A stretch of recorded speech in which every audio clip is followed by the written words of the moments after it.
white shirt and a nice jacket as well. We see also Aryan taking a sip from his coffee or his tea. Hikaru having the Norwegian mountain water next to him as well. But big shout out to everyone who's watching here. We're gonna have a good time. I will have no co-hosts, so you guys are my co-hosts today. So feel free to ask any questions, engage in the chat. Just let us know your thoughts, and make sure to send Hikaru energy, because he always soaks it in, and that is what gives him the win. So I'm very curious to see how Hikaru is going to open up the game. I think he will probably try to steer the game away somewhat from theory, so I don't know if he will play the move e4. We're getting word in the chat that it is Aryan Tari's birthday. Let me actually double check that, and that is true. Aryan turns 24 years today. 24 years old, so still young, but he is getting a little bit older. Yeah, Canty will be on tomorrow. No worries, guys. Yeah, I think Hikaru, again, I don't think he's going to open up with e4. I think he will play maybe c4, maybe knight f3. Tari, very theoretical player, very well booked up. So I'm curious to see how Hikaru is going to make sure that he doesn't get equalized right out of the opening, and that he will keep playing the position. Like, of course, getting an advantage for Hikaru would be the ideal scenario, but even if he just gets a game, Hikaru is the better player, and he has the white pieces, so that should be fine as well. All right, so yeah, Hikaru keeping some nice composure, as people are saying in the chat. Yeah, I've not been streaming that much G to stud. I've been pretty busy with a bunch of things. What is my expectation? So I think Hikaru has pretty good chances to win this game. And to be fair, given the fact that he is currently 4 points behind Fabiano Caruana, he is playing the lowest seed in the tournament with the white pieces. This is a must-win game. There's no other way to put it. If he wants to win the tournament, he has to win this one. We see Hikaru slightly adjusting the clock, putting it right in the middle. So yeah, opening predictions. Yeah, it's gonna be hard to say. I mean, maybe d4 from Hikaru. Well, we'll just wait and see what's gonna happen. Right now, it's gonna be less than a minute to start, so we'll see what is going to happen. All right, and we're gonna get underway any second now. So let's see what Hikaru is gonna do. I mean, if Hikaru plays move e4, I think there's a lot of things Tari can do. He can play e5, he can play the Caro-Kann, he can play the Sicilian as well. But I think against d4, Tari is a little bit more narrow. He generally plays, I think, the Nimzinian or the Grunfeld. So curious to see what is going to happen. Both players are looking focused but relaxed at the same time as well. So let's see what is going to happen. People are saying I bulked up. Well, I haven't been hitting the gym, but I have been trying to do push-ups and pull-ups. Have to be a little bit more consistent with that.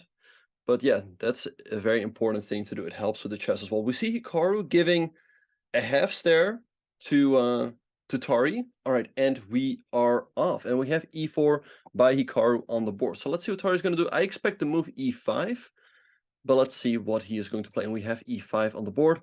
I guess we will see knight f3 from Hikaru. I don't think we will see a King's Gambit. I think he might save that for later Armageddons. Hikaru looking up to the ceiling. He's like, okay, what did Lil Jon and I prepare here? Okay, he's taking his time. He goes bishop to c4. So Hikaru likes to play the system, the bishop's opening. I've also had some games against him here. I would normally play knight f6, and after d3, play the move knight to c6. But the move c6 is very much possible as well. So knight f6, d3. Knight c6 also definitely move. Let's see what is going to happen. I think we will see knight f6 from Hikaru. Canty will be on tomorrow. We made a very slight scheduling error when we announced it yesterday. I will be doing solo today, but we will have Canty for round number 6 and round number 7. And we see Hikaru standing up from the board, and now Tari is sitting there all alone. All right, so let's see what is going to happen. But yeah, knight f6 on the board. I'm sure Hikaru is going to sit down any moment now, and he is going to play the move d3. Knight c3 very much possible as well. How many points does Hikaru have? Hikaru has 2.5 points in classical, and he has 6.5 points in the tournament standing. So Hikaru currently is in second place, a good result, but 4 points behind Fabiano. Fabiano having quite a hefty lead over the field. Fabiano in classical, he scored 3.5, so will not be easy to catch him, but there's still many more rounds to go. And by the way, Fabiano is playing Shahriar Mamedyarov today with the white pieces. We also have Magnus Carlsen and Anish Giri as well. Those two guys like to have their Twitter battles, but right now they're fighting it out over the board. We also have Wesley So against Ali Reza Farouja. And we have a Noderbek Atasatorov against Gukesh. So many interesting matchups today. We see the move d3 by Hikaru, and now Aryan has a lot of moves. Again, he can go knight to c6, he can play c6 to prepare to move d5, but bishop c5 is definitely a move as well. But what I like about this opening by Hikaru is that he kind of surprises Tari on move number 2. So we see Tari already taking a little bit of time. I remember in that game against Fabiano, Tari got low on time, and as a result made some mistakes because of that. And this time control is pretty tricky. It's only 2 hours for the entire game, so you really do not want to get low on time. What is the name of this opening? I will let you guys guess. White moved out this bishop on move number 2. So what do you guys think this opening is called? What do you guys think this opening is called? Moving out your bishop so early. And thank you, Itchy. It's good to have all of you guys here. Can we ask what happened to Canty? Canty is okay. Canty will be on tomorrow. I'm sorry. It's the bishop's opening. Exactly. You guys are so smart. All right, so let's see what Tari is going to do. I expect knight c6, but again, c6 very much possible as well. Bishop c5. It's going to be one of these. It's going to be knight c6 or c6. I will tell you guys that. The box specialty. Well, I don't play this often, but I have played games here with black piece against Hikaru. I would usually play knight c6. He would usually play knight c3, and I would play bishop to b4. Now, in some games, he's played the move bishop to g5, but knight to e2 a move as well. And I would go d5, take stakes, and after castles, bishop to e6. This is definitely a way the game could proceed, but there's ways for both players to deviate early on. I mean, Tari could also play the move knight to a5, going for the bishop on f3. And yeah, what white often does here is they move out the queen. Black takes, but white has a very nice grip in the center, especially over the d5 square. Hikaru likes playing like this in Title Tuesdays and Online Blitz. But again, I like the fact that Tari is thinking. Yeah, again, guys, we're sorry. Like yesterday, I was told that Canty was going to be on today, but it turns out he's going to be on tomorrow and also the day after. So no worries on that. And we have the move bishop to c5 by Aryan Tari. All right, so let's see what Hikaru is going to do here. Now, given the fact that white has not played knight f3 yet, you could in some positions consider the move f4, but I think it's a little bit too risky. I think what we'll probably see from Hikaru is a move like knight c3. If you go knight f3, black goes knight c6, and this transposes back into the Italian game. So I would be surprised if Hikaru does this. Like, then there wouldn't be a whole lot of point to this move order. But I think knight c3 definitely has makes some sense. But the question is always like, okay, let's say black castles, what are you going to do? Are you going to go for the move f4? That is a additional possibility you have right now. But again, if you go f4, you always have to be careful of black breaking in the center very quickly with a move like d5. Why do they write down the moves? I mean, it's all just tradition. It's all just tradition. Back in the day, there was no live broadcast, nothing like that. So the only way to record the game was to write down the moves. And in fact, we have the move knight c3 by Hikaru. All right, so let's see what Tari is going to do. I wonder, in case of knight c6, is this a move with f4? I mean, at the very least, it looks interesting. I know that Hikaru likes playing like this in online chess. Of course, it's a lot different in a classic game like castles. Maybe you go knight f3. The big drawback here is that you currently cannot castle because the bishop controls the g1 square. So let's see what is going to happen. But I hope that makes sense as to why back in my day we had to walk uphill both ways to write down moves. Exactly, yeah. Back in the day, so they would also write down the moves, but there would sometimes be people who would put the moves on a big demonstration board. That's how they would do it back in the day. All right, but let's see what's going to happen. It's good, again, that Tari is thinking, but again, it's only a couple minutes so far, so I'm very curious to see how this game is going to proceed. And we have to move c6 by Tari. He wants to break in the center with the move d5. But now, in case of knight f3, I wonder if black is going to go with the move d5 anyway, or if he's going to play more solid with the move d6. And here we have a bit of a reversed Joko piano, where often white is the one putting the pawns on d3 and c3, and black having a knight on c6. So the nice thing for black is that this knight could maneuver from d8, d7 to f8 to g6.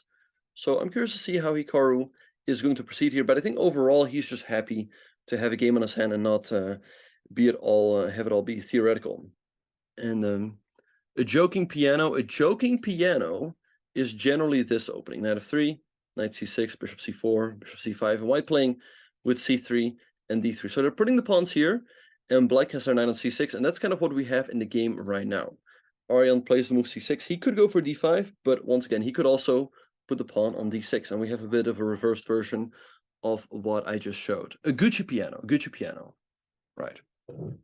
Exactly. It's all tradition. It's all tradition, because even for a threefold repetition, you don't have to show your score sheet to the arbiter.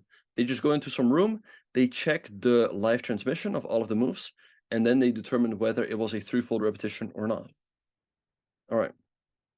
But yeah, let's see what Hikaru is going to do here. I think the move f4 is not quite the way to go, because if you go f4, you're really inviting black to play the move d5, and this should work out in black's favor. So I think, given the fact that black has played this, you probably go with knight f3, but you could maybe consider a move like bishop e3. Now this no longer comes with a tempo, and maybe here you could seriously, I mean, f4 is a move, but knight g4 looks pretty scary with the knight hopping to f2 early on.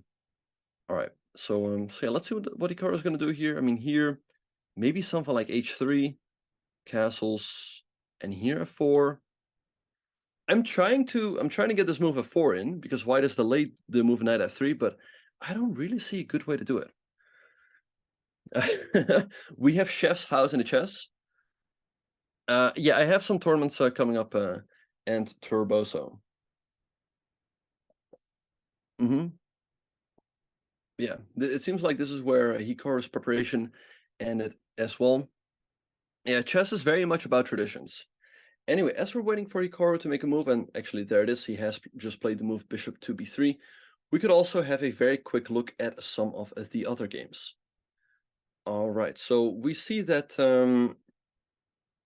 Fabiano, he's following this opening, was played by the one and only Hans Mook Niemann against Shakhyar Mamedyarov. All right, so e4, bishop to c5, white sacrifices the knight, but after takes, there is the move d4, winning back the piece because you create a fork, takes knight takes e4, queen f3, defending the knight over here and attacking the queen over here. All right, so black plays d5, bishop b2. Seems like Fabiano is pretty well prepared. He takes the knight, goes castles. Now we see castles by Shaq as well. Both players seem to be kind of in book. Like Shaq has spent almost just under 2 minutes for the first 11 moves. So let's see what Fabiano is going to do here. How difficult is it to surprise your opponent in classical game, considering top players are aware of all the openings? It is indeed extremely difficult, and that is why when they do want to surprise their opponent, they feel like they have to play openings like the English, maybe a little less theoretical. Perhaps it keeps a little bit more play in the opening, and we see Hikaru using the same approach. He's steering the game away from theory. He might not necessarily have an advantage, but at least he has a playable position. It's not like Tari knows every single move. You were wondering where Hikaru went? Yes, he is here. He's here. Fabiano is cooking. Yeah, he's trying to let him cook. All right. Okay, anyway, we have more moves in the game between Wesley So and Alireza Firouzja. So this game started off as a Grunfeld defense, Wesley going into the main line, but really here the big question is, how is he going to proceed? White has a lot of options. You can go for setups with bishop c4 and knight e2. You can go for knight f3 in conjunction with rook b1, with bishop e3, h3, bishop e5. All of these are viable lines.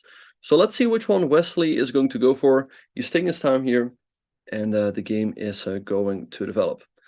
All right. But if you guys want to use the FIDE command, at least you guys got to spell names correctly. Anyway, then we have the game between Magnus Carlsen and Anish Giri. So this game started off as a Catalan, Anish playing bishop to e7, a very solid system. Bishop g2, castles, Anish takes the pawn. And here, an unusual sideline by Magnus. The main moves here by far are queen c2, or queen a4, or knight e5 to get this pawn back as quickly as possible. But Magnus plays knight to c3. He has no interest in getting this pawn back in the foreseeable future, but he just wants to build a big center. So now let's see what Anish is going to do. I expect him to play something like rook b8, playing the move b5. to defend the pawn over here, and Hikaru's gone. Hikaru is gone. Uh-oh. Wait, where did he go? Heavy wrist, man. All right. Hikaru has left the board, dropped the mic. He's like, bishop e3, you're out of book. And Tari is sitting like, oh no, I didn't. He left. He quit. Yeah, it's yeah. He's dropping the mic. It's like it's all over. It's all over. All right. So that is that. In the meantime, we also have a very interesting game in the one between Noderbeck and Gukesh. So Gukesh playing the semi-Slav.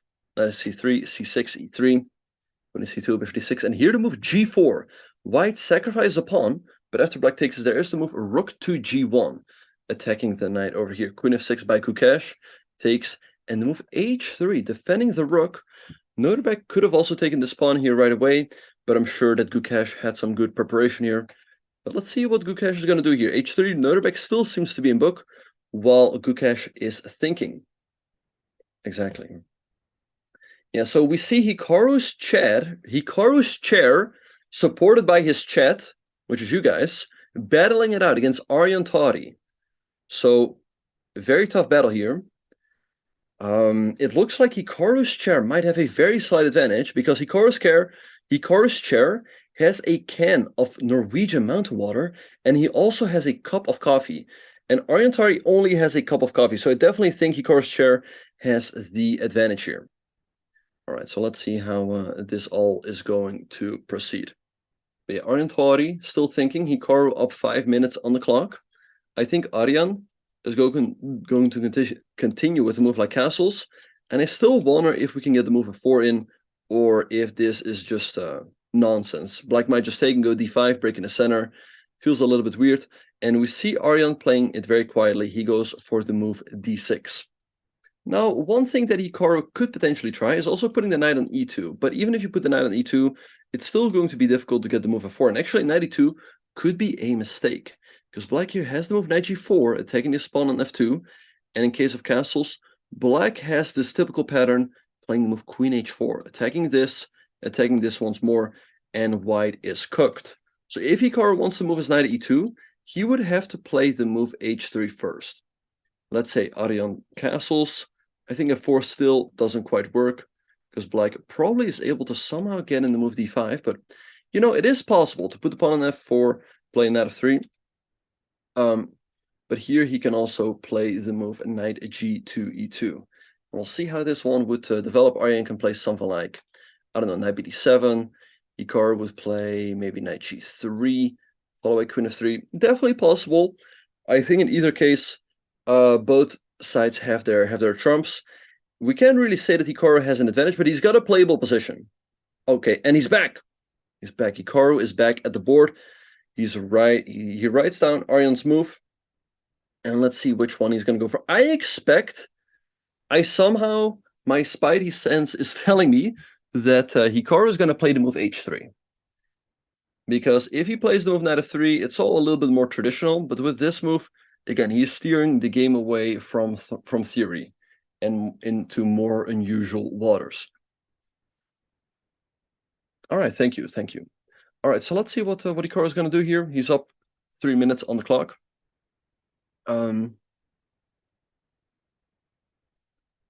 Yeah, the position is a reversed Italian, except for the fact that Hikaru hasn't played knight f3 yet. So he could use that to his advantage to develop the knight to e2. He can also perhaps try f4, but right now it seems a little bit too risky because Aryan has the move knight g4.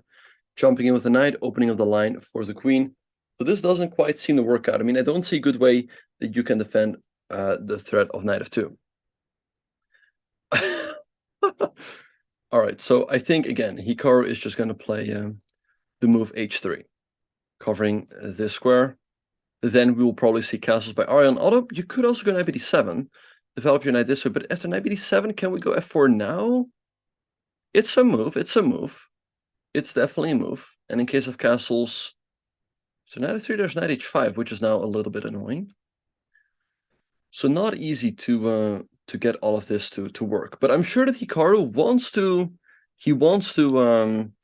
make the game a little bit creative. I don't think he just wants to play the move f3 and play a reversed Italian. Are there any sharp lines Hikaru might opt into? I don't see a sharp line that necessarily works for him. Again, f4 runs into knight g4, and this backfires.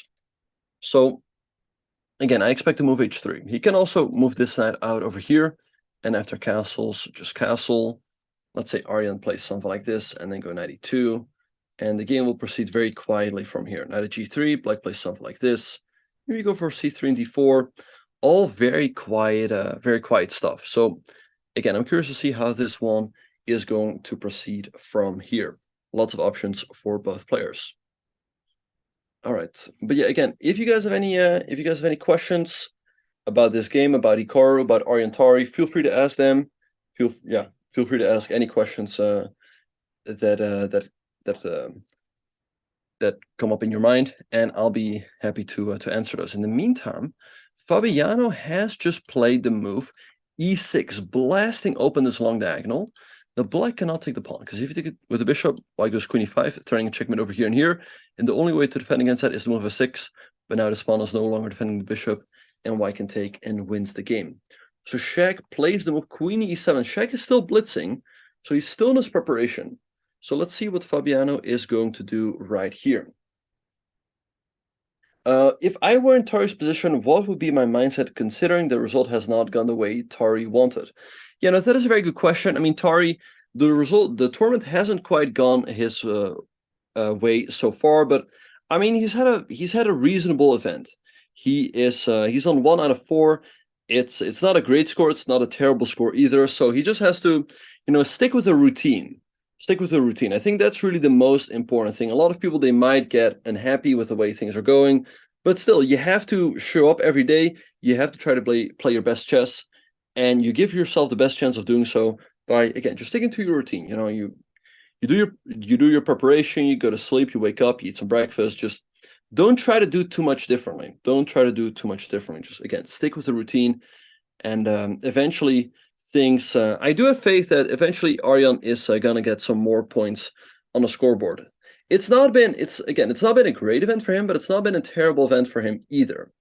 He scored 1 point out of 4 games in a classical portion.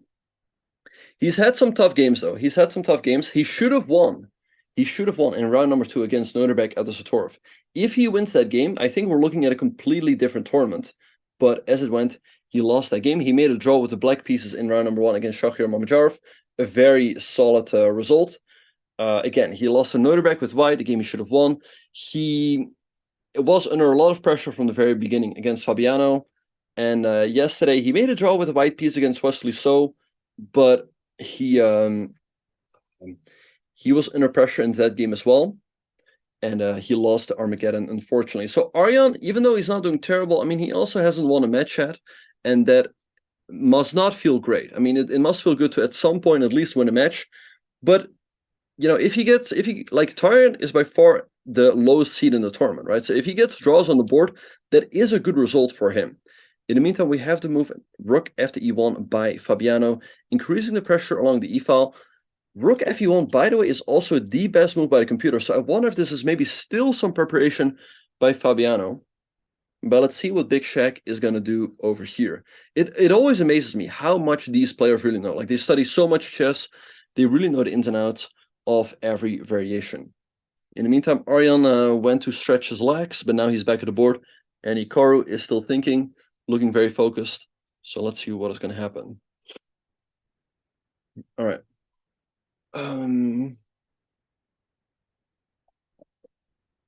Okay, someone is asking in the chat, do you guys agree that ICC is the best pieces set up on the chess.com website? Yeah, I do like the ICC board on chess.com. That's also the board I'm having right now.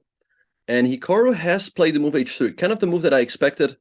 Again, I think that he wants to steer this game away from theory and create an unusual game. And now he can still develop the knight e2. He can also still consider the move f4, but of course the knight can also still move out f3. So now the ball is back in Aryan's court. I think pretty much every move here is quite comparable. Whether you go castles, you go knight b7, or maybe something like a5, all of those moves are pretty similar. So let's see what is going to happen. All right, Chef's House says, I meant the theme, not the website. Okay, good to know. Good to know he's not confusing us. All right, so let's see what is going to happen. All right, Torian thinking. So let's have a quick look around the horn. What was happening? Wesley, after the move bishop g7, went down this line with knight f3 and rook b1, bishop b2. Now Ali Reza traded on d4 and played the move queen a5 check, creating a double attack on the king and the pawn on a2. White can play the move queen e2 here if they want to go into an endgame and not sacrifice his pawn over here. But black is considered to be doing quite well here after takes and something like b6. So Wesley sacrifices the pawn with bishop to d2. Ali Reza takes it, castles bishop g4, by far and large the main move, putting pressure on the knight on f3, which is defending the pawn on d4, but it does hang this pawn on b7. So Wesley goes bishop b3, knight c6, and now takes over here. So let's see what Ali Reza is going to do over here. I think rook ab8 is the main move, so that is also the move I expect. So let's see what is going to happen. All right. Yeah. Okay. Well, we'll have a look. Look at that. Anyway, so let's see what is going to happen here. All pretty theoretical, and Ali Reza seems to be out of book right now. So that is sometimes the issue if you surprise your opening. Ali Reza, growing up, was more of a Grunfeld player, but I think in recent years he switched more to the Nimza Indian defense. So now that he cooked up the Grunfeld, he surprises Wesley, but he also surprises himself a little bit. So that is why he's out of book here. What do I suggest for people with not a lot of time to study chess and understand what a good move is and what a blunder is? I think if you don't have a lot of chess, I think a good approach generally is playing rapid games online. I think that is better than playing blitz because you really get to think about what is going on in the position. So I think that's a good way to practice. Also doing plenty of puzzles and maybe checkers, maybe checkers, yeah. But overall, try to budget your time. Like, it really depends how much time you want to spend on chess each and every day. If that is only, let's say, half an hour, I would say the most important thing always is going to be playing. But let's say you only have half an hour, I would say spend 20 of those minutes playing chess and 10 minutes of that time doing puzzles. Right? I think that is a good balance. But I think especially if you're at a lower level, you should be spending more time playing. Just playing, and getting practice in. But also, I think it's very important to do some puzzles. Anyway, we have a move by Aryan Tari on the board. Aryan Tari went for kingside castles. Now let's see what Hikaru is going to do. He could develop his knight f3, but I like the development of the knight at e2 a little bit more. It's just a little bit unusual. He can develop his knight at g3 and maybe get the f4 push in at some point in time. Although the big question is, how exactly is he going to do that? So let's say knight bd7, we castle. Although, you could also go knight g3. Let's say black goes here, maybe queen f3, knight here, knight h5. All of a sudden you are creating some issues for black. And if black plays something like a5, I think generally we're going to go a4 or pawn a3. So let's see what is going to happen. Benzian says he plays chess. Okay, that is awesome. That is awesome. Again, that is the best way to improve your game. Yeah, you should definitely review your games as well. So you can either do that yourself or with a coach. So let's see what is going to happen. But we have the move knight f3 on the board by Hikaru. All right, so let's see what Tari is going to do here. I expect something like knight b7. Okay, awesome, Benzion. Yeah, I mean, both approaches can work out for both players. I think, again, if you're really at a much lower level, blitz just goes too fast for most players, and I think they're better off playing 10-0 games. So far, so book. All right, so let's see what is going to happen. Okay, so Aryan in the tank. He's not going to develop his bishop over here. I think he's going to go knight bd7 or rook e8. Let's say go rook e8. I don't think knight g5 is really an option. I think what Hikaru is going to do is play something like castles. Aryan will play something like h6. And eventually Hikaru will probably go for this maneuver, moving his knight over to g3. Again, it's a little bit funny. We basically have a reversed Italian with Hikaru being up a tempo. So the big question is, for what is that really going to count? Hikaru, when he plays these positions with the black pieces, often what he likes to do is Let's go rook e1 and bishop e3, but here I would say this is good for equality only. You can also go for bishop e3 right away, offering this trade of bishops. And white is fine. I mean, both sides are fine. I would say this position is just equal. White is pretty easy play along the f-file, so this is definitely an approach for Hikaru as well. But let's see what Tari is going to do. All right. All right, we have to move a5 on the board by Aryan Tari. Now let's see what Hikaru will play. I expect him to just castle, but probably at some point he's going to play the move a4, a3. Definitely a possibility as well. Your chat rating is astronomical. Okay, that is awesome. That is the rating that matters the most. Now, the one drawback, if you go for something like a4, so Tari could play something like bishop b6 followed by knight c5, threatening to ruin our pawn structure over here. And if we go here, then that hangs a pawn. Thanks to Send Me for the 2 months. Thank you for supporting the channel. Makes it a lot easier to keep things running over here. And we really do appreciate the support from everyone over here. All right. Okay, so let's see what is going to happen right over here. Hikaru, Hikaru. Hikaru's away from the board. We know that Hikaru likes to stand up when it is not his move, but he is spending a few minutes here and there being away from the board while the opponent is thinking. Hello, champ. Good to see you here as well. All right, so let's see what Hikaru is going to do. Oh, what is Tari's style? I would say Tari, he's a very theoretical player, generally pretty well booked up. I'd say more of a positional player perhaps, but if he's given a chance, he also doesn't mind getting aggressive. So that's how I would describe him. Very solid player, very well booked up. Likes to play solid chess, but again, if he's given a chance, he doesn't mind going aggressive. He's theoretical. He doesn't. Well, he does exist. He does exist. We see him here on the camera, flexing his model looks. He's at the board, staying focused, and I'm sure Hikaru is gonna get back any moment now. All right. In the meantime, we have the move a5 by Shaq, and Fabiano plays the move queen f4. Now, the big question really to me is who is the player that is better booked up? Or with the move queen f4, Fabiano wants to go for the move bishop to f6, attacking the queen, and this would be quite a knockout punch, because if you move the queen, then there's queen h6, and checkmate is inevitable. So black has to do something about that. Now, if you play f6, the pawn remains on the board. This looks fairly tricky. And if you take, then there's queen e5, threatening checkmate over here. Or it's not quite checkmate, but the king is getting taken out for a hunt. Black can take the rook over here. But after we give a check, again, this is looking pretty scary for black. Or maybe we just recapture, keep all of our threats in the position, giving a check here, perhaps taking here. So it's going to be very interesting to see how this game is going to develop and who is the better prepared player over here.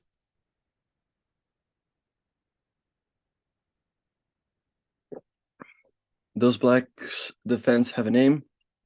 In which game, Whiskey Wizard? In which game are you calling a Jobava London? Hello, Kevin Gress. I don't see a Jobava London, to be honest, in any of the games. Just to make it clear to you guys what a Jobava London is. A Jobava London is d4 followed by knight c3, preparing the move e4. And then if black plays d5, then white plays bishop to f4. This is called a Jobava London because often in the London, white does not put their knight on c3. They play e3 and knight bd2. So it's a little bit unusual, and that is why it has that name. All right, so let's see what is going to happen. Wait, is Hikaru? Hikaru's not in the confessional, right? Because he is gone for quite a bit. But let's have a look. I don't think he's in there. But let me know when he is, you guys, so we can try to pull him up. All right, but this is a Jobava London. And really the trademark of the Jobava London is that you put your knight in front of the c-pawn in these d4, d5 structures. All right, but anyway, at the moment, Alireza is thinking Hikaru is still away from the board, a little bit unusual. And we have to move f6 by Shaq. The computer is evaluating this as a mistake.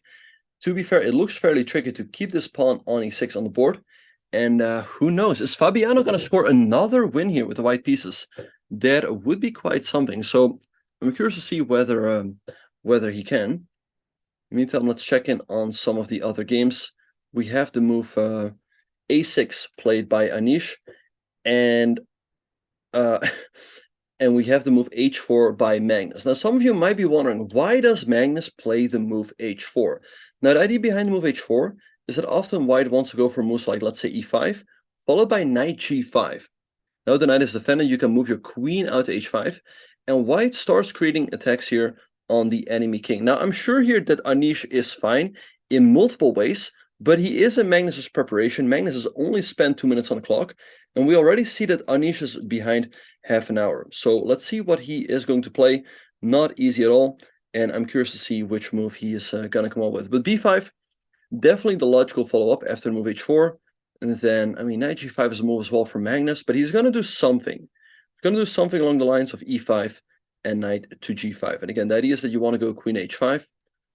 Threaten checkmate over here.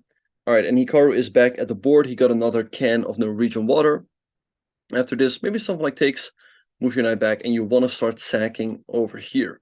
Pretty, and again, things can get pretty dangerous over here. Queen g4 perhaps, attacking the knight and threatening this. So that's what Magnus has in mind. Also, he's still in preparation. So Giri in a slightly tricky spot. But let's go back to the Hikaru game. He currently is thinking after Aryan's move pawn to a5. So I'm very curious to see which move he's going to play here. Tari has a cool story about how he played in some team event, and sometime afterwards Magnus, who was not playing in it, remembering one of his games move for move while only having glanced at it casually. Interesting. Yeah, I mean, Magnus, well, it's more a cool Magnus story because, like you said, Magnus only glanced at it casually, but he knew the game move by move. And again, that just goes to show how amazing his memory is. And in the meantime, we have to move short castles by Hikaru. A little bit unfortunate because I'm sure he would have played this game quite quickly, but since he was away from the board, he did end up losing. Let's see, 6 minutes, which is something in a 2-hour game. All right, but let's see what Tari is going to do. I think if Hikaru can keep the tension, keep the game going, then eventually chances are going to appear if both players get a little on time. Anyway, please keep the chat clean. Let's keep the chat clean. So let's see which move Aryan is going to go for. I expect something like knight b7 or rook e8. All of those moves to look very natural to me. Bishop g5 is a move, but the drawback of bishop g5 is that black is going to go h6. You move your bishop back. Then black goes here. And black is going to go for this plan of knight f8 and knight to g6. And all of a sudden, your bishop is quite misplaced over here. Black can go knight h5 as well and get a pretty nice position after something like queen f6 and knight to f4. So bishop g5 usually isn't the plan here. Very often the plan white goes for here again is something like, let's say, a4, and then you want to go knight e2 and knight g3. You cannot go knight e2 right here because black plays a4 and your bishop is getting trapped. Bishop c4, b5, and it's gone. The bishop is gone. Tari could, of course, play the move b5 at any moment, threatening to trap our bishop, but we will play a4, and after b4, knight e2, move the knight over to g3, and, I mean, black has gained some space here, but nothing really to worry about, because we can break in the center later with a move like c3 and d4. Yeah, a3 and a4 both have their advantages, have their pros and cons. The advantage of the move a4 is that you gain more space on the queen side, but the drawback is that black can play this move bishop b6, followed by knight c5, attacking our bishop over here, threatening to ruin our pawn structure. We don't quite want to go into this position, because here our pawns are a little bit ruined. And after the move bishop a2, black can take this pawn over here. Now, we have this move bishop takes f7 to get the pawn back, but here black has the bishop pair. They have a half-open f-line, so here I really like black's position. So that is why perhaps Hikaru should seriously consider the move a3. So that in case Tari does this, it doesn't phase us. We just go bishop a2, followed by knight g3, and we really have nothing to worry about. All right, but let's see what Tari is going to do here. Kanti will be on tomorrow. Kanti will be on tomorrow. No worries about that.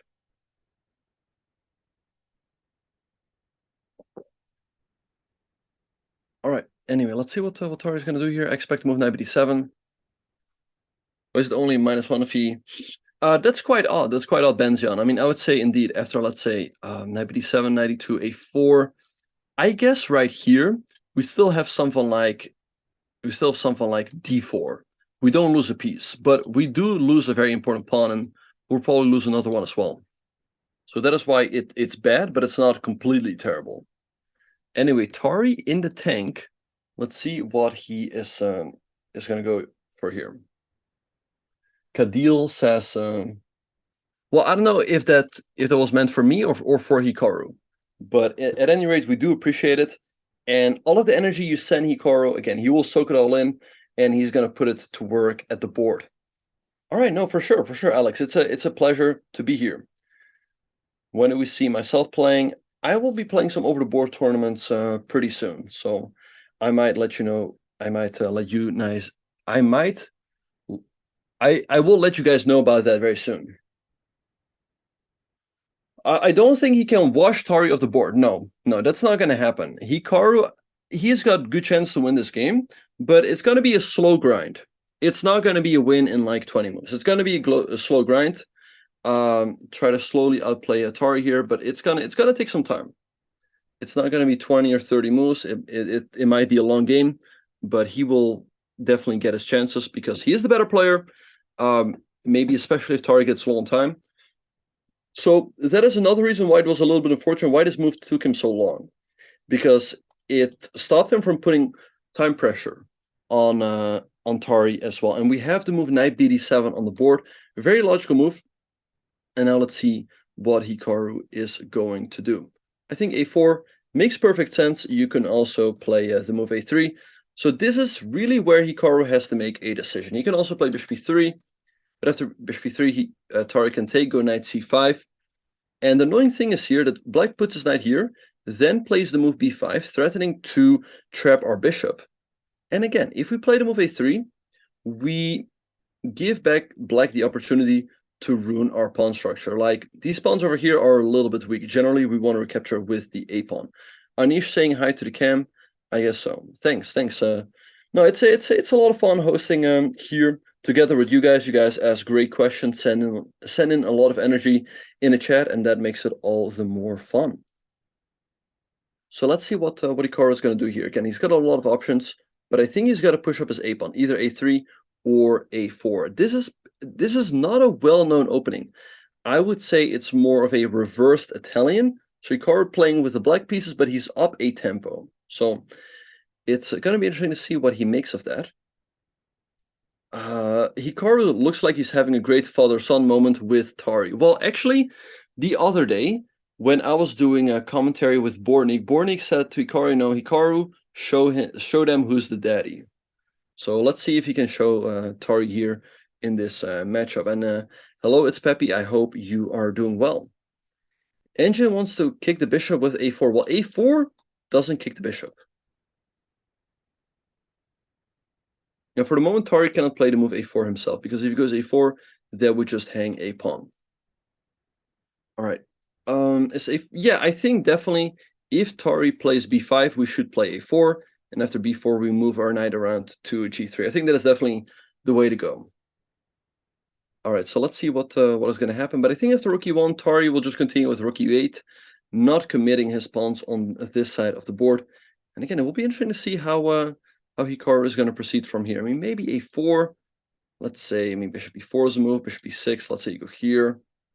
You can go bishop b3 to trade off the bishops. Again, it's just looking equal so far. No real advantage for Hikaru, but he's not worse either. Again, I do not love the move bishop g5. If we go bishop g5, and by the way, in the meantime, a3 has been played. The drawback of the move bishop g5 is that black goes h6, bishop h4, and then rook e8, followed by knight f8, and then knight g6. And our bishop is forced back to go to g3, where it's not doing a whole lot. And then he goes knight h5, attacking the bishop. And the bishop is really passive here on h2. Black can also go here and knight f4. So bishop g5 really is not the plan in this type of position. But I do understand most of you guys are thinking like, okay, I've got both of my knights developed. I've got my bishop developed. I've got these pawns in the center, or this pawn in the center, this one supporting it. Now it's time to move out my bishop. And this looks like the most active square, like it's the most forward. But in the Italian, this is not quite the plan. I think instead, bishop b3 very often is a move. But I think really the plan Hikaru is going to go for is this one right here with 92 and knight g3. And thank you, Gustav, for the 2 months. Thank you. Appreciate that. And again, thanks everyone for the nice comments in the chat. We really do appreciate you guys supporting the channel. All right, so let's see.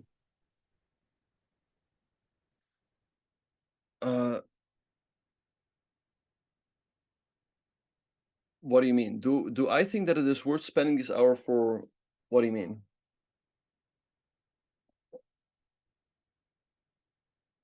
Oh, what is the prize money? What is the prize money? Perhaps we have a command.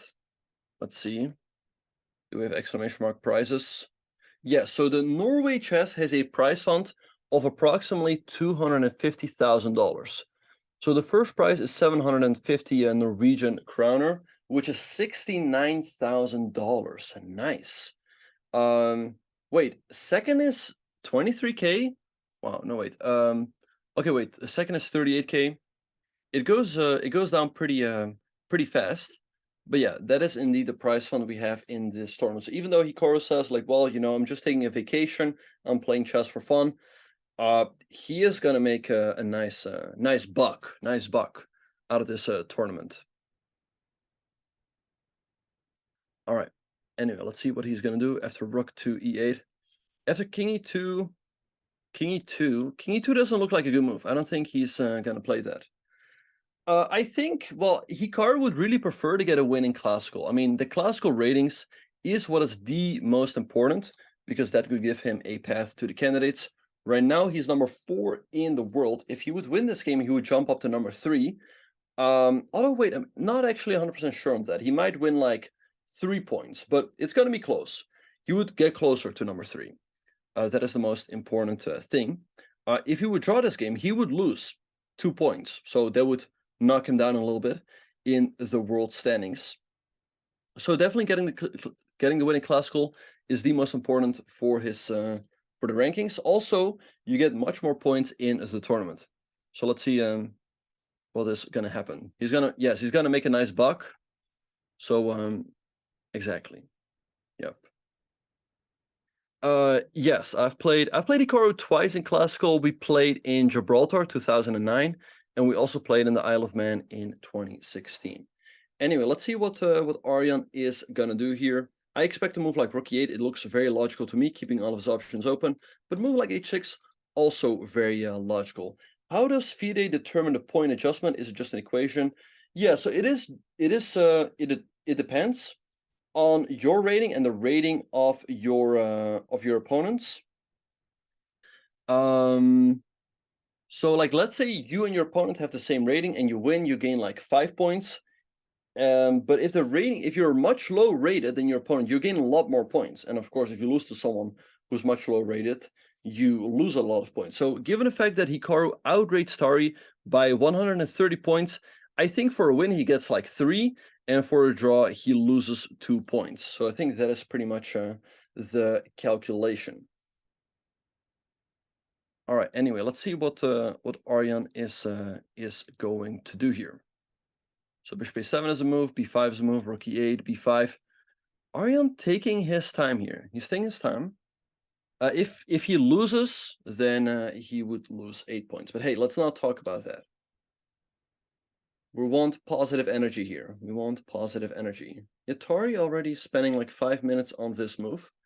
I'm curious to see what he's gonna come up with. Hikaru won the first game against me, and I won the second game. Anyway, let's see what is going to happen at this point. Anyway, so a3 on the board by Tari. Oh, sorry, by Hikaru. And let's see what is gonna happen. Aryan's got a fine endgame. Let's see what he's gonna play. Tari is slightly higher rated than me. But let's see what what is going to happen here. I mean, we have a lot of options. I mean, I think something like h6 rook e8, all of that is making a lot of sense. Yeah, it was a nice game, but again, this is Hikaru's channel, so the most important thing is that we send him some energy and keep the vibes positive. But I think indeed, knight e2 to g3 looks very logical to me. I mean, this is pretty much a Gucci piano, except for the fact that Hikaru's got his knight on c3 and Tari's got the pawns on c6 and d6 and his knight on d7. Usually it would be the other way around. Like, let me show you guys real quick. Like, usually in a Gucci piano, it goes like this. Like, goes here, c3, and knight f6, d3. Let's say castles, we castle. Let's say d6, we go knight here. Let's say, wait, which moves were played? Something like a6 and a4. So compare this position to the one we have on the one we have on the board right now. Pretty similar, right? With colors reversed. Anyway, so let's see what Aryan is going to do here. Again, both sides have a lot of options. Yeah, Hikaru likes to steer the game away from theory. I mean, he doesn't study as much as some of the other players. He also feels like he is the better player than Aryan Tari. So I think if both players just use their brain, then he should have good chances. Whereas, let's say both players follow their preparation. I mean, if they follow their preparation, they're following the best lines of the computer, so they're both following the same line, and then very often the game ends in a draw. Yeah, so this is Hikaru's broadcast, and I think the producers have negotiated that we have a special camera of Hikaru, because that is what you guys want to see. So of course Chess.com has their cameras, but they have many ones, and we have the Hikaru camera. So let's see what is going to happen. All right. Oh, Aryan is exactly number 100 in the world. Pretty interesting fact right there. Okay, so let's see what is going to happen. Yeah, St. Louis always had those cameras, and which made the players look huge. Like, oh, they have been working out. Anyway, let's see what is going to happen.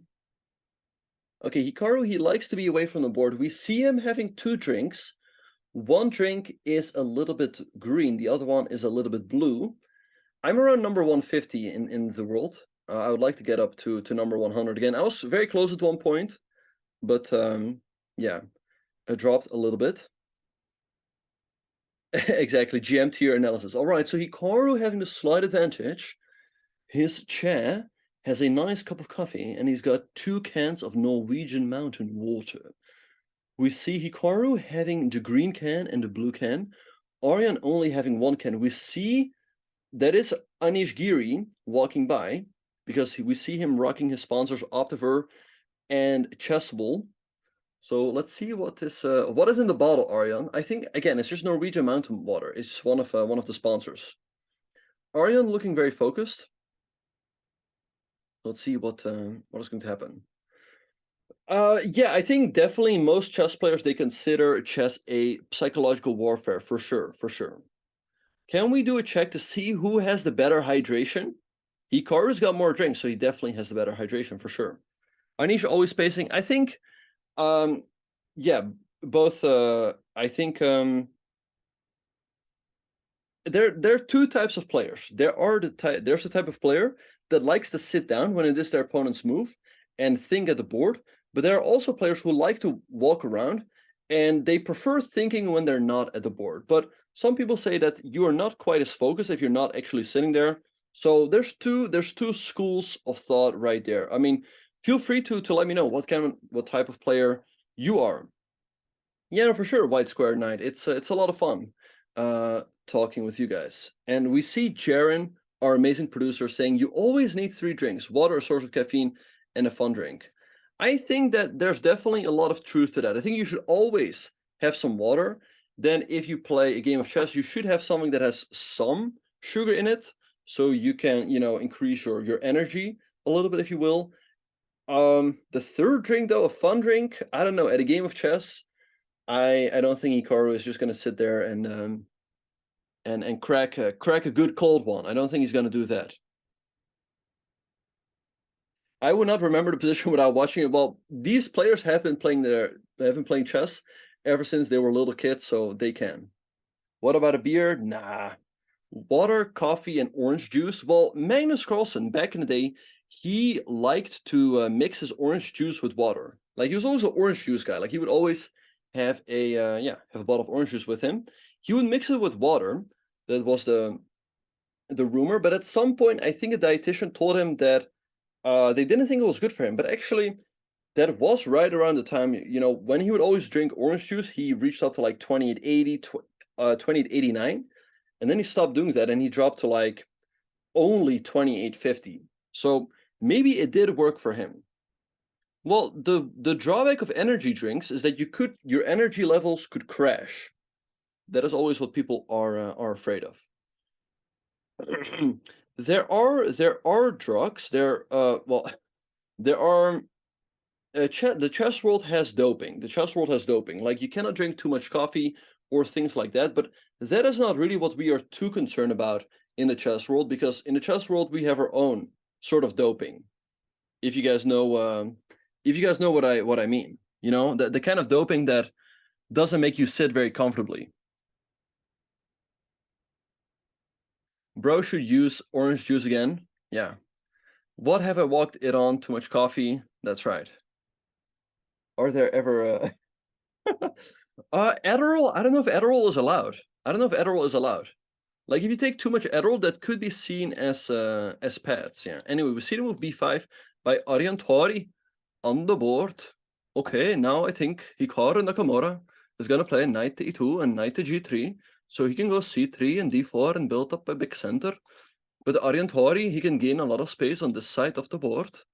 So let's see what is gonna happen. In bridge, a world class player was banned if you using testosterone. Wow.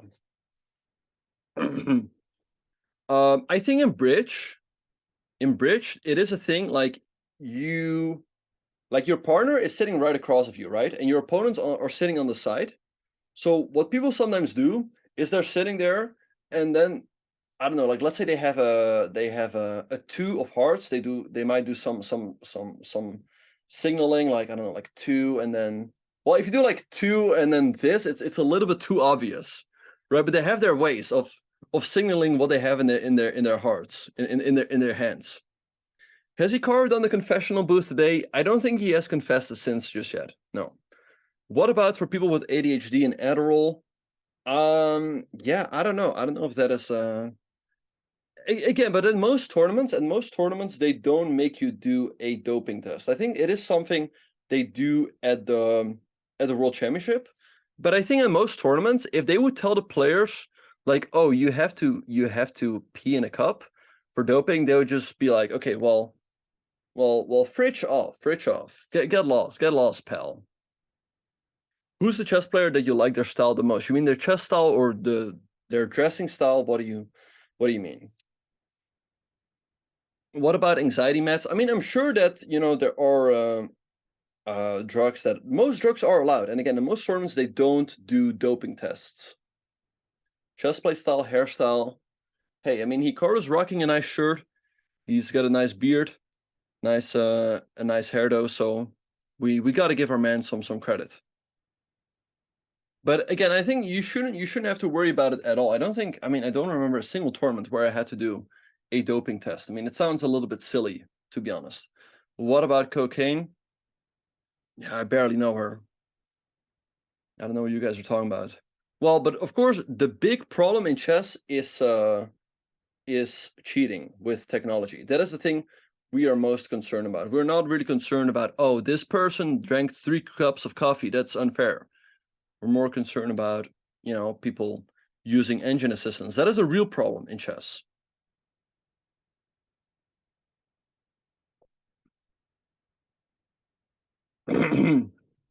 Oh, bridge wanted to be an Olympic sport. That's why there are certain doping tests they can do. Didn't they do? No, I didn't have to do anything Doom. So yeah, Hikaru is a robot. Who knows? The real problem is people drinking engine coffee. I don't know. Anyway, bishop a2 on the board. Hikaru keeping his options open. The one thing I don't like is that he's played bishop c4, bishop b3, bishop a2.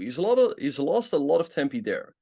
I don't know why he didn't just play the move knight e2. To me, that looked a little bit more logical, going for knight g3. But let's see what Tari is going to do here. I think, to me, the most logical move looks like rook e8. And then we will probably see something like, I don't know, knight e2, knight f8, knight g3, I don't know, knight g6. Looking pretty even, Steven. Okay, yeah. That's a weird question. That's a weird question indeed, Macaroni. Well, Chess.com has their anti-cheating system, and they're working very hard on it. So yeah, I hope that the game will be free of cheating. But of course, it is a problem. If somebody really, what people have talked about is that they feel like if somebody wants to do it, they will find a way. Anyway, let's see what is going to happen. Let's see what Aryan is going to play here. I mean, again, something like h6 or rook e8 both look completely natural to me. Let's have a very quick look around the horn. What is happening in the other games? So after move h4, Anish played the move h6, and now Magnus was out of book. After like 15 minutes of thought, he played the move queen to e2, attacking this pawn over here.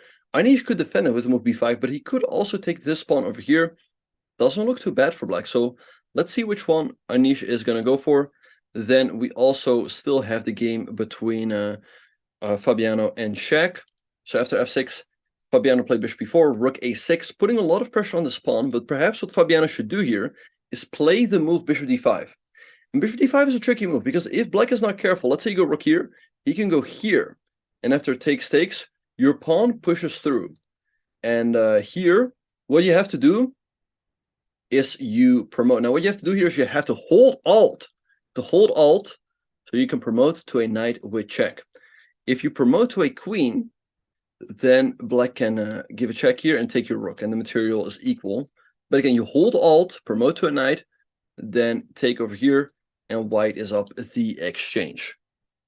All right, so what black can do after bishop d5 is play the move c6, force this bishop to go back, but now your rook is a little bit shut out.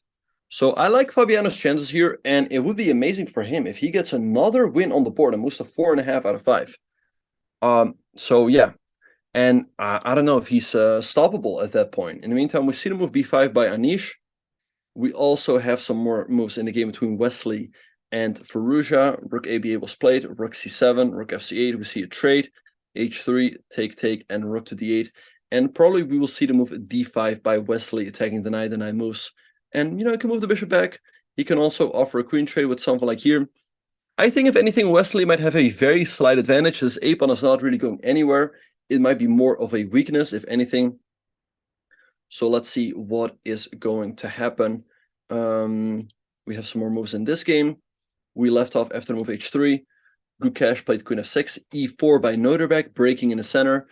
h5, rook to g2, bishop f4, take, and Noderbeck takes the pawn. Gukesh takes here. The material is equal, but perhaps a very slight advantage for Noderbeck. It's going to be a little bit easier, although it's not easy for him to castle. Black's getting a little bit stuck, so interesting position. Who knows what is going to happen? And Tari played the move pawn to a4. So let's see what Hikaru is going to do here.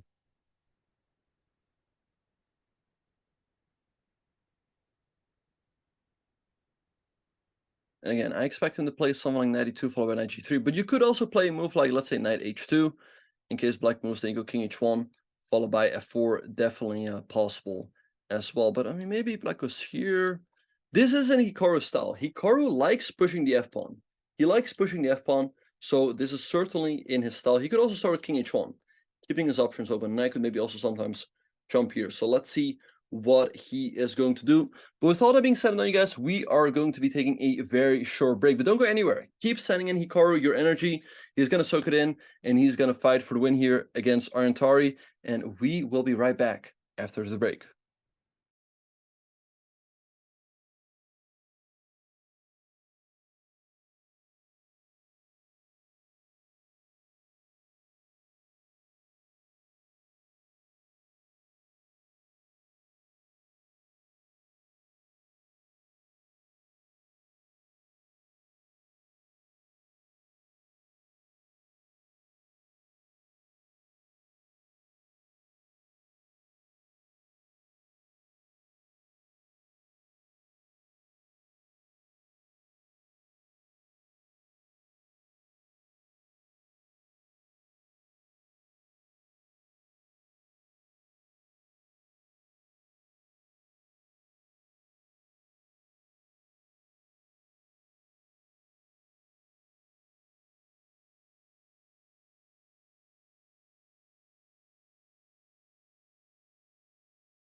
And welcome back, everyone, to round 5 of Norway Chess 2023. There have been a couple more moves in the game between Hikaru Nakamura and Aryan Tari. So after the move a4, Hikaru played the move knight to h4, and Tari responded with the move bishop to a7. With the move bishop a7, he's clearing up the c5 square for his knight, and whenever that knight lands there will be some tactical possibilities. Now, with the move knight h4, Hikaru will always have to be careful that there will be no tactics with this knight hanging. But Tari currently does not have to move knight takes c4 because we can take. And in case Tari takes, bishop to g5 will trap the queen on h4. But I think after bishop a7, Tari's idea is to play knight c5 quickly. And then I don't think we have time for f4 because Tari is just in time with this capture over here. And again, if we take, now he can take here. There's no bishop g5, but he could also recapture first with his knight, also threatening this, by the way. So it's going to be interesting to see what Hikaru is going to do. If you make another move like this, Aryan can also take, because again, here, you don't take the knight because there will be bishop g5, trapping the queen, but black will take here first and win a pawn by taking the knight. So not an easy position. I think the move knight h4 by Hikaru was a little bit too direct. I really would have loved to see the move king h1, with the idea that, you can go knight h4, but you can also go knight h2. Not as active, but you do get the move f4 in. And at least this imbalances the position. He gets the open f-file for his rook, and this is really the type of position he likes. So, yeah, not quite sure about knight h4. Bishop a7 looks like a good move by Tari. Tari has more space here on the queen side, so let's see what Hikaru is going to do. I mean, his knight over here, very often, again, it's hanging. So, let's see. Hikaru looks surprised by the move. Yeah, I think it's a little bit too ambitious. Like, let's say his king had been on h1 and Tari plays something like here. I think here you definitely can consider knight to h4. But you're so far from getting the move f4 and that it's really going to be difficult to do it. Now, what he could do here, after knight h4, bishop a7, he could play the move, let's say knight f5, followed by queen to f3. This is certainly possible, going for this setup. And then maybe bishop g5 or things of that nature. If Tari ever goes g6, I think check is annoying, followed by bishop to g5. You create a very nasty pin over here. Now you could go knight to e6 as well, and then you can play something like knight e2, carving the square, maybe moving your knight over here. I don't think white is really better here, but you're also not worse. You have a pretty nice knight over here, which always will give you some play. So perhaps that is what Hikaru should go for. What the computer is saying is quite surprising to me. The computer is saying that in this position right here, black should just give up their bishop for the knight. But to me, this is not very natural, if I'm being very honest. Like, give up now this bishop is unopposed, especially if you can get in move f4. White definitely has some pressure. So I would be surprised if Tari goes for this. But let's see what is going to happen. In this position, I don't know. It's really hard to say. I think it still should be around even. But I think Hikaru is going to go for queen f3 and knight f5 in both orders are fine. And Tari is going to go for this move knight to c5. That's why he played the move bishop to e7. But yeah, again, if you guys have any questions, feel free to ask them in the chat. Yeah, I mean, generally, I don't want to just read out engine lines. I like to think for myself as well. But sometimes something shows up that I think is pretty interesting, and that is why I shared with you guys. But of course, anyone can watch with an engine. That is a good question, Moves. I might have to ask Hikaru about that. Anyway, why is Hikaru's... Well, you spelled evil bar. It's evil. It's not evil. It's not evil. It's not an evil bar. It's an evil bar. Evaluation bar. Do some people actually think it's an evil bar? Like the bar is evil? That'd be... because it's showing like how evil the position is for white or for black. Which is an interesting way of thinking about it. But it's an evaluation bar. You think it's evil. No, Ben, it's called evil bar. What do you know? It's evil? Yes, bad bar. The devil's bar. Can I ask Hikaru during the game? Well, if we whisper quietly, maybe he will hear us. It's evil, not evil English. Very, very, very funny. Very funny. Okay, let's see what's gonna happen. Now what Tari can also do in this position right here is play the move bishop b6, but again, I like the fact that Hikaru can follow with the move bishop g5, and now he has some ideas to mess up Aryan's pawn structure. So I think this is the plan he should go for. I think he should go knight f5 and queen f3 in either order. If you start with queen f3, I think g6 is a move for Aryan, but you always run into bishop h6. You go rook e8, and here maybe g4, threatening g5, attacking the knight. And if the knight moves, this leads to disaster. Finish him. All right, so let's see what is going to happen. Who's his opponent? His opponent? I don't know. I don't know. No, his or actually now the scene doesn't show it, but his opponent is Aryan Tari from Norway, rated 2646. So very strong grandmaster, but he is the lowest seed in the board. Thank you, Cheese Beats. We all love you too. Only good vibes around here. Call exactly. Well, that's why I never say that. That's why I never say that. Why does black want knight to c5? I mean, it's an active square for the knight. The knight can also jump to here and the d4 or the f4. Also, the bishop can then move out. So that is why developing the knight here would make sense. You want to play? Oh no! Don't leave! Don't leave, Stanny Marsh. Stanny Marsh, is that a play on Stan Marsh, the famous South Park character? No, right now I have a vacation. I have a vacation. All right, so let's see what Hikaru is going to do here. Now, King H1 with the move with the idea of F4, I like it, but I think it's very difficult to make it happen because black is going to go here, and here if you go F4, black can take here, and the knight is hanging. So I don't think that is quite quite possible. Yeah. Right now Hikaru is streaming on Kick. That's where he is putting his full energy, full tension. He's got a 10. Okay. Yeah, but sometimes he streams on Twitch as well, especially on Tuesdays. He will often stream on there, Battle Tuesdays. But generally, most of his content is going to be on here. And personally, I'm quite curious to see how it is all going to proceed from here. Right now, it seems like the biggest viewer base is still on Twitch, but I think Kick definitely has some things going for themselves. I mean, there's no ads here. There's more support for the creators.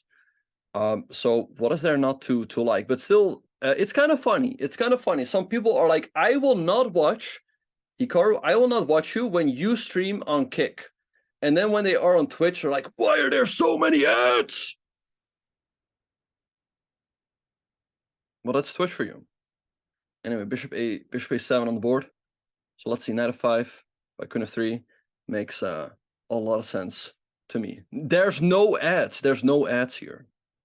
There's no ads. Okay, and we have queen f3 on the board, the move that we expected. So now I expect Aryan Tari to play knight to c5, and then I expect Hikaru to play knight f5. Although you could also go bishop g5 with the idea to take here, but is this really a concern for black? I mean, white does get a better pawn structure, but this knight starts hopping around. Maybe like 91, 93, put more control here. After 94, we can nicely defend this pawn by going 93. Makes a we want ads! We want ads! We want ads!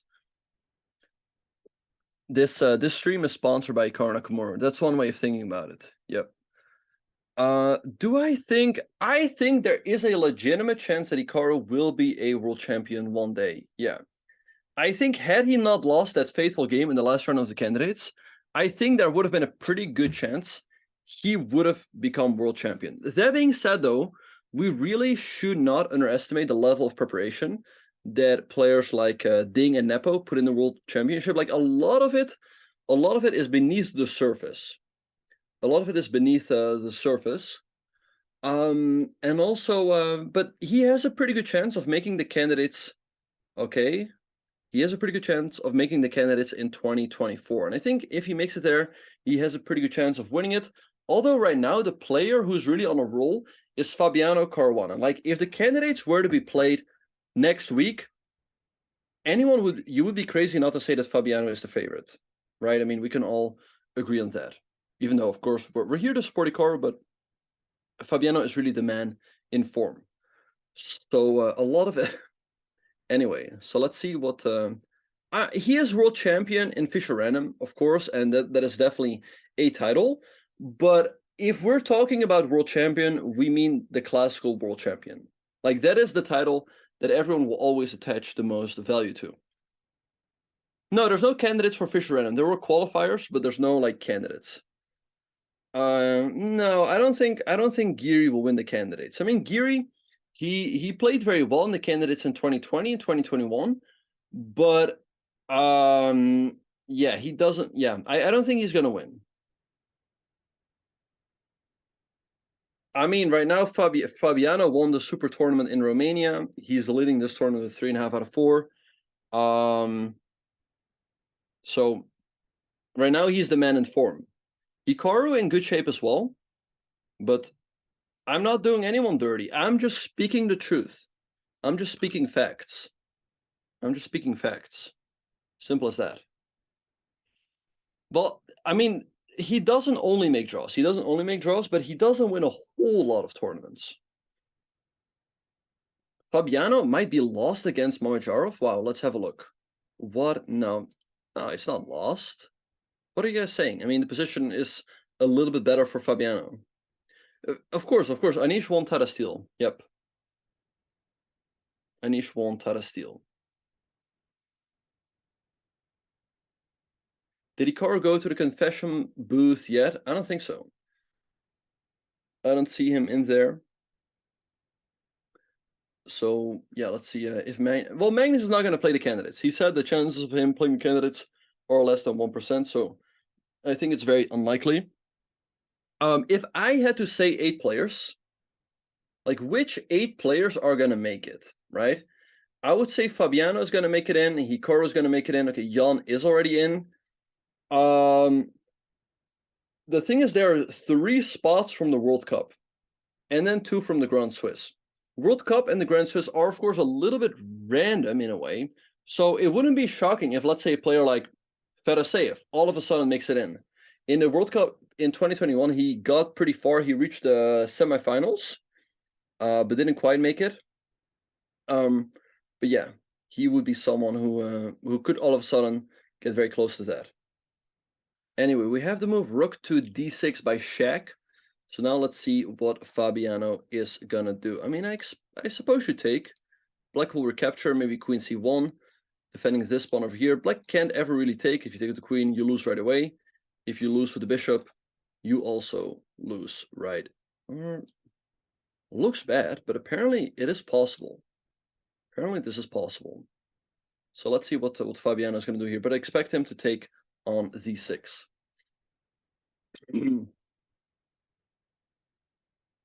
Levon has a chance. Levon has a chance. I mean, it all depends on the World Cup and the Grand Swiss. I mean, we'll just see. This tournament is not a direct qualifier to the candidates, but there are points. There, of course, are classical points up for grabs. Hikaru right now is rated number 4 in the world. Right, so let's say Magnus does not play the candidates, which is most likely. Then right now, Fabiano would qualify by rating. But there is, of course, a chance that Fabiano can qualify through another path. He can qualify through the Grand Swiss, through the World Cup, or through the FIDE circuit. So then the spot would go to Firouzja, but maybe Firouzja will qualify through another path as well. But let's say Hikaru is number 3 or number 2 in the world, and he plays enough tournaments to make himself eligible. I think there's a very good chance he will qualify to the candidates by rating. So yeah, I think he's got great chances. He just has to keep playing good chess. And wait, Hikaru's in the confessional booth giving Buck a shout out. Wait, is he? No, he's not there. Do I consider Kasparov the best player in the world? I mean, definitely not right now. But do I consider him the GOAT? I mean, that's always very difficult to say. Always very difficult to say. I mean, of course he's a legend. Of course he's a legend. I mean, if you talk about pure chess ability, Magnus is the best player ever. But Magnus is, of course, he's having his career 30 years after Kasparov. So that's not quite fair. Hikaru is confessing to you right now. That's wild stuff. Wow. Yes, if he draws Aryan, he will lose points. If he beats Aryan, he will gain some points. And if he will lose Aryan, he will lose more points. Fischer, I mean, Fischer is also definitely up the, like, again, it's not fair. It's not fair to make those comparisons because Fischer played in the 60s and 70s, and he played some amazing chess. He played some amazing chess, especially for that day and age. So it's not fair to say, like, well, but Magnus plays better. Well, Magnus has computers, and he's building off of the games that Fischer and Kasparov played. Kasparov did hold the World Championship title for 20 years. That is true. Magnus held it for 10 years, and for sure he would have been able to hold it a little bit longer if he wanted to. So overall, I mean, Magnus, he's a great player. I mean, I respect him a lot, but it's a little I can't. Yeah, it's a little bit disappointing that he just gave up the title. I understand. I understand that, that preparing for a world championship, maybe he feels like it's a lot of suffering, but that's what you have to do. You have to choose your suffering. Either way, you suffer. Who's your favorite pre-20th century chess player? I barely know her. I barely know her. My favorite, I don't know. Is it allowed to talk to the opponent during OTB chess? You can offer your opponent a draw. You can offer your opponent a draw when you you make a move, then you say offer draw, and then you press the clock. So that is how you do it. You cannot make a move, press the clock, and then be like, I offer a draw, because then it's already your opponent's move and you're distracting him.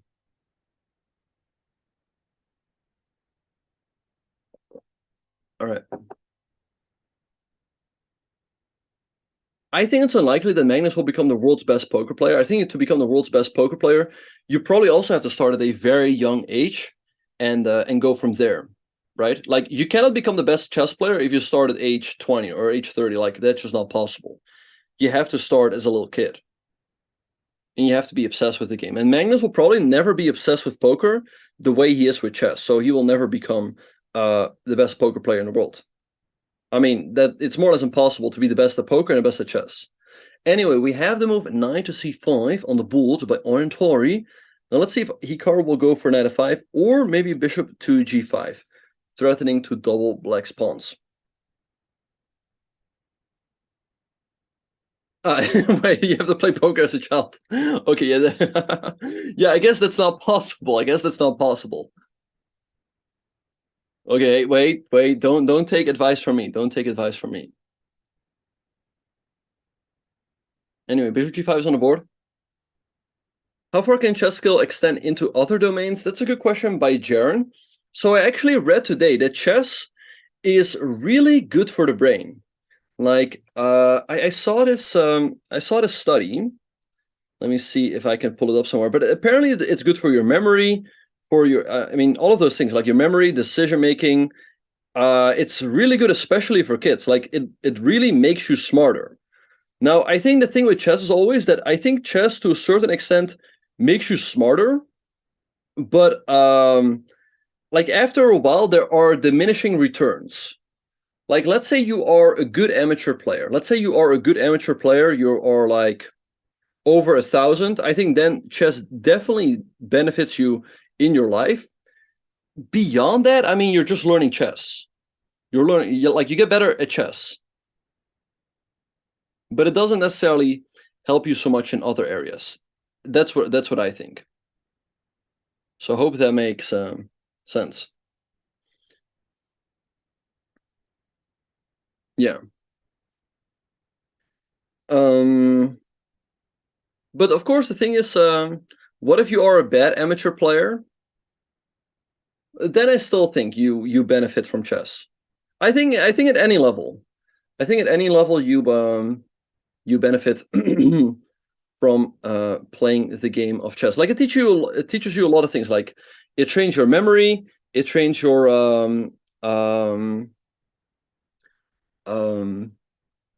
decision making. It helps your stress tolerance. There's so many people. There's so many people who are like, I'm getting stressed out. I'm getting stressed out. But most chess players, like, they don't get stressed out about stuff like, I don't know, like school or things like that, because they're used to performing under pressure. Right? Like any chess player that has played at a good level, like they've had to play games for, for norms, for titles, for money. So all of that helps your stress tolerance. Exactly. Well, I would say bullet is not so much stress, it's more adrenaline. At least for me. I don't really get stressed out when I play blitz, or I rarely play bullet. It's more just adrenaline. I'm offering a draw. What if your opponent is not at the board? So in that case, you make your move, you press the clock, you wait for him to get back, and then you say, I offer a draw. But you have to do it right then. You have to do it right then. That is still fine. Anyway, we have the move knight f5 on the board by Hikaru. Let's see what Aryan will do. I have broken computer screens. I'm not normal, though, I guess.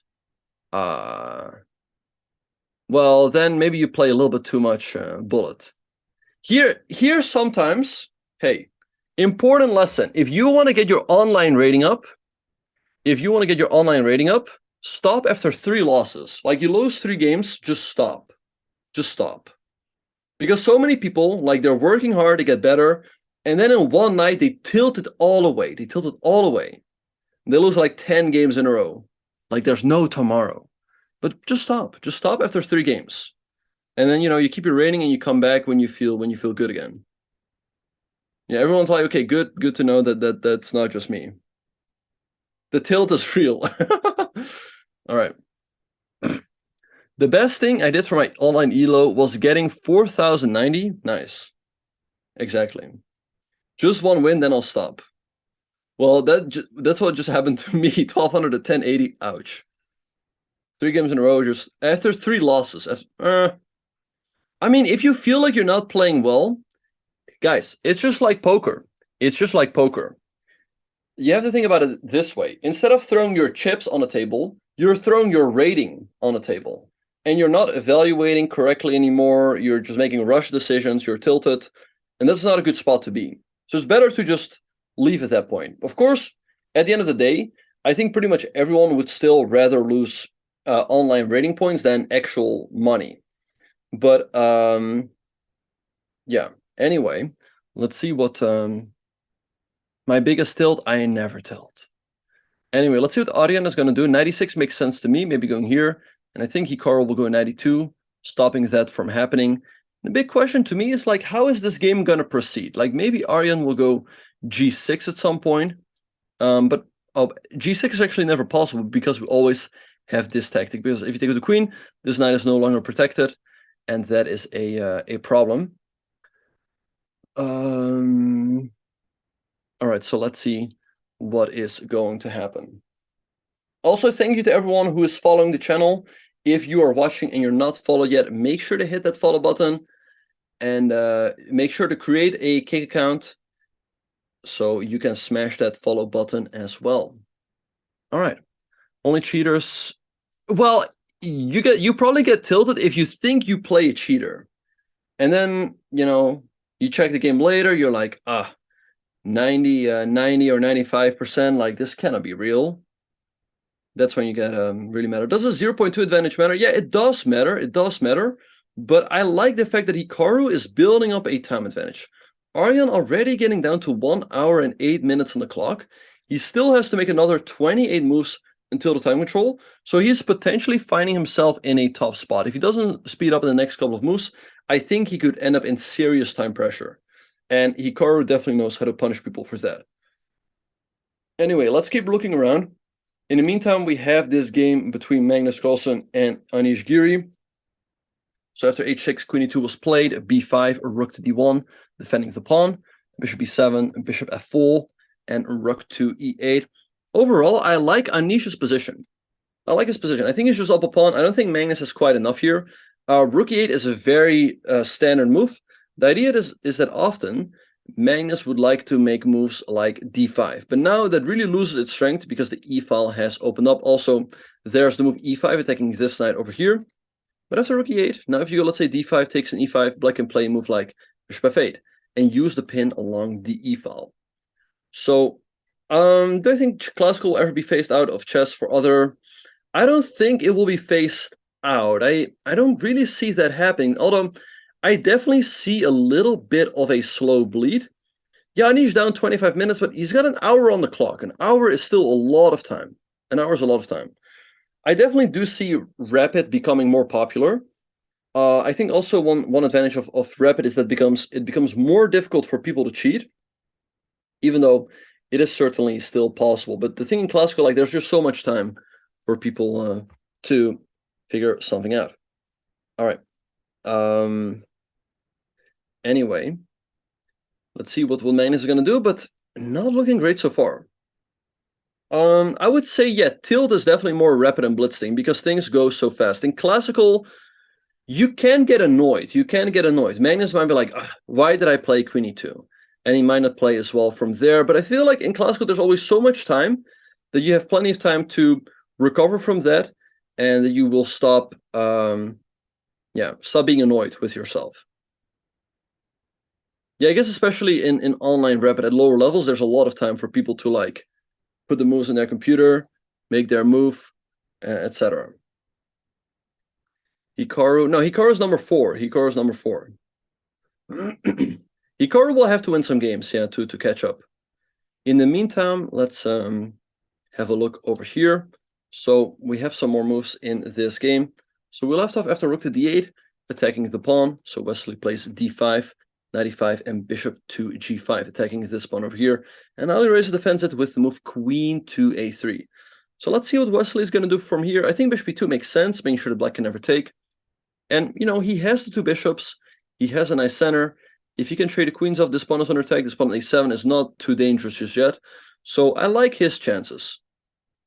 Anyway, that's that game right here. We also have the game between Fabiano and Shaq. Fabiano, for the moment, is thinking his queen is under attack. This pawn is under attack as well. But Hikaru is second in the tournament, right? That is true. So let's see where he is gonna go. But yeah, let's talk a little more about Hikaru's game.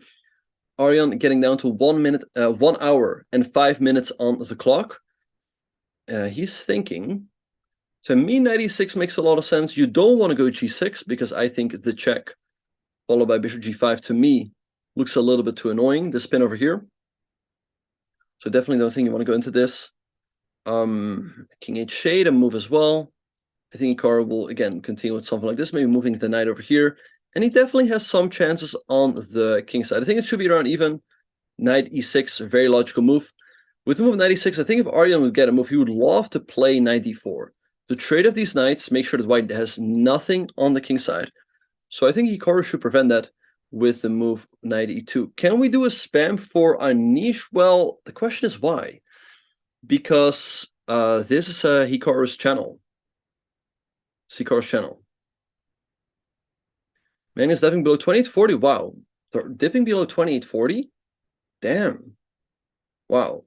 I mean, he still has quite a cushion. He still has quite a cushion over 2800, but he's losing points in every tournament. I mean, he needs to step up his game at some point. So, yeah. Anyway. Let's see what this... Yeah, no, this is definitely a position where you need a lot of time. You need lots of pieces still on the board, lots of tension, lots of decisions to be made.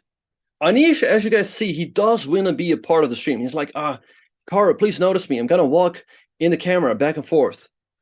Anyway, bishop takes a5 is on the board. Now I expect Hikaru to take with the queen. You don't want to take with the pawn because black gets a nice center and shuts out our bishop. So I guarantee you guys Hikaru is going to take with the queen. And thanks to Takes for the 3 months. Thank you for the support. Appreciate that. Bishop takes a5, a reasonable move by Tari, but it does give Hikaru the long-term advantage of the bishop pair. So it gives Hikaru something to work with. Hikaru, of course, recaptures with the queen. We see him getting back on the camera. And before he even writes down Aryan's move, he makes his move. So then he can write down both moves at the same time, saving some time. Now here is where Aryan should play a move quickly. He should not spend 10 minutes on bishop takes a5 Hikaru makes the expected response and then go in the tank again. Like, he should have something in mind here, but let's see what it is. I think very logical is to go g6, kicking the queen away. We probably go to f3. Now he could consider knight e6, but I did go here, or king g7 to make sure that we do not have here. Bishop g5 is met with this. I think Aryan is doing fine here, but again, white does have the two bishops. So that being said, I'm not 100% sure what Hikaru's plan is going to be here, but I assume he moves out the bishop.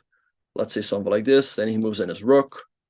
Again, tough to come up with a plan, though. Like, let's say Aryan goes here, maybe here, here. I would love to get a foreign, but I don't see how to make it out. Because if I go here, you go here. So I think the game should be approximately even, but Hikaru is good at building up the tension slowly but surely. He's putting pressure on Aryan's clock now as well. He really tries to speed up a little bit. And yeah, Aryan is going to feel the pressure now from the next couple of moves. So let's see what he's going to do. He's already down to an hour. Still has to make another 17 moves to reach the time control. And I think he should play g6. Knight e6 is currently not available because it hangs a pawn. All right, so let's see what he is going to do. Well, I think g6, I mean, it's not really a weakness. Because after this, black can go king g7.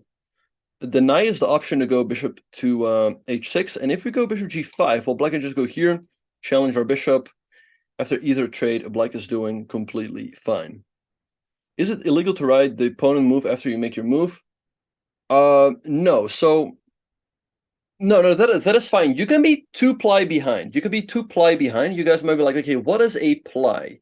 1 ply is 1 move. So let's say Aryan makes a move that is 1 ply. And then if Hikaru makes a move that is 2 ply. But you cannot be 3 moves behind. And this is sometimes what happens, where people make a move, then you make your move without writing anything down, and then they make a move again, and that is not allowed. But I've had people, there have been people who did that.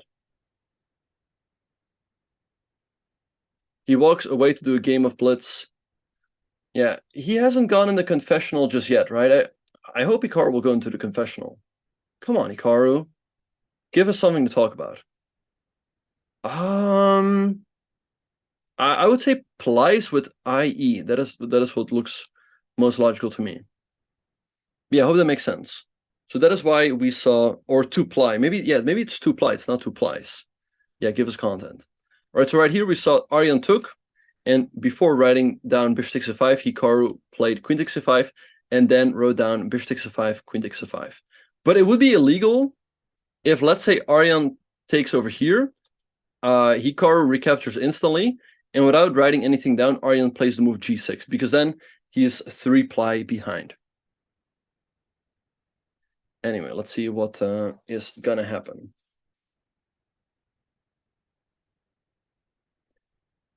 What do I think about winning endgame positions that need more than 50 moves? Should they make exceptions for those? That is a good question. I mean, maybe... Well, on the other hand, it also is it's a bit of torture if you have to defend some positions for 75 moves, right? Play Judith Blitz, Blindfold Blitz in the confessional. According to me, who has the better position right now, I would say it's around even, but I'm giving the practical advantage to Hikaru. I don't see a very clear plan for Aryan. He is down 18 minutes on the clock. Hikaru has the bishop pair, which is always a long-term advantage. And Aryan will have to be accurate here in the next couple of moves. And I don't like the fact that he made his move after 10 minutes of thought. Hikaru made the obvious recapture, and now he's thinking again for another 5. So that just kind of tells me that Aryan isn't really quite sure here as to how he should play this position. So yeah, I think Hikaru's chances increase with every move. Anyway, Anyway, let's see what is happening in some of the other games.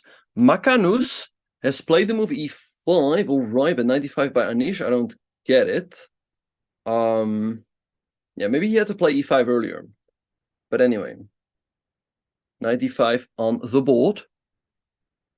Or that is a move I expect. Now, let's say Magnus takes. If you take with the queen, maybe he wants to go 91, attack the queen over here. And if the queen subs back, you can go queen g4. hit this pawn over here, and very often white's initiative on the king side is not easy to deal with, like king h8, d5, making use of all of these pins, and this looks a little bit unpleasant for black. We see Aryan reaching for a piece, and he goes rook e8. All right, so let's pull it up. Rook e8 on the board. All right, so with the move rook e8, he wants to go for knight e6.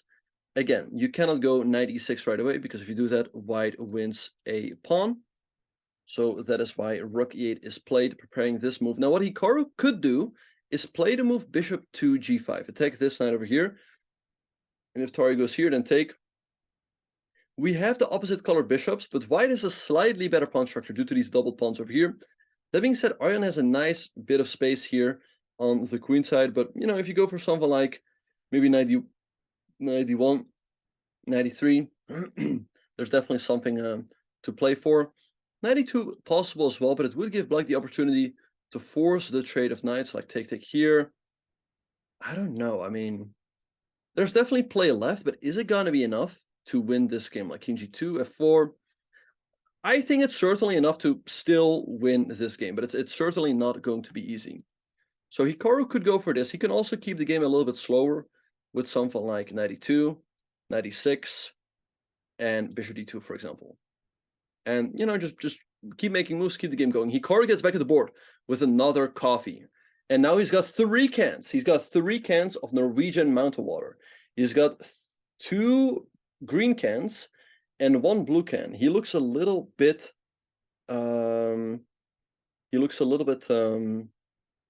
confused as about Aryan's move. So let's see what he is gonna play. Okay, I mean, bishop g5 is a move. So let's see what is gonna happen. Yes, exactly. You have to stay hydrated. My pleasure, SFZ. I hope all of you guys enjoy the coverage. It's a lot of fun covering these games with you guys. Again, if you guys have any questions in the chat, if you notice anything about the players, about the position on the board, feel free to let me know, and I will try to answer as many people as possible. Perhaps he got the blue can at the beginning of the game, but he didn't like it. Perhaps he didn't like it, yeah. Thank you, Liju. It's all right, awesome, Nikolai. Welcome to the channel. It's my pleasure. Could Hikaru get a rook left to attack? It's very difficult. Hikaru would love to get the move f4 in, but that is difficult as well. Like, let's say you go here, and you go f4, your queen is trapped. Who is the best Dutch player? That is Anish Giri.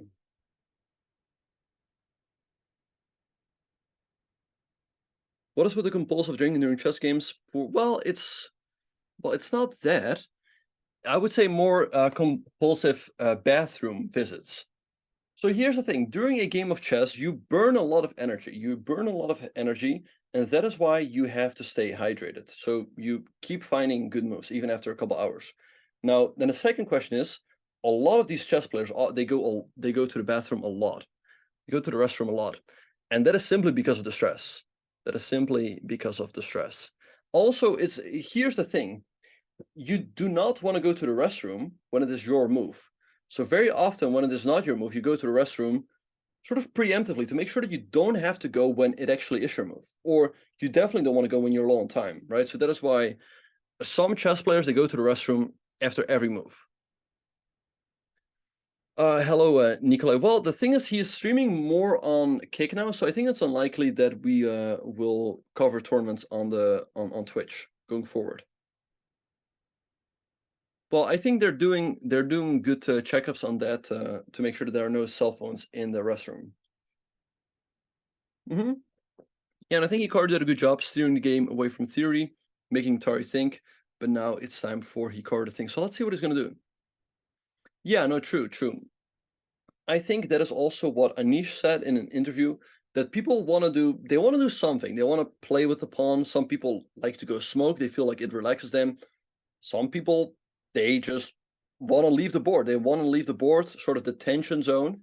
And then a logical place to go is the restroom, right? You might as well. So that is why a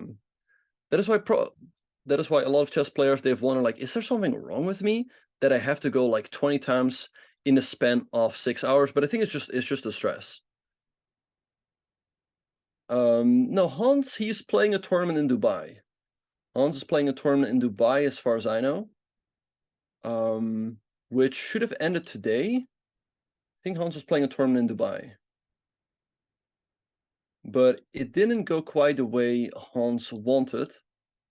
Hans was having an all right tournament, but he lost round number 7 and he lost round number 8. And it's a little bit weird. I don't see Hans playing in round number 9, so I don't know what happened there. But yeah, he lost quite a chunk of rating over there, which is unfortunate for our good friend. Ooh, he lost a lot. He lost like 30 points in the last couple of tournaments that he played. Anyway, thanks 49ers for life for the 3 months. Appreciate you supporting the channel.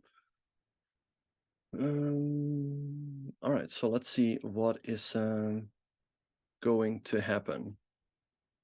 Wait, did he make a move? Okay, Hikaru played the move bishop d2. Very logical move to me. Again, bishop g5 was possible, but this would have forced more trades. Aryan goes here. Maybe you can win this endgame, but it's also quite likely to end in a draw. So I think very understandable that Hikaru just wants to keep the pieces on the board. Now I expect Aryan to go here, preparing knight d4, hitting the queen under pawn on c2, but then Hikaru can play the move knight to e2. Yeah, Hans lost to a 2300 player, which is very unfortunate, but sometimes those some of those players are really underrated, so that is how those things can happen. Sometimes that can happen. So yeah, tough tournament for our good friend over there, but I'm sure that he's going to find a way up soon again.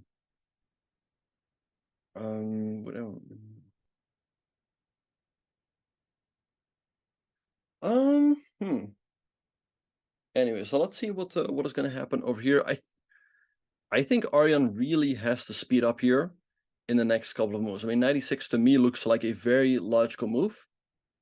That is why he played the move rook to e8, preparing knight d4. Because as of right now, Aryan has to make another 26 moves. So right now he only has 2 minutes per move, right? So if he spends longer than that, then he's getting into the danger zone. And after that, you only get 10 seconds of increment. So 96 on the board. Hikaru, I'm telling you guys, is going to blitz out the move knight to e2. I know it. I know it. I mean, there's no other move. I mean, you don't want to go queen f3 and queen d1. That's just passive. So I'm sure he's going to go knight e2 and just keep the game going. I know it. How many rating points can he win? No, Hans, the tournament is over. Today was round number 9. The ceiling stockfish, exactly. Yep. All right, so let's see what Hikaru is. Okay, thank you for your contribution, Big Wet Pineapple. 92 on the board, stopping knight to d4. Tari could consider d5 here, but d5 opens up the center, which is a little bit tricky because white has the 2 bishops. So I like what Hikaru is doing. He's keeping the tension. He wants to go for a pawn break later, maybe something like f4. He will have to prepare that very slowly. But right now he's just making Aryan burn clock. I think Aryan is playing a good game. Aryan is playing a good game. Like, there's nothing wrong with his position. I think it's equal. Maybe he's even a little bit better. But Hikaru is just playing for the time. He realizes, like, I'm up 16 minutes, almost 20. I'm just going to keep the tension, keep all the pieces on the board, and when Aryan is going to be low on time, that is when I will get chances. And it's not 100% obvious to me which plan Aryan should go for. So it's probably also not 100% obvious for him. So we'll just have to wait and see what he's going to play. But the more time he spends, the more I'm starting to like Hikaru's chances.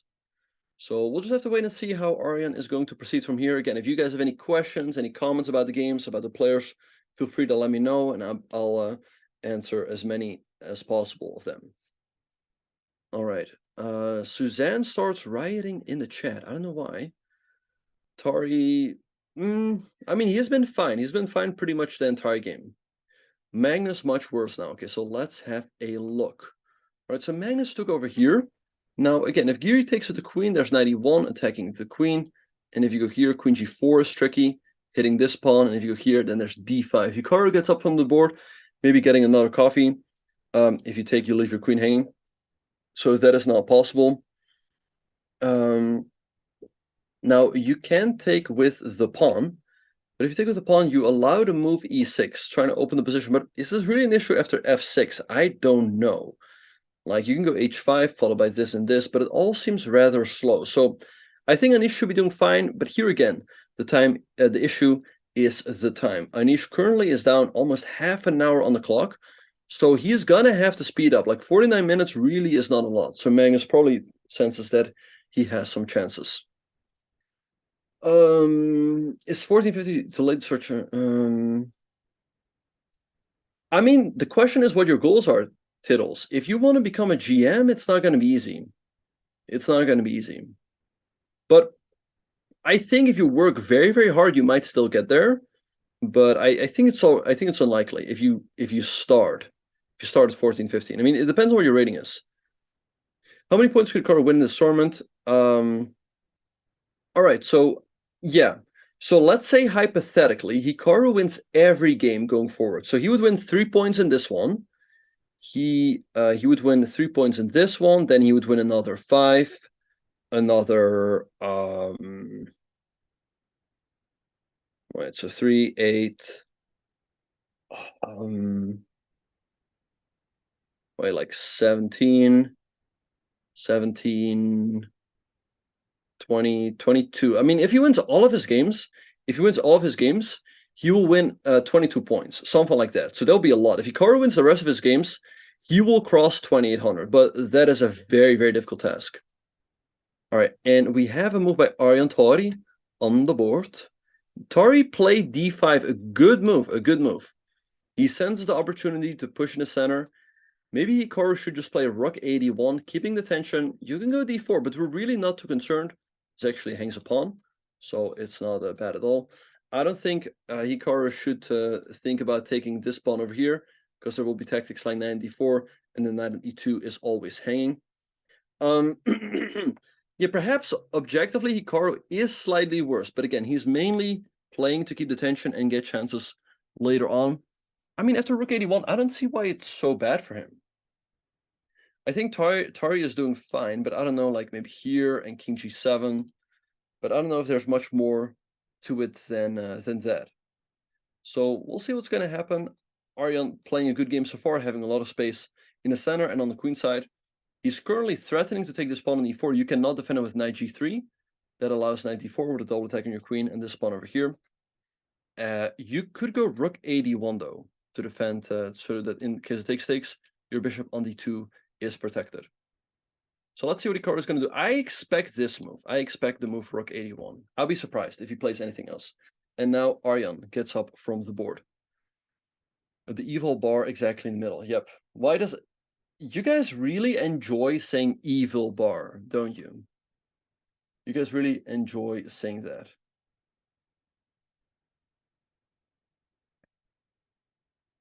Yeah. So let's see what Hikaru is going to do. But again, I would be surprised if he doesn't play the move rook a1. To me, makes a lot of sense defending that bishop on d2. It's a joke from someone who's been a sub forever. We can learn him. Okay. I feel like there's perhaps. I mean, I think Tari, he just has to keep pieces on the board and go from there. Stockfish is evil. If you use Stockfish during your game, that is evil.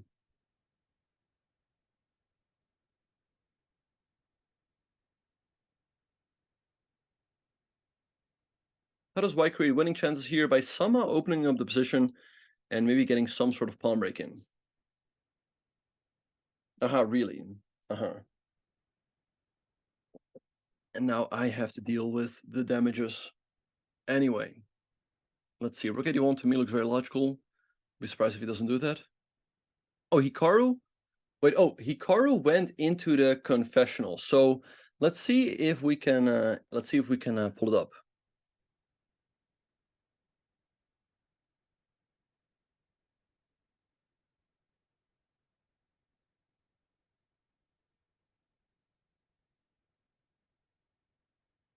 See if we can pull up the confessional. It will take a little bit of time, but we definitely will do that. In the meantime, he could also move his f rook to d1, but I think he should keep this rook here, so he keeps the option for a potential f4 push. Opening up the rook, maybe opening up this diagonal as well. So this move by far looks like the most logical move to me. So let's see if he is going to go for that. Um,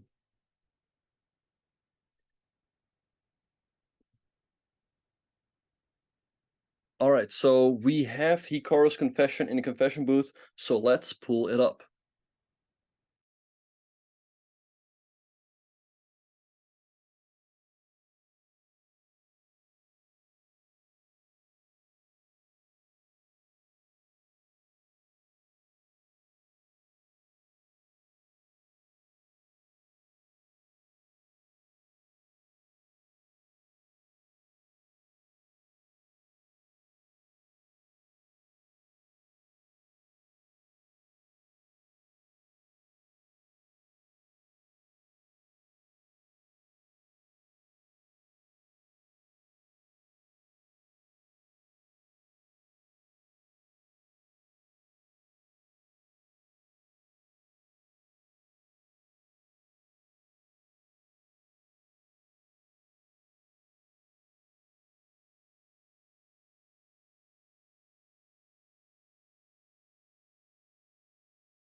And welcome back, everyone, to Norway Chess 2023. We're watching this game between Hikaru Nakamura and Aryan Tari. Aryan Tari has just played the move d5.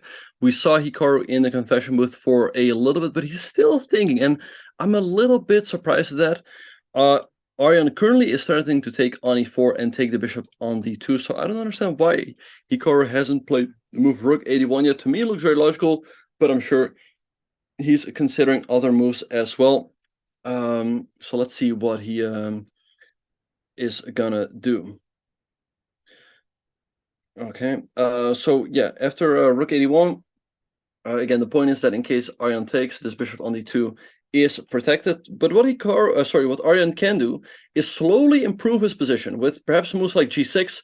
Taking this pawn is almost never possible because black has to move knight d4, attacking our queen, and our knight on e2. And after queen f3, then king g7. Okay, so let's see what is going to happen. The one thing I liked about Hikaru's position, or about his game rather, was the fact that he was way up on clock.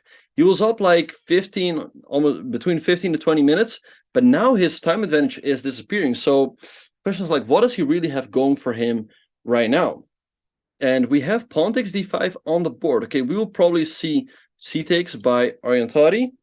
And I'm curious to see what Hikaru has in mind over there. Like if there's c takes, again, you cannot take because there is someone like knight f8 even, and the knight on e2 is hanging.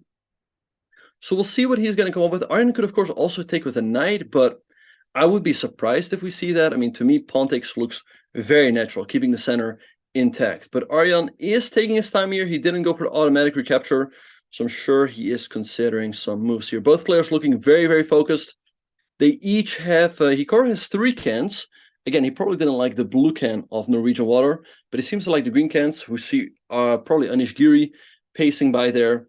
And let's see what Aryan Tari is gonna come up with. Okay. Anyway, so let's see what is gonna happen. I think pawn takes. Again, I expected this one, not a. Yeah, I mean, I would say Aryan is doing fine here. We still have a long game ahead of us, but it's not a dream opening. It's not been a dream opening for Hikaru. I think if anything, maybe he's slightly worse here with white pieces. But again, he's got a 2 bishops, so at least he's got something going for himself. So we will see what he will do to try to make some good things happen. All right, he gets up from the board, perhaps getting another drink, just refreshing himself, things of that nature. I understand that Aryan, didn't go for the automatic recapture, but I think he should just make the move at this point. I mean, you could take with a knight, but taking with a pawn looks much more natural. So again, I'd be surprised if he doesn't go for it, but you never know. Anyway, g4. I don't think you quite want to go for g4 in this position. Black probably has some ideas like g6 and maybe e4. I think it's more likely to backfire than anything. But yeah, if you guys have any questions in the chat about the players, about the game we are watching here, about me, feel free to ask. Maybe he's considering, well, taking with a queen would not be a good move. I'm pretty sure Hikaru knows how to win at this position. So it's way too early to say that Hikaru is in trouble, but I would say he's very slightly worse. I'm 2100chess.com and very serious about improving. What advice would you give? I'm going to start with some books like The Art of the Attack in Chess, Club Strategy for Club Players, My 60 Memorable Games, Positional Chess Handbook. Do you think books is a good idea? What books would you suggest? Now, one good way to improve in chess is to watch the channel, take notes while I'm doing commentary or when Hikaru is streaming. And also, not too long ago, I published a great course that will definitely enhance your black opening against 1d4. Other than that, just make sure you play plenty of tournaments, you play plenty of games, you study your openings well. I think especially be over 2000, that's definitely important. And Aryan takes with a knight. Wow, a little bit surprising, surprising decision. So let's see what Hikaru is going to do here. Very solid, but I mean, now I think Hikaru is doing more or less okay. I think he's going to bring this rook into the game. He can also put it here, of course. So let's see what is going to happen. But I'm sure Hikaru is going to be back anytime soon. Also, by the way, Hikaru made a course that I'm sure you can learn a lot from as well. Again, Anish, he keeps walking by. Okay, so right now Hikaru has 53 minutes against 48 for Aryan. Still plenty of time, but you know, they have to make another 23 moves to reach a time control. So both players have around 2 minutes per move. The position is simplifying a little bit. I think Aryan is doing absolutely fine here with the black pieces. But is he better? I don't know. I would say this position is just around even because Hikaru has the bishop pair. And Hikaru, yes, his stepfather also wrote some amazing books, so that'd be a nice way to support his stepfather. And I'm sure Hikaru would definitely appreciate that.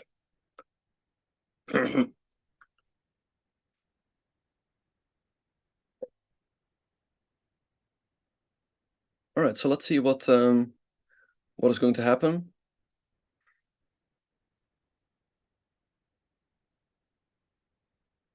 All right. Yeah, I expect Hikaru to move in this rook. This is the one piece that isn't quite participating yet. Now you could say the same about this rook over here. Hikaru was reaching for a piece. Again, I'm sure he's reaching for that rook, but let's try to watch that in slow motion real quick. And rook AE1 is on the board. All right, so let's see what Aryan is going to do here. The only difference is sparkling. Aha. Okay, so is green, is that sparkling water? Or I would say usually blue means that it's still water. And I guess green is sparkling. So Hikaru likes the sparkling water? Is that indeed what do we have? Yeah, I mean, Sunil, I'm sure he has a lot of experience for players in between in that rating range, so I'm sure a lot of you guys can learn a lot from him. Anyway, so let's see what Aryan is gonna do here. All right, so I'm sure he's gonna maybe queen d6, making sure this pawn is not hanging. Hikaru at some point could consider taking this pawn over here, like 94, although you have this, so it's probably still a little bit too risky to take right away, but at some point this pawn will be hanging. All right, so let's see what Aryan is going to do. Again, I think the move knight takes d5, he's showing a little bit too much respect for Aryan. I think had he played a player of a similar rating, he would have taken with his pawn, because that looks like the most natural move, probably also gives him the most chances to win. So this move is a little bit more solid. So again, I think he's showing a lot of respect here. Also, we get a lot of follows. Appreciate everyone who's hitting the follow button. Welcome to the channel.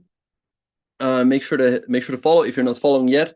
And if you don't have a Kick account, create one for sure, because the platform keeps growing. And yeah, this is where Hikaru will be streaming from now on. All right, so let's see what Aryan is going to do. Hikaru building up a time advantage. Oh, yeah, I don't know. There was probably a little bit of a glitch with the bot. So let's see what is going to happen. What I don't know what sounds sus. But I think had Aryan captured with a pawn, he probably would have had an advantage. I think now it's approximately even. And again, his clock is ticking. Hikaru getting a small advantage on the clock. So let's see if he can put it to work. Let's see what is gonna happen. All right.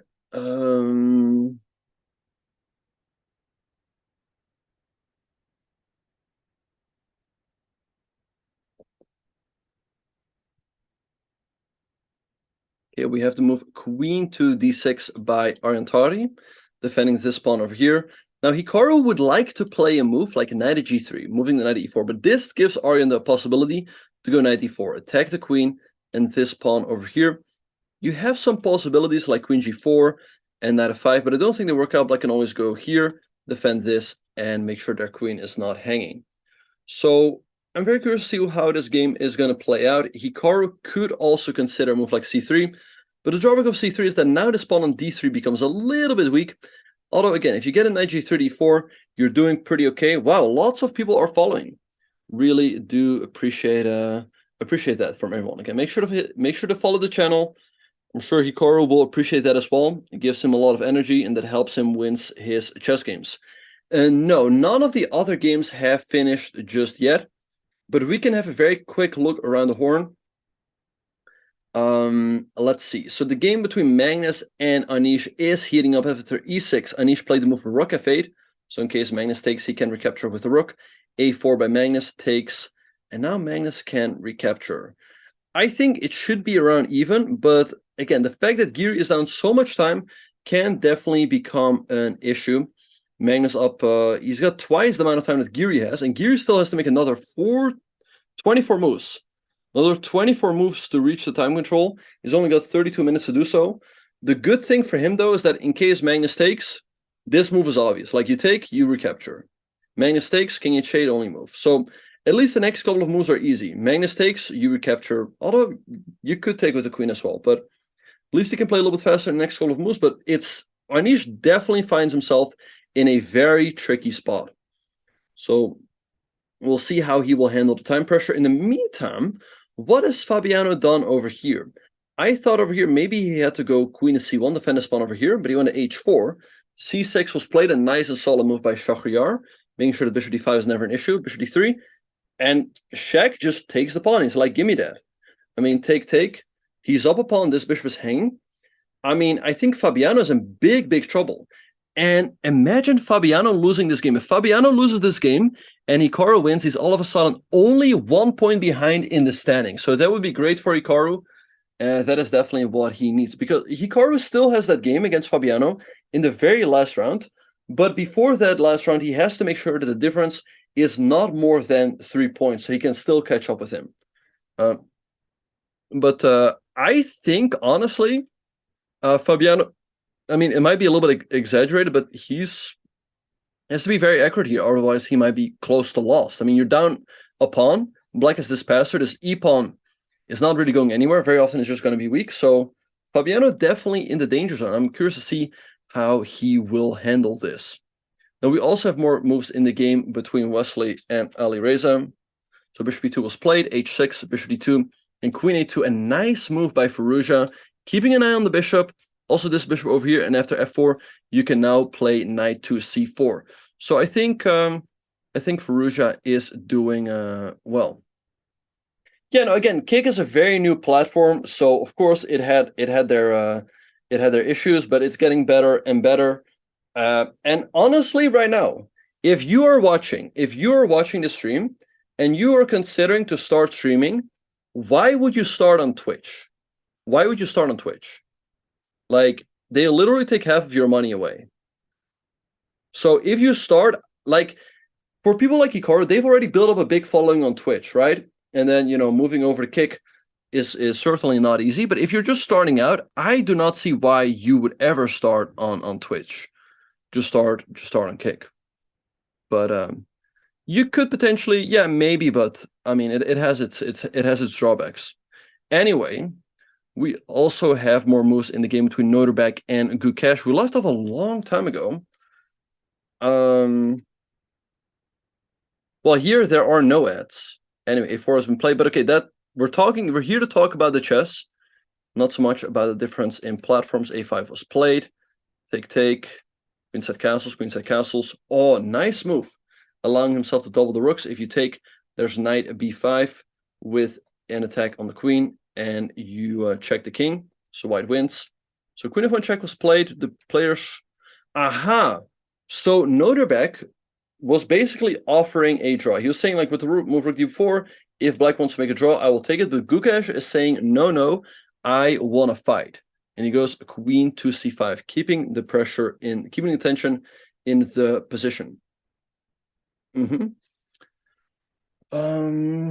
Yeah, Hikaru is not playing the World Cup, but he is going to play the Grand Swiss. Anyway, let's see what is going to happen. All right, we'll see. Okay, in the meantime, we also have more moves in the game between Magnus and Anish. Magnus took, Giri recaptured, Magnus took, and Giri recaptured right away. Now, I think Magnus is just going to take this pawn. Looks very logical. Anish is going to move his king into the corner, and then I'm curious to see what Magnus is going to do. I mean, he should still be doing. I mean, the game should still be equal. With bishop f6 coming, black is still very solid over here, and a black is still up a pawn. But of course, Magnus always has that advantage on the clock. So let's just keep talking about Hikaru's game. Talking about chess is better than talking about platforms or canned water. I think a lot of people would disagree. But hey, anyway, let's see what is going to happen. Hikaru is currently thinking after move queen e6. So let's see what he is gonna do. Okay. I mean, he could move his queen with something like queen g4, making sure the knight d4 doesn't come with a tempo. Like, let's say you go here, rook a8. Now you can play knight g3 without having to worry about this move over here. Can't water talk, right? You have knight f6, but queen h4. I mean, I'm starting to like his position. It's not easy for Aryan to get any of these breaks in. Again, it opens up the position, and that's only to Hikaru's advantage because he has the two bishops. So I think the game is approximately even. But Hikaru definitely has potential given the fact that he has the two bishops. So we will see how he is going to put them to work. Yes, if Hikaru plays the Singfield Cup and the World Rapid and Blitz, he will be eligible to qualify for the rating spot. Yes, because that will be for FIDE circuit tournaments. Yeah, that would definitely be an idea. I think, yeah, I mean, why not? So the Singfield Cup is part of the Grand Chess Tour, but he could definitely be a wild card for that event. Okay, so let's see what is going to happen. Hikaru has played the move queen g4. I like the move, making sure that knight d4 no longer comes with a tempo. And now we'll see what Aryan is going to do. I mean, let's say rook a8. I think we will go knight g3. Want to go knight f5 or knight e4. And again, our knight starts hopping around. Knight d4 no longer faces us. We just play something like c3, attack the knight. Although this does allow knight b3, so still remains to be seen. Aryan does have a pretty solid position. He's got some nice space on the queen side, but we have the bishop pair. And time is even. Again, I like that when Hikaru was on the clock. Thank you, Aaron. It's a lot of fun. It's a lot of fun doing this with you guys. Again, if you guys have any questions, feel free to ask them in the chat. Yeah, no, that is indeed important, Gavin. I really like the fact that he was way up on clock, but now that is gone.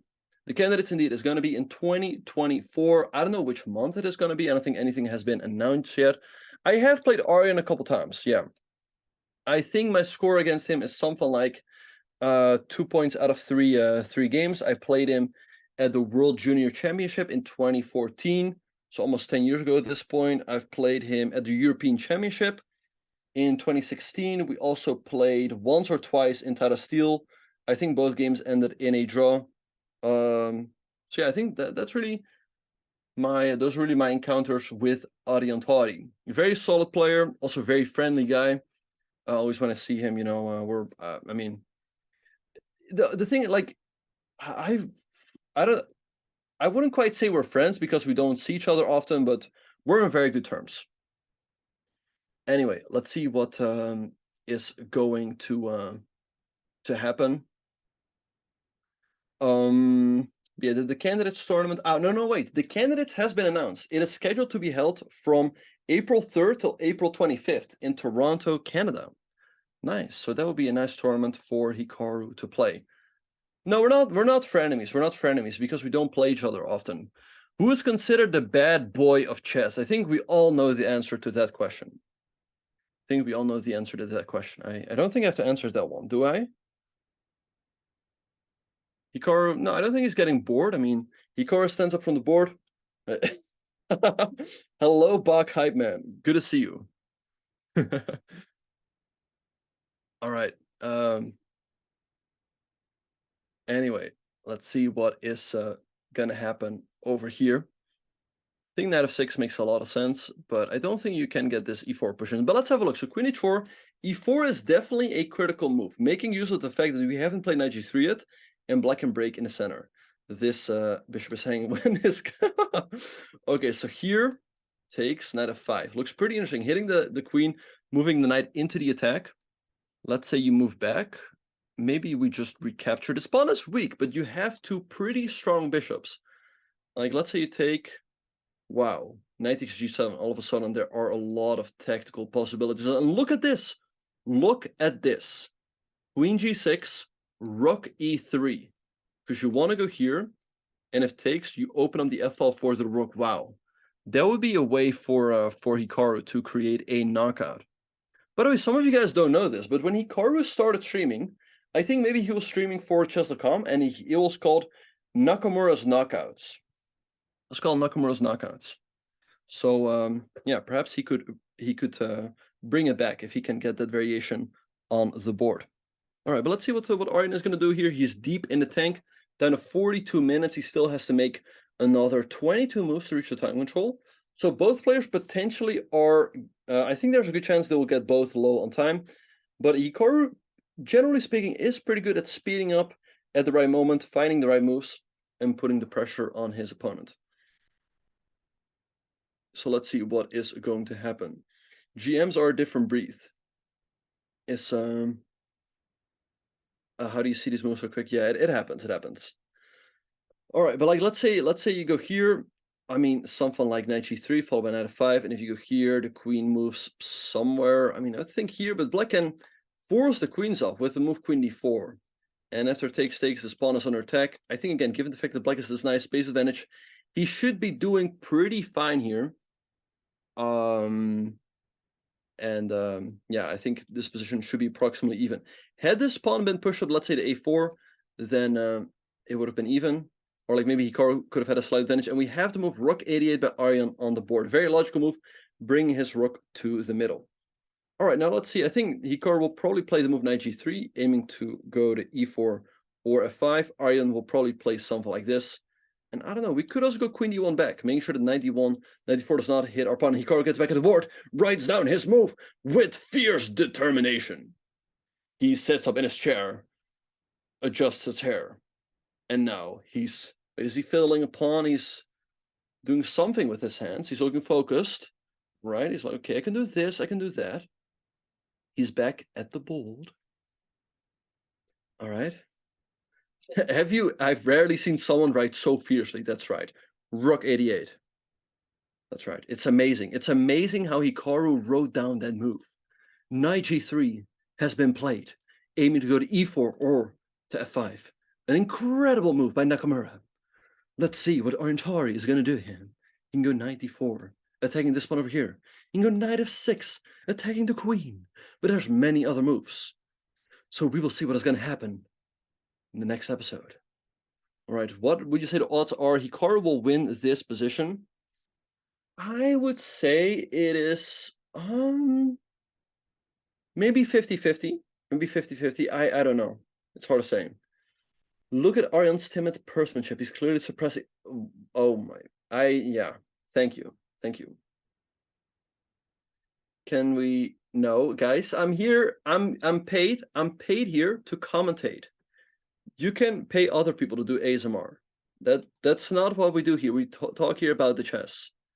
We talk here about the chess. There has to be something here.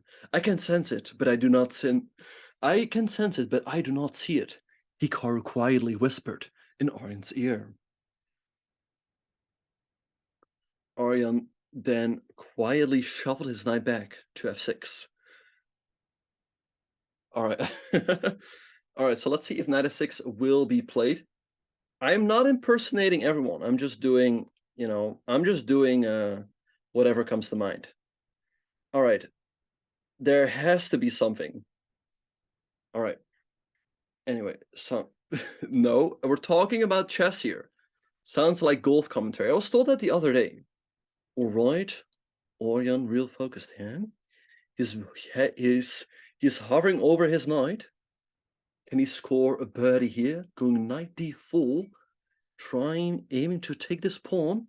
Will Hikaru see it? He could defend it with his rook, or with his queen, or offer the trade of knights. The utmost concentration for Hikaru Nakamura, the famous streamer, against the young Norwegian. Who is going to win this matchup over here?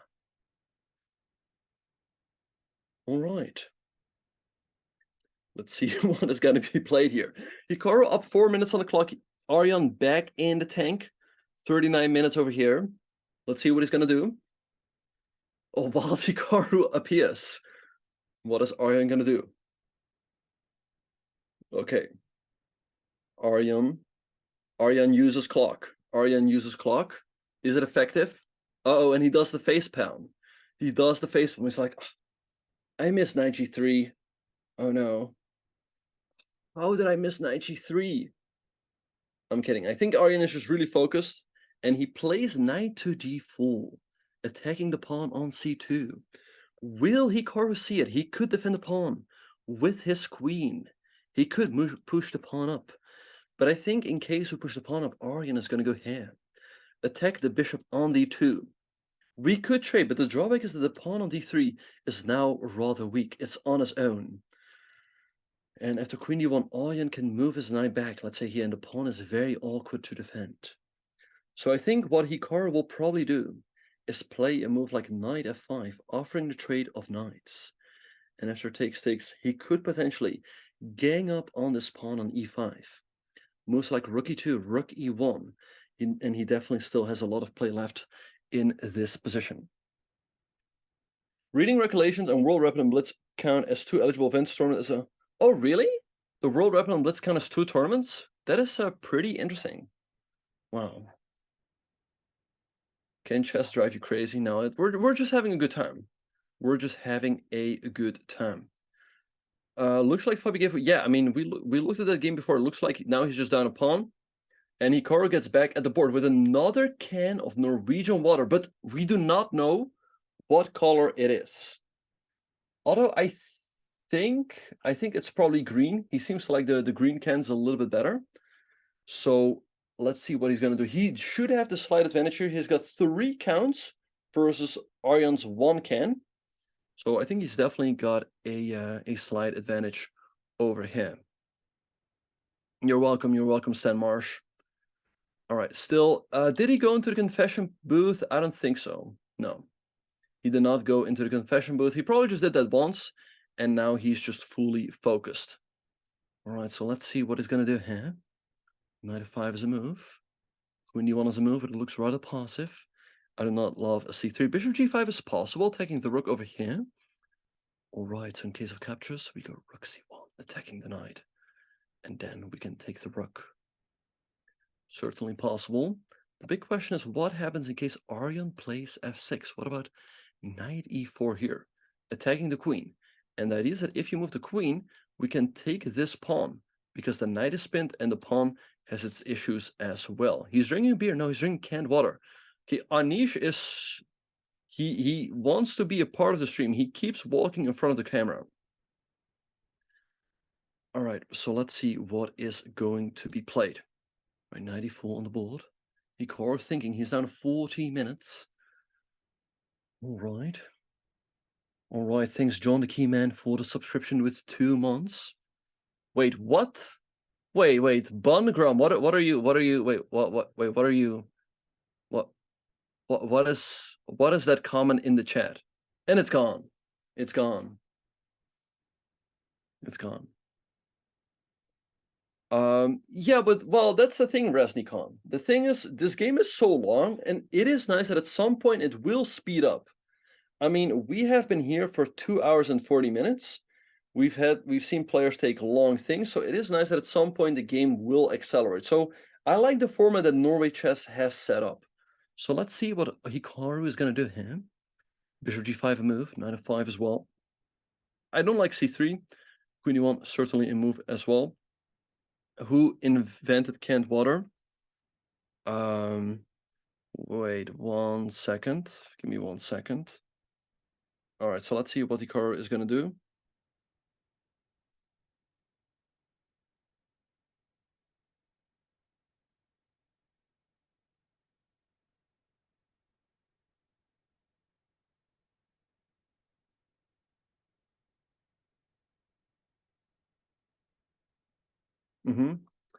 Thank you, GMHikaru. That's a lot of fun. It's a lot of fun doing this.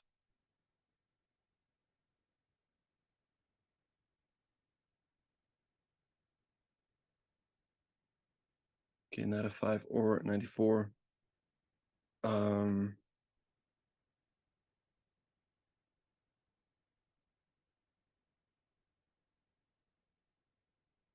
You think? I think there's definitely something to be said for a 10-second increment. I mean, the players really have to manage their time. They really have to manage their time correctly. Um,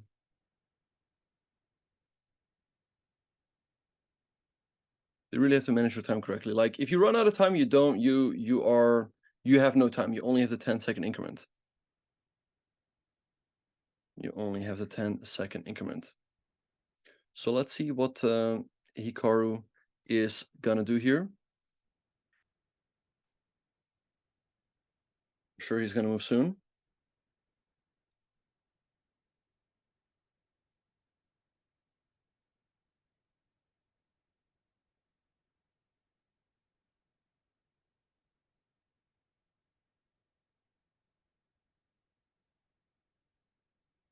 Okay, he's gonna flag. I don't think that's very likely. Again, the one thing I don't like is the fact that Hikaru is letting his time advantage slip away. Yeah, Benzion, tomorrow Canty will be on, so that is gonna be awesome. Yeah, no, for sure. It's gonna be an awesome show with Canty. He's a great co-host. We've done a commentary before. It's always a lot of fun. So looking forward to that as well. All right, so let's see what Hikaru is gonna do here. I think probably he doesn't want to do this, trade the knights, because it makes the position much more simplified. But I think perhaps it is what he has to do. Um,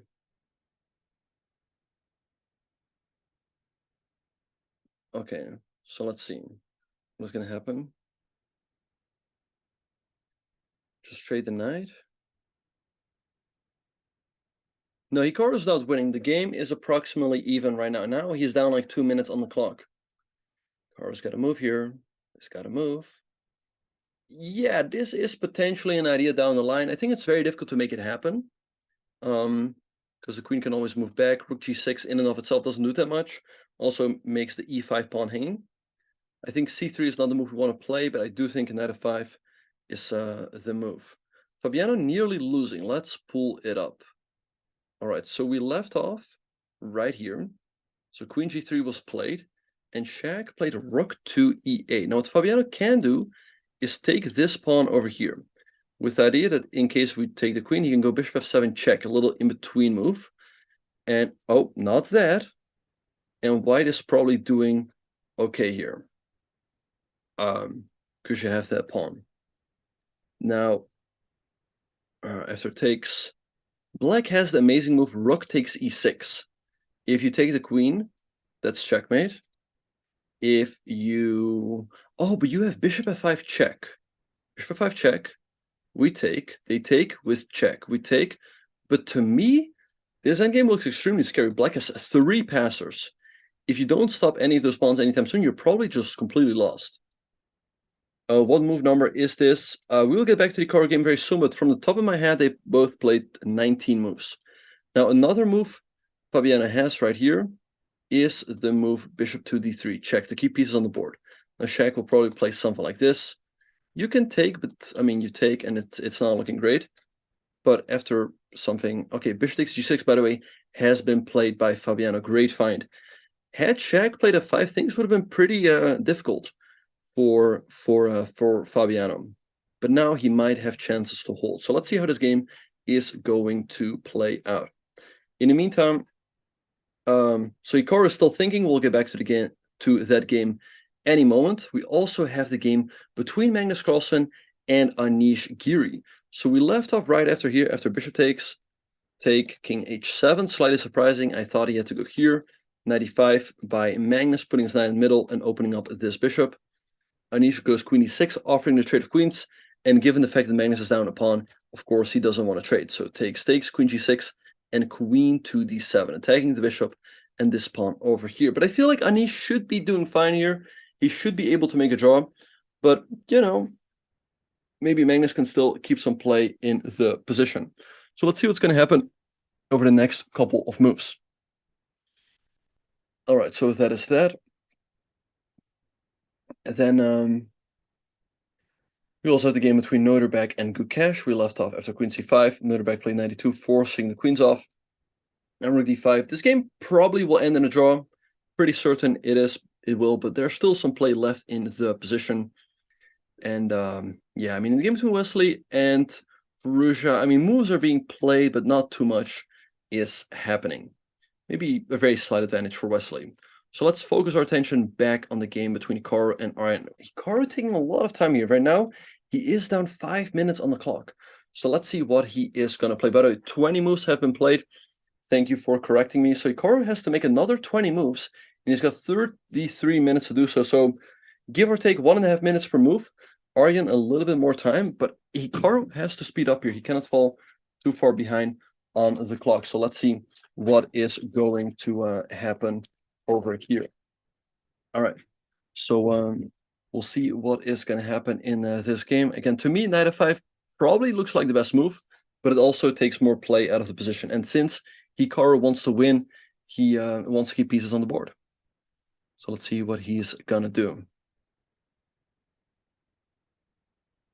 Yeah, he's thinking for 10, 11 minutes already, so he's just got to go. I mean, again, knight f5 to me looks like the right move.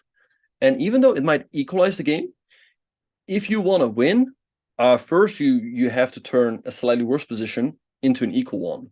And only then you can push for an advantage. So I think he just has to move here. He just has to keep going. And he just has to have faith that chances will appear later on. So let's see. Bishop g5, certainly a move. But it's also like, if it works, that'd be great. But if it doesn't, it takes a lot of play out of the position. Like the game becomes very forcing. So there's no way back from that. I mean, Aryan can play something like here, and after takes, who knows what is happening? I mean, he's probably, yes.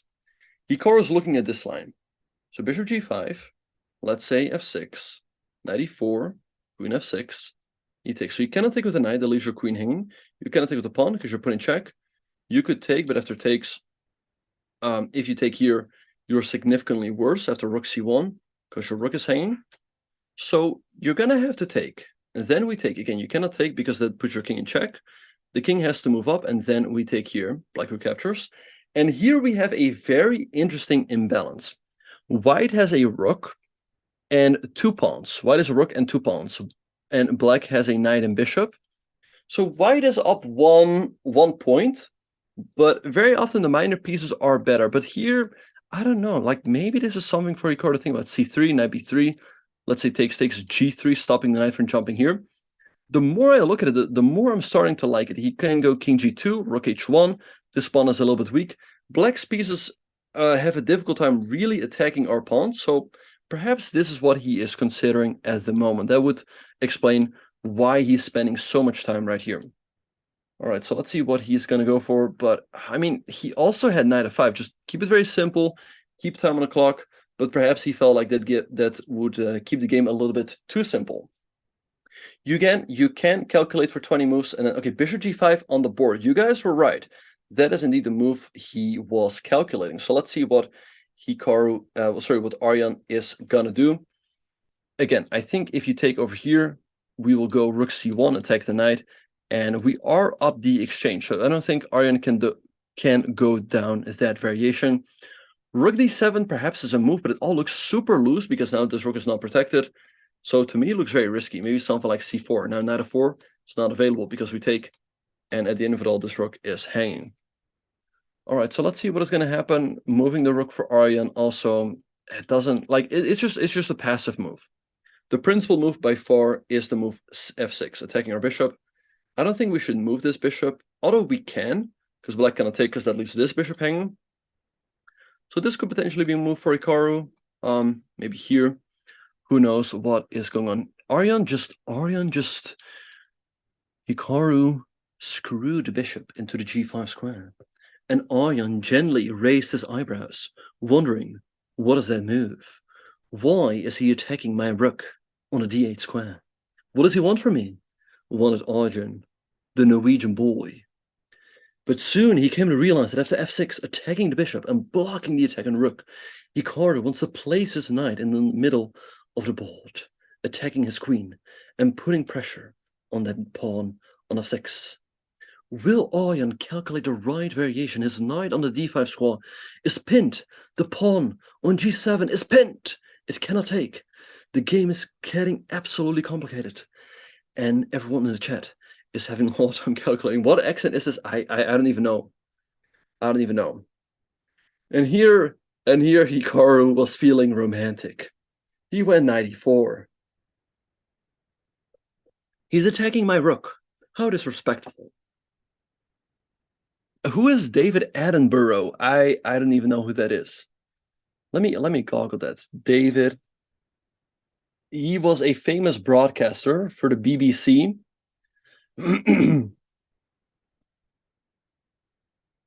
All right, awesome. He does nature documentaries for the BBC. All right, we see Hikaru slightly moving up to his prey, moving the bishop to g5. Aryan could block the attack by moving the pawn up, and then Hikaru could move forward a knight to increase the pressure. Attacking the queen and the knight and the pawn on f6. Will Aryan see it, or will he fall prey to Hikaru's attacks? It might come through here. Hikaru wants to get another point on the board. If Hikaru wins his game and Fabiano loses, he would close down the gap to 1 point. So let's see if that is going to happen. You love the big black center? Yeah, exactly. Is Aryan the second best Norwegian? I think so. It's always very close between Aryan and Hammer, but I think right now Aryan is ahead of Hammer, our good friend. I think Hammer, right now, he's doing commentary on Norwegian television. The score, no, I think the score is fine. Score is fine, no? Hikaru is 4 points behind Fabiano. Flevoland. Well, actually, that is where I was born, Steve. So maybe you know somehow. Sounds like an anime narrative. Love it. Who drinks the most water? Well, I'm trying my best to keep up with these players. Like talking all the time definitely requires a lot of water. I definitely have to take my sips here and there. What other accents can I do? I just do what comes to mind. I drink more water than any of you fools, says the game tourist. It might be Baron from BNA. That didn't look like water. That is water. That is water. This is a family-friendly channel. That was water. All right. So let's see what Aryan is going to do. I think he's going to move up this pawn. Again, moving the rook is just kind of passive. It's not Kando. I lose the game. I lose the game. Yep, that's why we're here and we're not over there in Norway. Wait, what? Wait, what? The blue. Okay. Okay, you guys. Okay, Chad just took a dark turn. My oxen is magnificent. Thank you. All right, why not King C2? King C2 might be a move. I am sure that Aryan is considering King C2, but if you go King C2, there might be Queen D1 check, and the king is taken out to a dark forest, where 2 + 2 = 5. Hikaru could put him in check, and if Aryan takes the pawn, it will be checkmate. So I don't think King C2 will be played. Knight f6 certainly is a move. Let's have a look, attacking our queen. But here, Hikaru could feel a little romantic and sacrifice the pawn. If you take, there might be knight f5, attacking the queen. And if the queen moves, we can take here. And if you take, we can take the knight. And Black's king is getting pulled out of a forest to where he's probably just going to get checkmated. I don't think Hikaru is doing confession right now, is he? No, I don't think so. Wait, no. He's not in the confession booth. Wait, is he? I don't see him in there. I just looked at the stream. Yeah, no, I know. Knight takes c2 is a move, but if you go knight takes c2, we will go rook c1, attacking your knight, and your rook is under attack as well. If you go f6 right now, I feel like bad things are going to happen, like something like knight f5, and the pressure probably is just too much. Like, there has to be something for Hikaru in this position. Bishop d2, for example. Threatening checkmate, and your knight is still hanging. So let's see what is going to happen. Yeah, but knight takes c2, I think, will be met by rook to c1. You can go back, but I don't think you quite have enough compensation over here. How do you checkmate? You checkmate by attacking the king and making sure it cannot move anywhere. Oh, they just showed his previous visit? Wait, really? I don't see it on the live stream. I don't see it on the live stream. Right.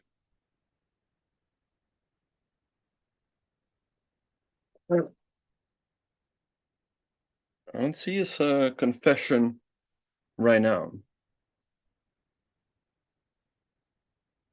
Do you guys see it? Yeah, I don't see it either. How would I defend? I mean, probably f6 is the best move here for Aryan. It's logical that now he is in a tank because he has to think. It was the old one, okay. All right, yeah, no, I think we didn't see it. You guys are just debating me. No, I think he has to go f6. We go knight e4. And then Aryan has to go queen e6 or queen e7. He has to force a queen trade. Again, if you go here, you're just getting smoked because we take. You cannot take with the knight. You cannot take with the pawn because both moves put your king in check. So you have to go queen e6. Saad, you have. Wait, what? Anyway, you take here. And in case of takes, we take. And your problem is that your rook is under attack. And if, in case you take, we take. And we go into this endgame where I think Hikaru has pretty reasonable chances. I think he might be better here. The pawn on g4 is a little bit weak, though. Maybe Aryan can attack this one quickly with something like h6, king g2, and now knight f6, because how do you defend this one over here? Maybe king h3. This pawn is also weak. So, again, I'd say this is probably equal, but I think this is the endgame Hikaru is going for.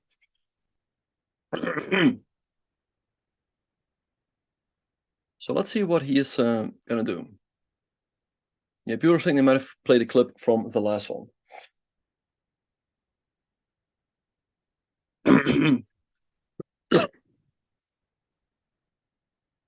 Wait, really? Aiden Ross said he wants to do a chess lesson with Hikaru?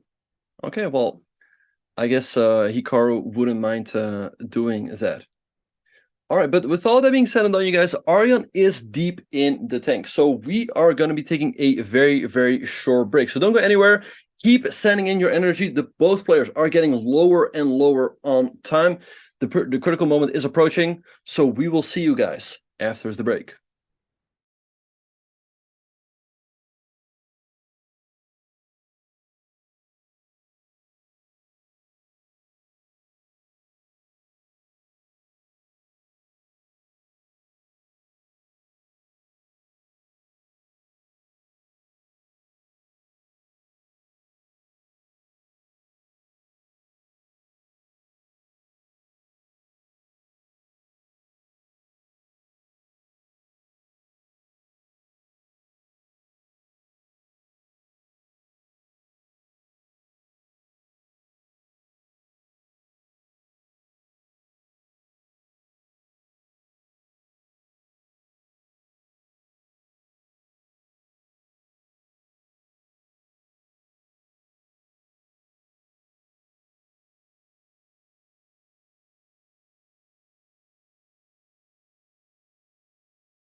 And welcome back everyone to round 5 of Norway Chess 2023. While we were on a very short break, a couple more moves have been played. After the move bishop to g5, Aryan played the move rook to b8, and Hikaru proceeded with the move bishop to e3. Now, black cannot take this pawn on c2 because he would leave this bishop on a7 hanging, and also the rook on b8, so black loses a piece here. And here Aryan played the move queen to g6, offering the trade of queens. So let's see how Hikaru is going to deal with this one. He can trade himself, he can let Aryan trade, or move the queen away. But moving the queen away looks rather risky because black might have some ideas like take, and this knight is hanging, although it also opens up the f-file. So let's see what he is going to do. And yeah, welcome back everyone. Hope you guys are having a great evening, afternoon, wherever you are in the big wide world. It's been a lot of fun so far, but the critical moment of the game is approaching. Both players are around 25 minutes. So again, make sure to keep sending in your energy to Hikaru. He needs it now more than ever. Yeah, apparently he missed the opportunity after rook b8 to play pawn to c3. Attack the knight. Now, Aryan was probably going to go knight b3, blocking in this bishop. And here, perhaps the move pawn to d4. Now, let's see. In case Aryan takes, there is the move knight f5, attacking the queen. And if you go queen g6, there's bishop b1. Not easy to see at all. Like, you sacrifice a pawn, and there are all these possibilities. But yeah, here it looks like Aryan is in trouble. If you go queen f8, I mean, bishop h6 looks absolutely crushing. So not easy to seal, but this was a really nice opportunity for Hikaru. If he gets to move d4 in, knight f5 is coming. Again, this bishop can switch back around through this diagonal. And that's a Kasparov moment, exactly, chess lover. It reminds me of that video, like Kasparov's mind-boggling calculations. I guess some of you guys know which one I'm talking about, where he's talking about the attackers versus the defenders. Anyway, definitely worth checking out. Anyway, bishop e3 was played by Hikaru. That is that in case black takes, we recapture with the f-pawn, and we get massive pressure on this pawn on f7. So black simply cannot do that. So that is why Aryan played the move queen to g6, offering the trade of queens. Now Hikaru could play c3 anyway, in the case of takes. Now Aryan takes, we take, if we take with the pawn, I mean, maybe knight e6 to block, or knight b3. Both look pretty even Steven. So let's see what Hikaru is going to do. If he wants to keep the queens on the board, the only way to do so is queen e1, but I'm not a big fan of it. I think he has to somehow maybe allow it and hope that his activity will pay off. So let's see what he is going to do. People are spamming the flower to give Hikaru power. Exactly. It always works. Ben could ask us to spam anything in chat and we would do it. I appreciate that. You guys have been great this evening. It's been a lot of fun covering this game, also yesterday. And it's been working out pretty well for Hikaru. I mean, he's second in the standings, playing a very solid tournament. He's had 3 draws, 1 win, and he's had in 4 of his first games, he had the black pieces. So let's hope he can get another win on the board here. If he wants to win the tournament, this is most certainly a must-win situation. So let's see if he can do it. He's down to 23 minutes against 24 from Aryan. I was really hoping that he would pull away a little bit in terms of the time situation, but the players have remained pretty even in terms of the time. So let's see what he is gonna do. Yes, I also stream myself both on Twitch and on Kick, and my username on there is GMBenjaminBox. So if you guys enjoy the commentary, feel free to check out my channels as well. Fabiano's game, let's have a look. It's not a hospital shirt, but I see what you're saying. It kind of looks like that. Anyway, I hope that none of you guys ever have to wear one. So let's see what has happened in the game between Fabiano and Shaq. So Fabiano unleashed bishop takes g6. Again, the idea is that in case we take the queen, white has this in between check, and then can recapture the queen and should be doing fine. And of course, they're also attacking our queen. So Shaq took an e6. Now Fabiano played bishop d3, the correct move. I think if you go bishop 5, we take here, take stakes. And this endgame, again, to me, it looks lost because black has 3 passers on the queen side. All right, so bishop d3 was played by Fabiano, making sure that black cannot trade the queens. Shaq moved his king into the corner. Rook d1 by Fabiano, the right decision, keeping pieces on the board. Queen d6, Shaq offering a queen trade. Fabiano realizes, like, hey, I cannot trade. Queen f3, queen e7. Shaq wants a trade of the rooks, so Fabiano prevents that by playing bishop f1. Now, if you go rook e1, white takes, and the pawn on f6 is hanging. This is no longer a check. So rook to e5 was played. h4 by Fabiano. taking away this g5 square for the rook, also creating some love for his king. Bishop b6 and rook to d4. Fabiano down a little bit of time on the clock. He's down to 16 minutes against 29 for Shaq. That being said, it's not easy to push this pawn. This king is a little bit exposed. Maybe Fabiano wants to go for moves like rook to f4. So it will be interesting to see how this game is going to shake out over the next couple of moves. Queen d7. Let's have a look. Also, I mean, let's keep it looking around real quick. Just wanted to update you guys what's happening in the other games. In the game between Anish and Magnus, I think this game is headed for a draw. We left off over here, queen e7, bishop f6. Magnus took the pawn, takes, queen f5, taking this pawn over here, queen c5. By the way, you cannot take because that leaves your rook hanging. So that is why Anish moved the rook over here. And now Magnus takes the pawn and Giri takes over here. Probably Magnus's best move is to take this pawn over here, but this should all just be a draw. So I'd be surprised if Magnus finds a way to keep it going, but if anyone can do it, it is him. All right, so with all that being said, wait, Wesley is in trouble. Wait, what happened here? It looked like we had a very normal game. Queen e2 was played, queen a4, nice move by Firouzja. f4 and knight c6, very nice move, making use of the pin on the d-file. Wesley moved his bishop here, but now Firouzja just takes the pawn, and Wesley is down a full pawn. I mean, I don't quite see the compensation. Wesley in real trouble. This d-pawn could also easily become weak. If you go d6, you go knight c8, attacking it, d7, knight b6, and I think this pawn is just dropping. So big trouble for Wesley. So, all right. So that is that. In the meantime, the game between Noderbeck and Abdesatorov ended in a draw. I wonder when we will see the Armageddon, and Hikaru played the move c3. So c3 on the board by Hikaru, a nice move. I think Tari could trade. He can also trade here first. Question will be how Hikaru is going to recapture. You can take with the pawn, can also take with the rook. Because if you take with the rook, the knight can no longer go here because you hang the pawn on e5. So then where does the knight go? The knight can go to b3.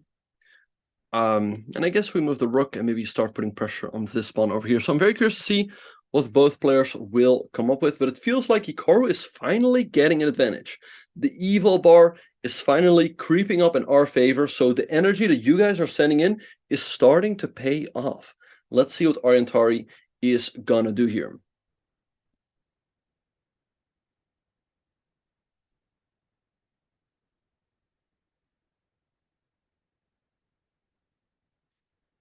All right, so let's see what is going to happen. Yeah, Wesley So is in big trouble, as people are pointing out in the chat.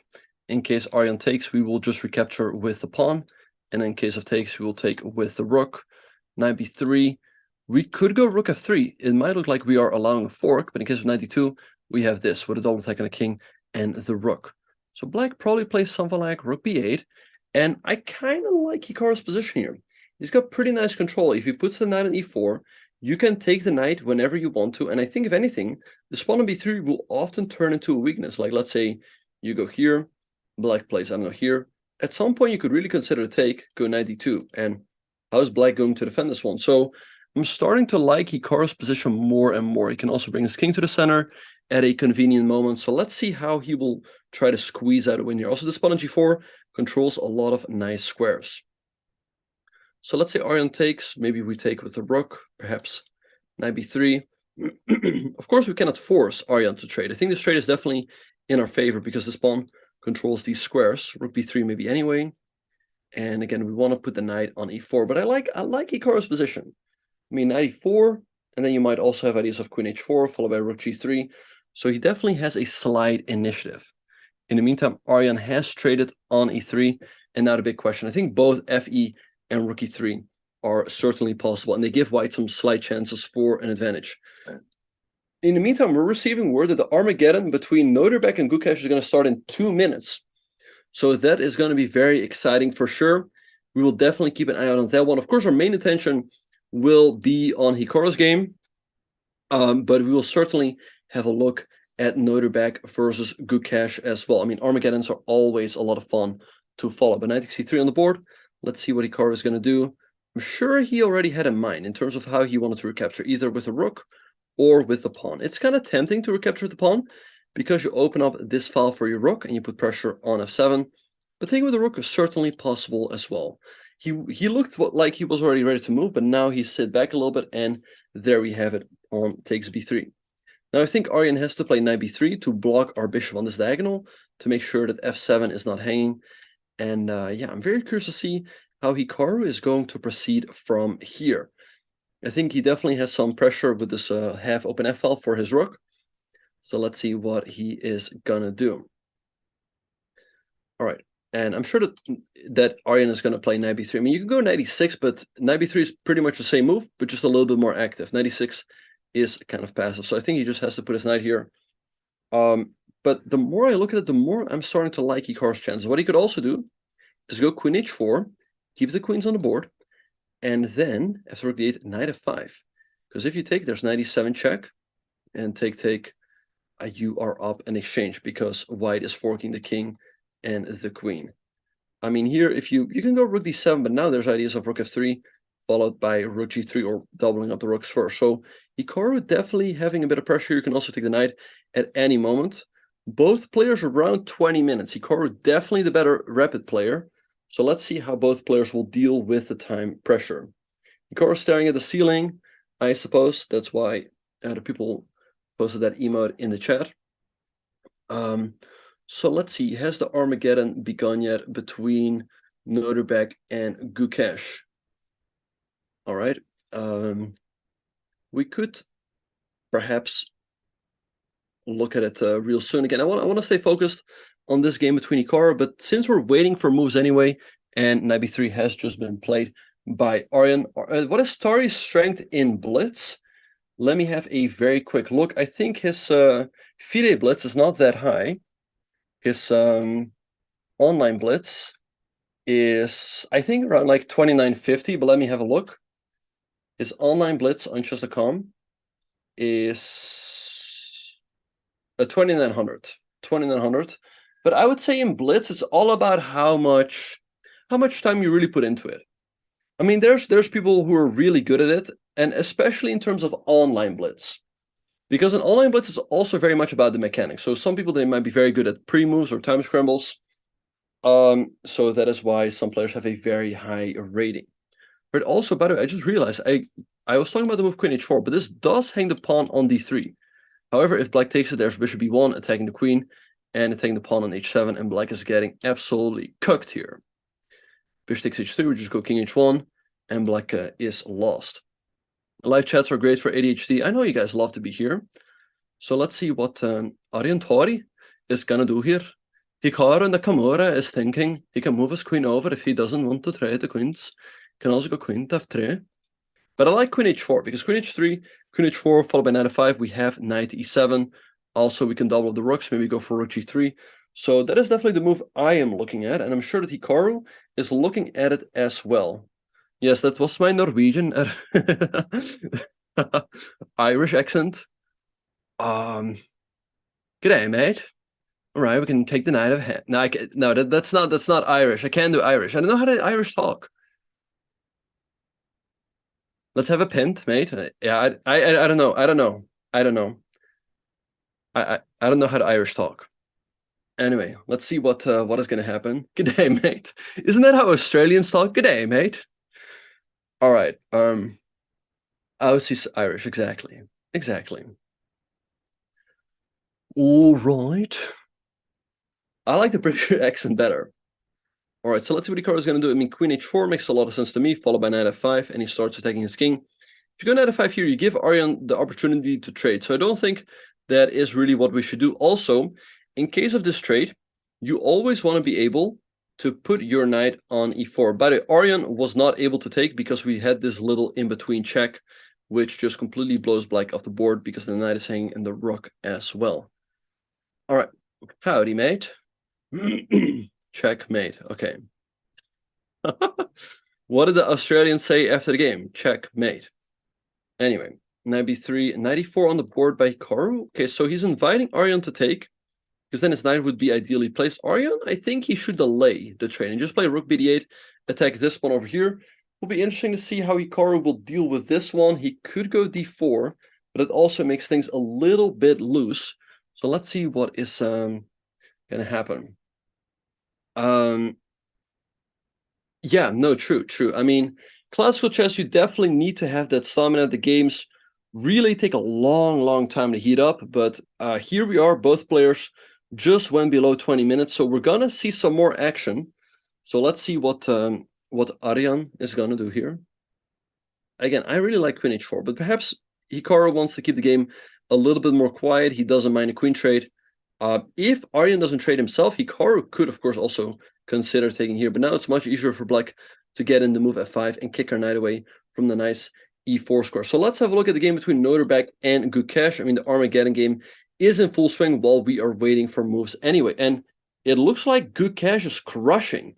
He's only down a minute on the clock. And look at this. All his pieces are active. Noterbeck, in the meantime, kind of tied up on the first two ranks. 91 has... Oh, wait, what? Gukesh has bishop takes f2 and knight g4. And... oh my god. In this position, Gukesh has the move. So here's the thing. If you go queen c5, you block with e3. You block with e3. So what you have to do here is you have to think, what do we want to do? We want to go queen c5 check, but why does e3? Then how do we solve the problem? Rook c3. What? Take, check, king, check, check, check. And white cannot even take. Wow, is Gukesh going to find it? The answer is no. He goes knight to e5. He still keeps a good position, however, and is only 1.5 minutes down on the clock. Noterbeck trades, Gukesh recaptures. Now he's looking at most like knight f to g4. That was an amazing opportunity. All right, in the meantime, Tari has traded the queens on g4. Hikaru is certainly going to recapture. Knight d3 and knight g4 is on the board. Oh, how do you deal with this? e3 is not a move. You hang the knight. Ouchie, ouchie, ouchie. So, what does Noterbeck even do? I mean, if you take, check, and who in the chat can tell me to move here? I will give you a hint. Full board vision. Full board vision. What is the move here for black? Exactly. Queen h1. Boom. And there we go. So bishop e3 has been played by Noterbeck. Definitely not the move you want to play. Now Gukesh can take and queen e4. And this looks absolutely devastating. I don't see a good way for Noterbeck to keep the game going. Gukesh did, in fact, take. Queen e4 on the board, attacking the pawn. Knight g2 hangs this pawn over here. Looks terrible. But knight g2 has been played. Okay, we're going to take. And yeah, Noterbeck in big, big trouble. Now, this game fortunately shouldn't take too long, like 10 minutes tops from here. So we will go back to Hikaru's game, but of course we will keep an eye on his game. It is right on the left of me, but Aryan currently is thinking queen d3 has just been played. Perhaps he wants to go after this pawn over here, also bring the queen a little bit closer to the defense. And in case of rook f8, you could consider giving up your queen for the two rooks. So let's see what Gukesh is going to go for. Yeah, we can perhaps have a look at that later. Bach, Hypeman, Rook f8 has been played. I think a reasonable choice by Gukesh. Like, Noterbeck can take, but are you ever going to win this position? It feels like black should always have a perpetual, but Noterbeck gave up his queen for the two rooks, king h7 on the board. And now let's see what Noterbeck is going to do. Gukesh also extremely close, only 13 moves away from getting that 1 second increment. Oh, and Tari made a mistake. Tari blunt. Thunder. Blunder. Evil bar, not evil. Okay, fine. Let's have a look. So c5, not a good move by Aryan Tari. Hikaru Nakamura, he can take, and after take, I mean, Aryan's bishop over here is kind of dead. It's kind of dead. Now, if you go for this pawn right away, black has rook bd8 and is doing fine. But apparently what Hikaru can do is play the move c4, fixing these pawns. This pawn on b3 is terribly weak. This bishop is very passive. You go like rook d1 and king f2. And honestly, I mean, this just looks lost. I mean, you can never get a 5 in. This pawn is weak. Your bishop is passive. If Hikaru figures out the next two moves here, he's going to be looking at a great position. Just take the knight, go c4, and he's got a great position. Can he find it? I mean, it's very natural. Looks pretty natural to me to just take the knight on c5. A pretty bad positional mistake by Aryan, blocking in his own bishop. So let's see what Hikaru is going to go for here. Why did he play this blunder? What was the idea? His idea is to go c4, anchor in the knight. Perhaps stop Hikaru from playing d4. Bishop takes b3, the right move. Let's go. Takes.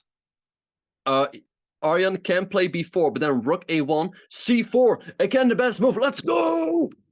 So fast. That is my streamer. Let's go. Let's go. You guys do this. You guys do this. You guys send in the energy, and he soaks it in and finds the best moves. My streamer.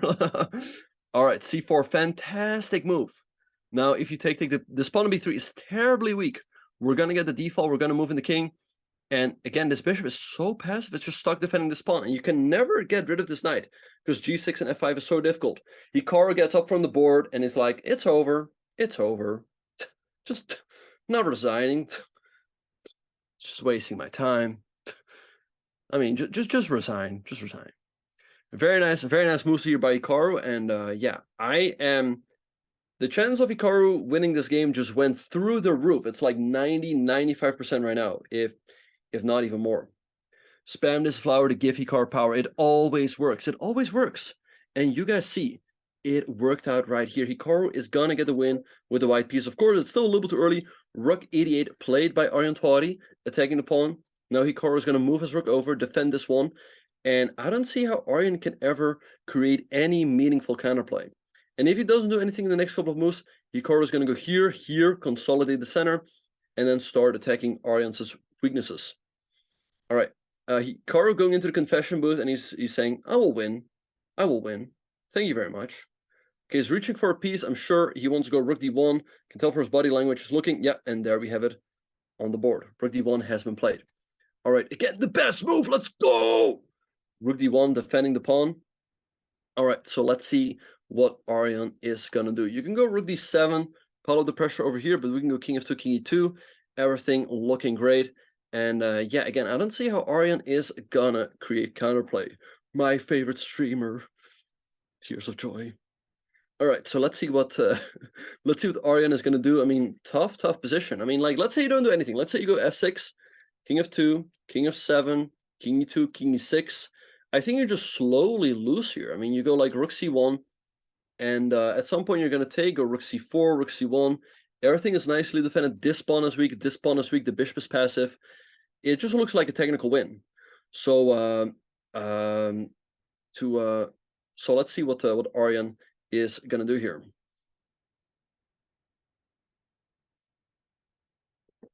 All right. Let's see Aryan currently in the tank. He probably realizes his mistake right now, and rook d7 has been played. I think right now Hikaru just needs to bring his king close to the center. King f2 is a big move. Is he going to find it? I mean, he's going to find it. Thank you, Mir. Again, all of the energy from you guys at the end of the day, it all pays off. Yep. And we saw in this game, like the game started up kind of slowly, but at some point the players get low on time. That's when we see they have to move a little bit quicker, and inevitably mistakes are going to happen. So let's see what he's going to do. King f2, fantastic move.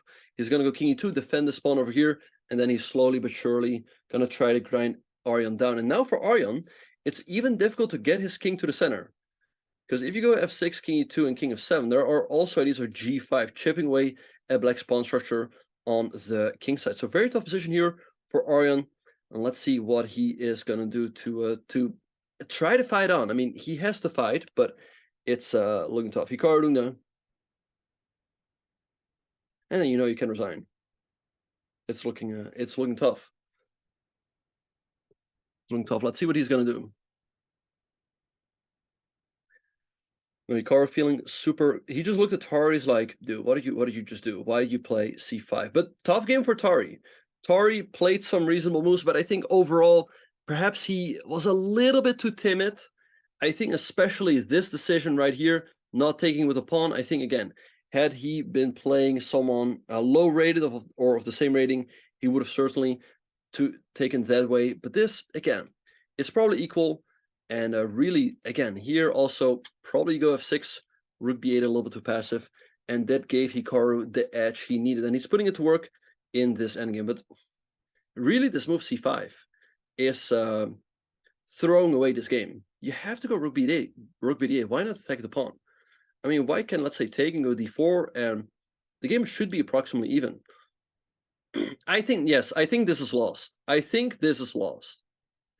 This is lost. Yeah. All right, king of 2 has been played. No, Hikaru should win this game.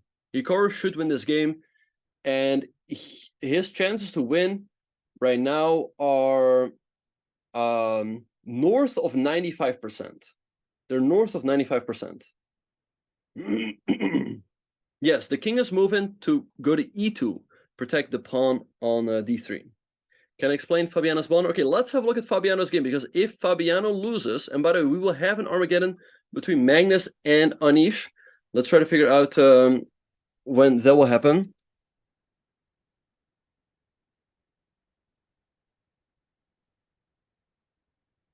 All right, so let's see what is gonna happen over here. All right, so oh, Fabiano in big trouble. We left off right over here. We thought that Fabiano had pretty reasonable compensation. Rook e1 was played. Queen c3, bishop g8, queen e2, queen e5, good move. Rook d8 and queen a1. Fabiano goes here, but after wait. It's just lost. It's just completely lost. Like, what do you even do here? Check is starting to trade the queens. Then he would also have here. Like, you might have to trade and play something like f3. Black cannot take just yet because the bishop is pinned. But let's say we push.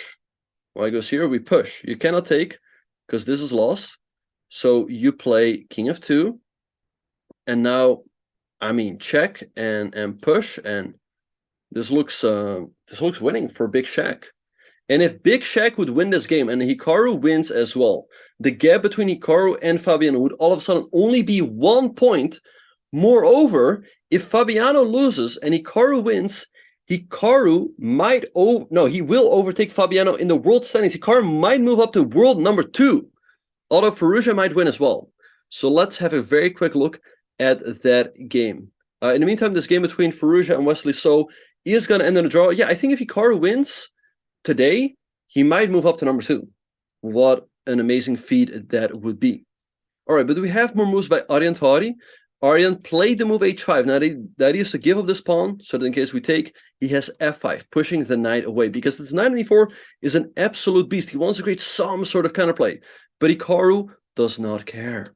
He takes the pawn. f5, blitzed out by Aryan Tari. Let's see what Hikaru is going to do. His knight currently is under attack. It can go here, and black can go here, or take. Now, the knight is getting pushed away, but I don't think it should make a very big difference. So let's see where Hikaru is going to go with his knight. All right. Okay, the knight is under attack. Probably knight to c3. No, world number 2 in classical. And again, the classical rating is the most important, because that is how he can qualify to the candidate. So let's see what he's going to do. I mean, I think knight c3 looks very natural, attacking this pawn over here. We're happy to see this trade happen, because then we offer the trade of rooks, and if the rooks come off, it is resignable for Aryan. So let's see what is going to happen. Hikaru currently thinking both players around 11 minutes, but I'm sure he is going to win this one. All right. So the Armageddon game between Magnus Carlsen and Anish Giri is going to start in 13 minutes, so 10 minutes before the top of the hour. Maybe by the time Hikaru will have already won his game. Who knows? I mean, we will definitely see Aryan Tari. He is going to try to fight, but it's definitely looking good. In the meantime, it looks like Gukesh won his Armageddon game. I mean, it was all looking great for him, or it ended in a draw. And if you draw the game, you win the Armageddon. It looks like the game just ended in some sort of repetition. I mean, Gukesh has absolutely nothing to worry about. I mean, if anything, Noterbeck is fighting for his life not to lose this game. All right, but let's go back. I mean, in the meantime, Fabiano sacrificed an exchange after queen of e1. He took here and played queen here. But is it going to be enough? I mean, let's say we go king up, check, king g6, check, king f5. I think Shaq just walks out of the checks, and then it's just game over. Shaq should win this game. Fabiano also having no time on the clock. Let's see. Hikaru did play knight c3. Let's go! Again, the best move according to the computer. My favorite streamer. b4 has been played by Aryan, attacking the knight. Now, we can go knight b5. We can also go like knight d5. Lots of attraction options. We can also take here. and then maybe go knight d5 or knight b5. But Aryan doing what he can to try to complicate the position as much as possible. So let's see how Hikaru will try to keep the control here. If he doesn't allow too much counterplay, this game should be in the bag. So let's see how he will continue from here. So yeah, let's see what he's going to do. Both players around 10 minutes. Curious to see which move Hikaru will play, but it's starting to look better and better. Keep the tension. That's certainly possible with the move knight b5, because this pawn over here is pretty weak. We can just go king e2 followed by rook b1, and his pawn should just drop. So let's see what Hikaru will do. He just dropped below 9 minutes. He, by the way, still has to make another 8. Still has to make another 8 to reach a time control, but that should be more than enough time, given the fact that he plays so much blitz. The best move here is to take on b4 and then play knight b5. Our beloved streamer, please win! Please win! No messing around. No messing around. No more Mr. Nice Guy. No more Mr. Nice Guy. I'm just gonna beat this guy. All right, exactly. Keep spamming that flower to give Hikaru power. It always works. It always works. Hikaru currently thinking resting his head on his... No, that is... Guys, this is water. This is water. What is the best move according to the... Yeah. Okay, let's see what he's going to do. He will probably take knight d5 move as well. Knight b5. This is still the classical move. Still the classical game. And it looks like Hikaru should win his game here in the classical portion. So let's see what he is going to do. I mean, again, take and knight b5 looks very logical to me. And Aryan will have so many weaknesses. I mean, look at this. After knight b5, if you move your bishop, king e2, defending this pawn, attacking this pawn over here. These pawns should be weak. Not easy to pick them up, though. But Hikaru has to win this game. It's all looking good. Okay, he's reaching for a piece. He's reaching for either the knight or the pawn. I mean, that's, of course, where the action is happening. I think he's reaching for the knight, if I had to make a guess. We see a very slight head shake there from Aryan. He's trying to keep his composure. I think the only chance for Aryan right now is Hikaru's time. I mean, 8 minutes is still plenty of time, but Hikaru still has to make another 8 moves to reach the time control and get the 10-second increment. And even 10 seconds is not a whole lot. Hikaru dropping below 8 minutes. He's got to keep going. Knight b5 has been played. All right, so let's see what Aryan will do. I suppose he will take over here. Hikaru will probably recapture with the pawn and then try to round up this pawn on b3. Knight b5 has been played, and now the ball is back in Aryan's court. But Hikaru looking pretty relaxed, pretty confident. Yes, right now Ali Reza is... Fabiano. Fabiano is in second place, but it looks like Fabiano is going to lose his game to Shahryar Mamedyarov. So Fabiano loses and Hikaru wins, then Hikaru will overtake Fabiano in the world standings. I think... Not 100% certain on that, but I'm pretty sure. I'm pretty sure. Fabiano will lose something like... Well, from this win, Hikaru will gain like 3 points. And from his loss, Fabiano will lose 5. So Hikaru will move up to like 27.83, and Fabiano will drop down to like 27.82. So that's how that's how Hikaru would overtake him. It's still a long tournament, still 4 more rounds to go. Fabiano would still have the lead. Aryan currently is thinking. We saw him raising his eyebrows very slightly. He's like, oh, what do I do here? The position looks quite problematic. So let's see what he will try to do. I mean, I guess he should take over here to make sure that Hikaru does not have that option later on.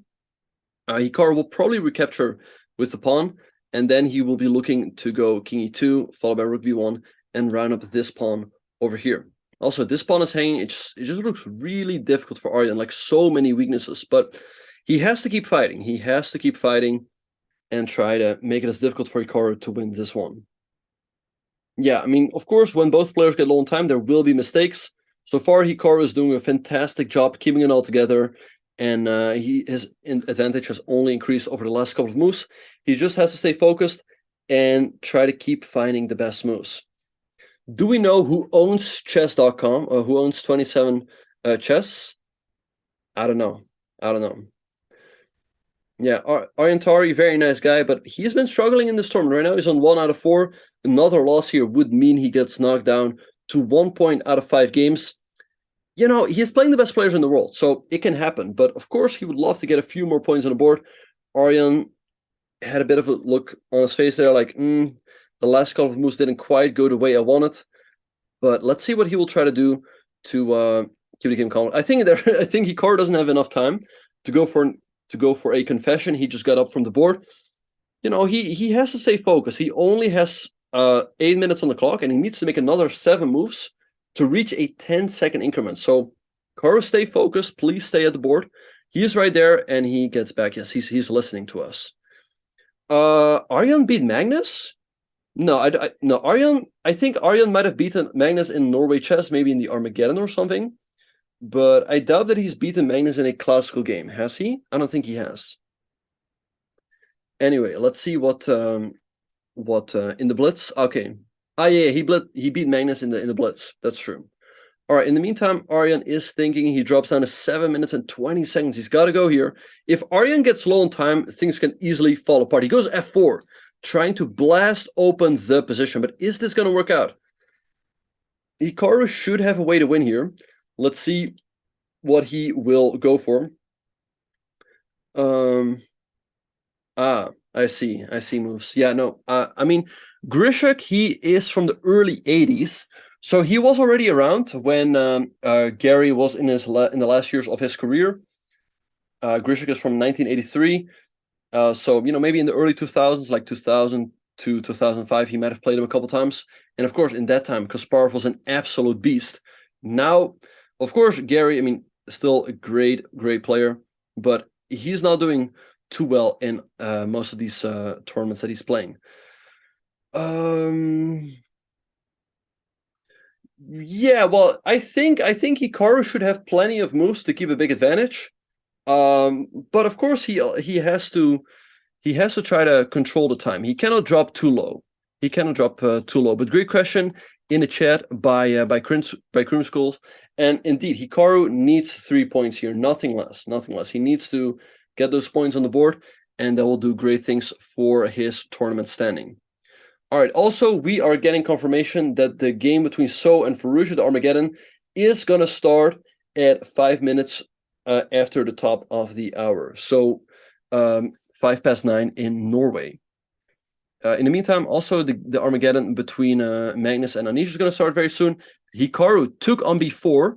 All right, so let's see. If Aryan recaptures, he can now maybe just trade here, take on F4, and go D4. And this should be crushing with the 2 connected passers. And there's no way for Aryan to create counterplay. If you go here, Rook D2, good luck. King F7, I want to bring my king closer, Rook E1. Good luck. You're cut off. All right, so let's see what Aryan is going to do. E4 would permanently lock in the bishop, but it also creates a weakness over here. Aryan has all of these weaknesses, so I think it's better. I like the move that Hikaru has chosen. Pawn takes B4. I think this leads to a very straightforward loss for Aryan Tari. We take, in the case of this, take, I mean, Rook F5, it just looks lost. I think you don't hold this one together.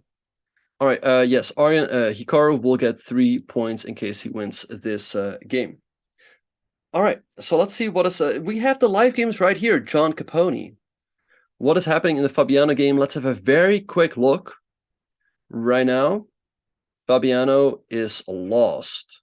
So a check happened, Shaq walked out of it, and now he goes King H2. So the big question is, can Shaq take? Is there a perpetual for Fabiano? If the answer is no, it's game over. So let's have a look. So take, check, king up, check, king here, check, king up. Feels like Shaq could just take, but he played the move Queen E4. Also looks very dominant. I like the move. There's not much to calculate. You're attacking this pawn over here, keeping all of the control in the position. In case white takes, you always have Queen E5. But Fabiano has moved. He went for Queen G8. And I think now is a good time to move this king out, King C7. Queen E8, I mean, there's still a check over here. Fabiano doing what he can to try to keep this game going, but it's got to be completely lost. I mean, let's say we go Queen E8. Queen G4, Queen E6. I mean, to me, this looks completely and utterly hopeless. So I think this might as well just be what Shaq will go for. I mean, it looks like a very easy way to win this game. And Fabiano made the move with 2 seconds on the clock. So probably he just made the move before he could resign. You know, sometimes that is a thing. Anyway, everything looking great for Shaq. So the game between Wesley and Fallujah ended in a draw. The Armageddon between Magnus and Giri is going to start very soon. Their game ended in a draw. And but yeah, everything looking great so far for Hikaru. Bishop e6 has been played by Aryan Tari. He wants to keep that bishop on the board to put pressure over here. Is it going to be enough? I highly doubt it. Hikaru could just take if he wants to. And like, let's say you take, we go king over. And he has taken on f4. Again, the best move. Let's go! His idea is that in case you take, maybe we just take and go d4. Looks like he's keeping perfect control over the position. This pawn is weak. So he should be on his way to win this one. But Aryan, of course, doing what he can to try to create as many chances as possible. I expect king e2 here, because if you take, you can take with the rook, and you can always block over here. But he has played the move king f3. Also looks very solid. I think in case Aryan takes, he wants to go for d4, blocking out the bishop. He wants to put one rook here, another rook here, push this pawn home, and that should lead him to victory. So let's keep sending him energy. This game is not over just yet. 5 minutes apiece. Let's see what Aryan will go for. Maybe a rook bd8, attacking this pawn over here to create some chances. Let's see what Aryan is going to play. 4.5 minutes on the clock. Okay, so let's see what he is going to play. But Hikaru must sense that he's getting very, very close to a win here. A crucial win for the tournament standings. He would only be 1 point behind Fabiano Caruana. Let's see what Aryan is thinking. He's dropping down 4 minutes. Exact. Spam this flower to give Hikaru power. No, it always works. Aryan has taken on f4. I think Hikaru will now go d4, shutting out the bishop. He can follow with rook d3, putting pressure here. Also start pushing the c pawn. And that should be a win. d4 looks like a great move to me. And very natural. Very, very natural. Hikaru is going to play it. I know it. I know it. All right. In the meantime, the Armageddon between Magnus and Anish has started. So perhaps we can have a very quick look. Of course, we want to keep following Hikaru. But yeah, let's have a look. I mean, I think Hikaru, it's looking great for him to win a game. Okay, and so we have this game between Magnus and Anish. Magnus going for this variation in the Nimzo Indian. This was checked in a very recent course. After bishop f4, white is attacking the pawn. Black should play knight c6, attacking this and blocking white's attack. And after e3, if I'm not mistaken, the move here is rook to e8. Black is starting some tactics along the e file. And after knight f3, you have possibilities of g5 and then g4, if I'm not mistaken. Anyway, Anish seems to be surprised. Anish seems to be surprised. He should have bought the course. He should have bought the course. But right now he's thinking, he's spending a minute here. He's spending a minute here. In the meantime, Hikaru did play the move. Let me recap real quick. Bishop 5 has been played by Anish. Let me recap real quick what has happened in Anish's game, or sorry, in Hikaru's game. After takes, d4 was played, rook bd8, rook d3. Now if you take, there's rook d1, and you lose the bishop. So rook c8 was played by Aryan, attacking the pawn. Rook c1 by Hikaru to defend, and rook to d5, threatening to win the knight. But if he wants, Hikaru could just take. Hikaru could just take, and take over here. And it feels like all of Black's pawns are just falling, and the endgame has to be completely lost. Both Aryan, he's around 3.5 minutes. Hikaru, just below 4, so he still has to make a couple more moves, and then he will reach the time control. But yeah, let's go back to Magnus's game. We have more moves there. So Anish didn't want to spend, didn't want to buy the course. Take rook c8. Now the bishop is under attack. Bishop f4, and let's see. I mean, knight c6 probably, but I don't think Anish has enough. And it looks like Magnus still knows what he's doing. He goes rook to c2, attacking this pawn. Oh, but now Magnus has got a great move. He can go pawn at g4 or f3. Attacking the knight. The knight has to jump back. What about g4 here? g4 attacking the bishop. And if you go bishop g6, Magnus can go rook c1. Offer the trade of rooks. If you take, there's checkmate. Now, that's why we wanted to push the bishop back from the f5 square. You can go bishop d7, but it looks a little bit passive. And now we can go rook b1. And if white has the time, they can go e3 and bishop to d3. And Magnus plays g4. Bishop b6 has been played by Anish. Now I think Magnus will play rook to b1. In the meantime, Hikaru has played the move c5. He still is looking in great shape to win this game. I mean, the bishop has to move, then he takes on b3. Aryan played rook to g5.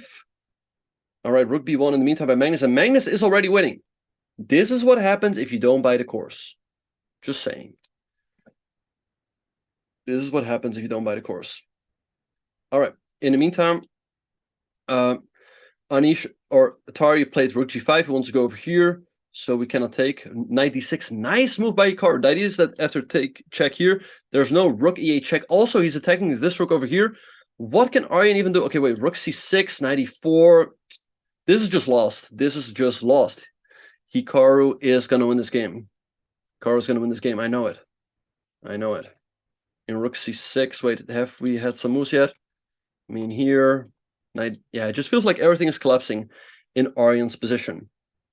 I mean, I think it's still a little bit early to resign. Actually, I'm wondering, can we do this even? Yes. Yes, this wins. This wins. The idea is that in case it takes, you cannot stop the pawn. Rook g3, king f4, and you get a new queen. So I think Hikaru is going to win. Pretty sure Hikaru is going to win. Aryan not looking happy. He has to go rook here, rook d8 possible. No, rook d8 loses on the spot due to knight e4. It'll be too early to publish it in June, but maybe in July. But let's see what Aryan is going to do over here. Aryan is thinking he's down to 2 minutes. He must realize he's lost. And in case of check, there's king e4.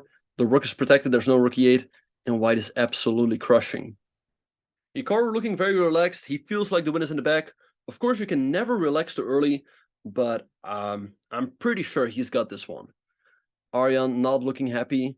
I wonder if he's still going to make a couple more moves or if he will already throw in a towel. Let's see what he's going to do. He must realize that he is in trouble, so let's see what he's going to do. Hikaru just gave him a very brief stare. It's like, well, you know. Aryan looking at the camera. He's like, guys, is it time? Okay, goes rook to c6. Now let's see what Hikaru will do. I think this works. Hikaru did go to the confession booth for a very brief visit. But yeah, I think this is just a knockout. In case you take our knight, we go b7. You cannot stop white from queening. If you go here, rook c8 check, and you lose full rook. So is Hikaru going to find it? I mean, c takes b6 is an immediate knockout. Any other move should be winning as well, something like knight e4. I'm sure Hikaru sees it. Again, we're moments away from this game ending. By the way, let's look real quick at the game between Magnus and Anish, but things looking great for Magnus. Rook c2, f3, g4, rook b1, 3 has been played, bishop d3, the rook has to go back. And now Magnus is just up a pawn, he has the bishop pair, really anything he could wish for. So great chances for Magnus to win this game, but of course Anish does not go down without a fight. So let's see how he's going to try to close this one out. And Hikaru finds c6, b6, let's go! That is my streamer, let's go. Everyone in the chat is shredding tears of joy. They're like, what a time to be alive. Hikaru finds c takes b6.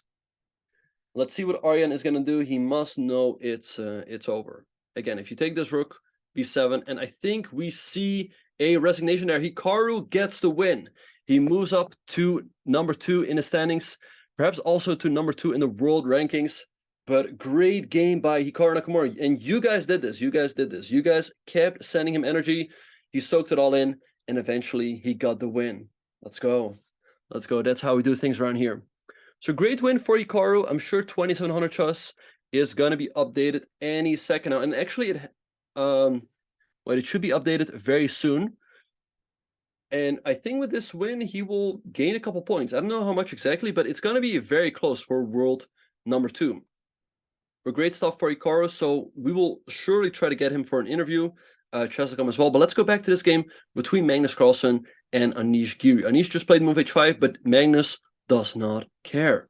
Takes the pawn, because in case you recapture bishop c7, should be a knockout punch. You win a second pawn, you get the passed a pawn, and Magnus should be on his way to win this one. So far, Magnus has been doing pretty well in the Armageddons, but he's been struggling to get points on the board in classical.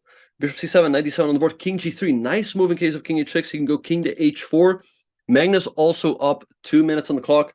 This should be an easy win for him. And Anish just resigns. A little bit too early, perhaps. I mean, nobody has won a game by resigning, but I think the problem is really that black has no moves. At some point, you just run out of moves. So Magnus wins his game, moves up a little bit in the standings, but he is still in that bottom half because he's not winning games in Classical. So let's have a look if Fabiano's game has already come to an end. Fabiano loses with white pieces. So right now the gap between Caruana and Hikaru will only be 1 point. 1 point. So we're getting set up for a very exciting final stretch of the tournament with that final matchup between Hikaru and Fabiano in the last round. So it will be super interesting to see how the next couple of rounds are going to develop. Faruja and Wesley so are getting ready for their Armageddon. So let's recap everything real quick. So Magnus Carlsen and Anish Giri made a draw. Magnus won the Armageddon. Shahryar Mamedyarov defeats Fabiano Caruana in the Classical game. Then we have the game between Faruja and Wesley So. That game ended in a draw. The Armageddon game will start very soon. The game between Norbek Abdulsatorov and Gukesh ended in a draw as well, and Gukesh won the Armageddon. And your favorite streamer won his game against Aryan Tari and is up to, wait for it. I'm refreshing 2700 chess right now. And Hikaru is up to number 2 in the world standings. Who is your favorite streamer? Who's your favorite streamer? Let's see if we can pull up the standings or the world rankings. I mean, amazing feat by Hikaru. Before the pandemic, he was close to number like 19 or so in the world, but he worked his way all the way up to number 2. I mean, amazing feat. And I think if he manages to make it into the candidates, who knows what he can do? Who knows if he can qualify to a world championship? Maybe he can even go on to win it. But the fight for second place is super, super close. Again, let's see. Yes, and there we have it. So Magnus, of course, still has quite a significant lead over the rest, almost 60 points ahead. And then Hikaru, number 2 in the world. But it's super close with Faruja. He's only 0.3 ahead. Fabiano, only a point behind. Ding at 2780. Nepo on 2779. But Ding, he's the world champion. He's already in the match. Nepo is already in the candidate. So again, if Hikaru can keep this spot till January 1st, he will qualify to the candidates. And how amazing would that be? So yeah, amazing stuff all around. I guess the Armageddon between Wesley and Faruja is going to start very soon. That is going to be the last game we have of today. So this game is I don't think it is somewhat relevant for the tournament. Faruja is currently in 3rd place. So yeah, let's see what is going to happen. But perhaps we can let's have a look if we can perhaps update the standings real quick. Yeah, so right now Fabiano is in 1st place with 10.5 points. Then we have Hikaru Nakamura in 2nd place with 9.5, only 1 point behind. Gukesh is on 7 points. He's doing pretty well. I think Gukesh, he's on like 50%, but he's done pretty well in the Armageddons. Then we have Shahryar Mamedyarov, who's in 3rd place as well. Faruja currently also in 3rd place. He would move up to sole 3rd place in case he would win the Armageddon. Magnus on 6 points, just like Wesley So, but again, we still have that Armageddon. And Anish and Noderbeck on 6 points as well. And Aryan Tari at the bottom of the table on 2 points. Aryan, he has 1 point out of the 5 classical games. So tough tournament for him so far, but I'm sure he's going to get some points on the board in the later rounds. Will there be an interview with Hikaru? I think so.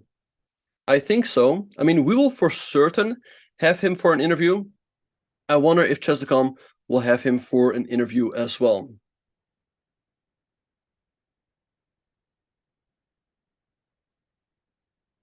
Yeah, Hikaru has been on absolute beast mode ever since he came back after the pandemic. So great stuff by him. Again, his rating was like 2736, and he's gained almost 50 points over the span of a little bit more than a year. So very impressive. I mean, he's gaining points in every tournament. All right. So we will probably have Hikaru for an interview, but no confirmation just yet. But yeah, I mean, in his first Grand Prix, he won like 14 points, then another 10, another like 8 in the candidates, another 7 in the American Cup, and he's gaining another 8.5 points here. So who knows? Maybe he can even push back to 2,800. How incredible would that be? But I think he would still, just keep streaming, doing all of that. What did Hikaru do? Hikaru won his classical game. I think he moved to number 2 in the world standings the other day. So I'll just ask him. I mean, I think he shared his thoughts the other day. He said, like obviously it's nice, and that also there is an outside chance that he could qualify to the candidates by rating. So that would be awesome. All right, so let's see what he's yeah, and the thing is, I think Hikaru has barely lost any games. Hikaru has barely lost any games. I mean, he in the last couple of years, he lost to Lavon in the second Grand Prix. He lost to Fabian in the candidates. He lost to Ding in the candidates. But I think, and to Rajabov, to be fair, those were his losses. But in the American Cup, no losses, so very solid stuff. And he's just slowly but surely moving up. Yes, no, it's a lot of fun. It's a lot of fun. You guys not only give energy to Hikaru, but you also give energy to me. And again, we all send it to him, and he's doing the work at the board. But we have the Armageddon between Wesley So and Alireza Firouzja. The game starts off as a real low pass. Now I expect to move knight to f6 by Firouzja. Let's see what he's going to do, and there we have it. Let's see what Wesley is going to do. I think d3, keeping pieces on the board. Bishop c5, the main move.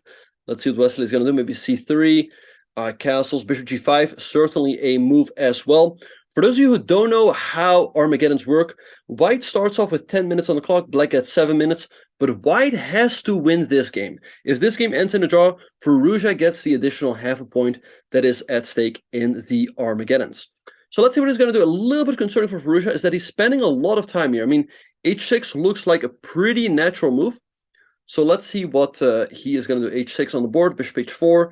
Now there are some options, like bishop b7 is a move to neutralize this pin. And there Firouzja goes. So let's see what Wesley is going to do. That is that in case White takes and takes an e5, there is a knight takes e4, a little tactic. So let's see what he is going to do. Who won the classical? Hikaru won his classical game. Yes, Hikaru won the game. Yep, he got the W. Chess.com online tournaments do not count. No, they would have to be FIDE over the board tournaments. Maybe not necessarily even classical. Maybe not even necessarily classical. Like people pointed out in the chat, if you play the World Rapid and Blitz, it counts. And people were saying it even counts double.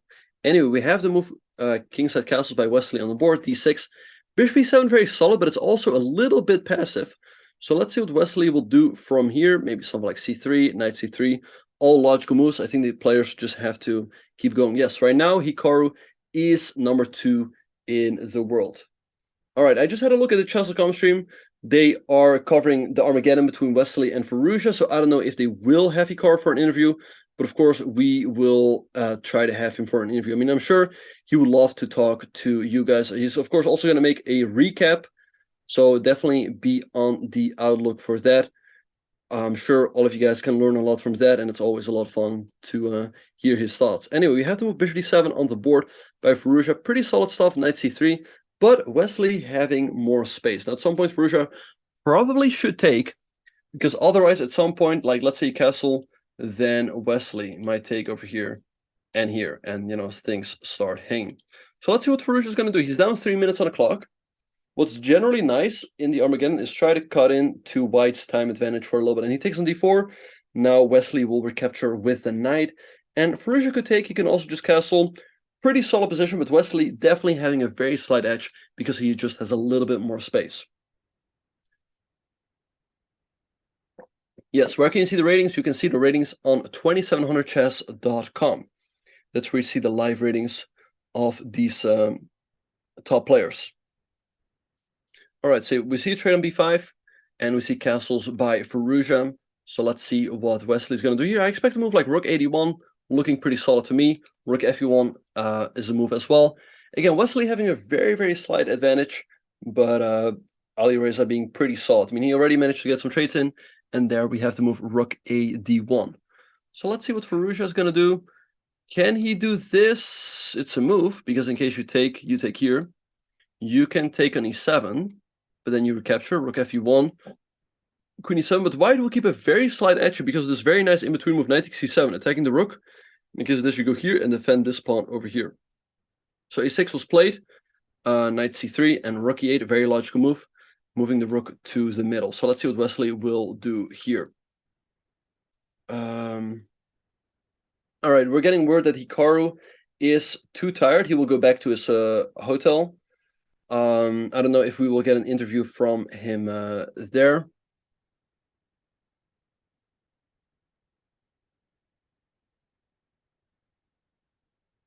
All right, so queen c8, he wants to move his queen out to e6. I like Wesley's position, so let's see how he's going to proceed from here. a4 on the board. And yeah, again, just to remind everyone, it was Aryan's birthday today, so an unfortunate loss for him. But yeah, the top players, they don't hand out any presents. Now, there are some players who generally do pretty well on their birthday. My birthday would always be during Tata Steel Chess, and generally speaking, I was pretty happy if there was just a rest day, so I could just, relax, hang out with my friends, and not have to worry about anything. All right, so Hikaru will not join for an interview while he's in the tournament hall. He is on the way back to the hotel, though, and that will take him approximately 10 minutes to get there. So maybe we will be able to get him for an interview, but we will just have to wait for that. I mean, this game could keep going for a little while. So let's see if we will have him or not. Anyway, queen g6, a little bit surprising by Firouzja. Wesley goes bishop to h2. The time advantage in the meantime has shrunk a little bit to 2 minutes. Bishop f8, activating the rook. So let's see what Wesley will do here. I'm a little bit surprised. Okay, f4, he's gaining space. Now, what I very often see in these Armageddons is that people feel like they have to play very aggressive. Like they have to go all out or whatever, but just play normal moves. That's generally the best way to go. No, Danya. No, 97 has been played. So let's see what Wesley is going to do here. I like his position. He's up on time. But Firouzja, again, he's super solid, so it will not be easy to crack him down at all. Okay, King h1 has been played. Very logical move, getting out of this diagonal. Yeah, no, I think his main focus is just on getting some rest, preparing for the next game. It would be great if we can get him for an interview, but if not, that is completely fine as well. So queen f6 has been played. Okay, I think Wesley should keep the queens on the board. He's got more space, and also he needs to win. And generally, if you keep more pieces on the board, that is how you keep the most chances in the position. So let's see what he's going to do. 4 minutes for Firouzja, still quite a bit of time, but it can disappear pretty quickly. And he goes to e5. Okay, now his idea is that Firouzja cannot take because that leaves a knight hanging. But queen g6 has been played, attacking this pawn over here. So let's see what Wesley is going to do. Maybe queen f2, preparing to move f5. I kind of like that. And you defend this pawn over here. This is still impossible because then he's not. Okay, queen f2. Nice move by Wesley, preparing f5. And now, I don't know, what does Firouzja do? Maybe f5 himself, stopping f5 from Wesley. If Wesley gets in this move, I think he's in great shape. So let's see what Firouzja is going to do. He's down to 3 minutes and 45 seconds. He's finding himself in a tough spot. Wesley definitely having an advantage and more time on the clock. I heard that Hikaru is not playing the World Cup. He's playing the Grand Swiss, though. The Grand Swiss also offers a path to the candidates if you finish in the top 2. But if you play the World Cup, the top 3 qualifies. f5 has been played by Firouzja. Good move, stopping f5 and blocking in this bishop. So let's see what Wesley will do. He could take, but I also kind of like this pawn over here. It gives him a lot of space. Queen f3 is a move, attacking this pawn over here. So let's see what he will come up with. Hikaru might join for an interview. Right now, he's on the way back to the hotel, so we will just have to wait and see. It's going to take a while for him to get back. All right. But that being said, it's we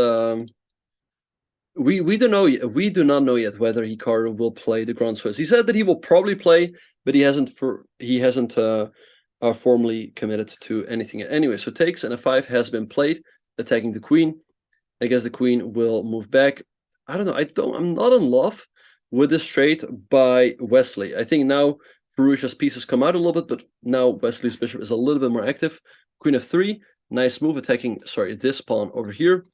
So let's see how Firouzja will deal with it. But maybe something like take and d5 or take and c6 both look pretty fine. Yes, and he is pretty good at the game of chess for a streamer.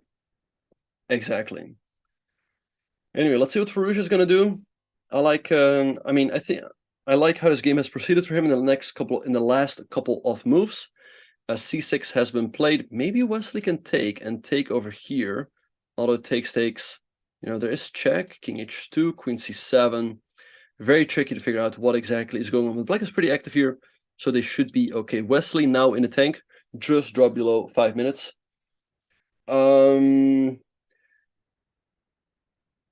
No, Hikaru for sure is invited to the Grand Swiss because the top 100 players by rating qualify. So it would be up to him whether he will play or not. Yeah, it's up to him. Okay, and Wesley does take the pawn. All right, so takes, check, king h2. I assume queen c7, now queen f4 or queen g3. Queen g3 has been played by Wesley. So let's see what Farouj will do. Maybe rook c1 because okay, rook f1 has been played, attacking this pawn over here. Let's see what Wesley will do. Wesley might just move the rook, but I mean, Farouj can take it after rook d7. There's always moves like b5. So Farouj should be doing pretty fine here. Still a little bit down on the clock, but he should be able to hold. Also, Farouj only needs to make 9 more moves to get the 1 second increment on the clock. All right, so let's see what he is gonna do. We do not know yet right now as to whether we will have him for an interview. He's on the way back to the hotel, so we will hear about that very soon. Of course, it would be great to have him, but I also understand if he just wants to rest. Okay, rook d3 has been played. Now we will see a trade, and Farouj will take this pawn, take, rook f5 on the board. By the way, rook d7 is not even a move because it hangs the pawn, so check maybe, king h7, I assume. And there we have it. And if you go here, there's b5. Maybe rook b6, creating a double attack on these pawns. Rook b8 has been played. b5 by Farouj. Farouj now only down 1 minute on the clock. Okay, I expect b5. b5. Also, let's knight h5 has been played by Farouj. Now Wesley can go here, but then maybe rook f2 followed by knight f4 with some strong counterplay for Farouj. So let's see where Wesley will go. King h4 maybe is the way to go. Perhaps that will work. But let's have a very quick look at Hikaru's pairings. So tomorrow, Hikaru will play.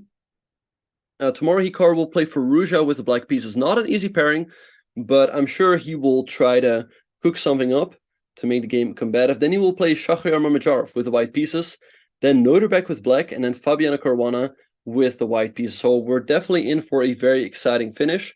Fabiano, let's look at his pairings. He's playing Noterbeck tomorrow with the black pieces. Not an easy pairing, but we can expect a big fight there. Then he's playing Gukesh. I think overall he's got a pretty good score against Gukesh, so he's looking to strike there. Then Wesley with white, Wesley rock solid, and then Hikaru with black. So, Hikaru will have to get some wins on the scoreboard.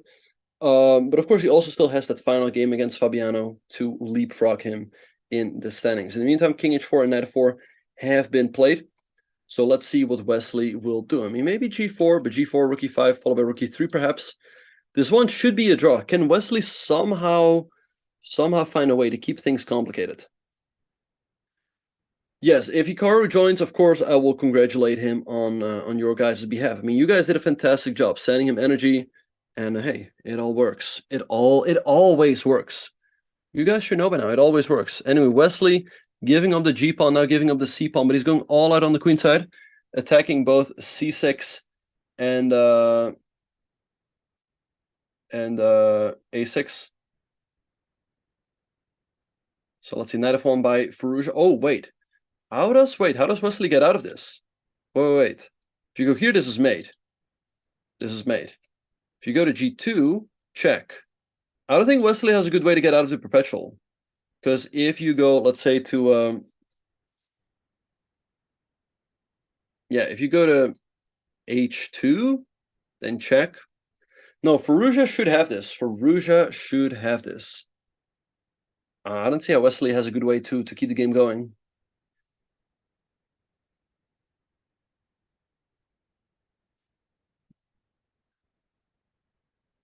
All right, check. Farouj takes upon c2.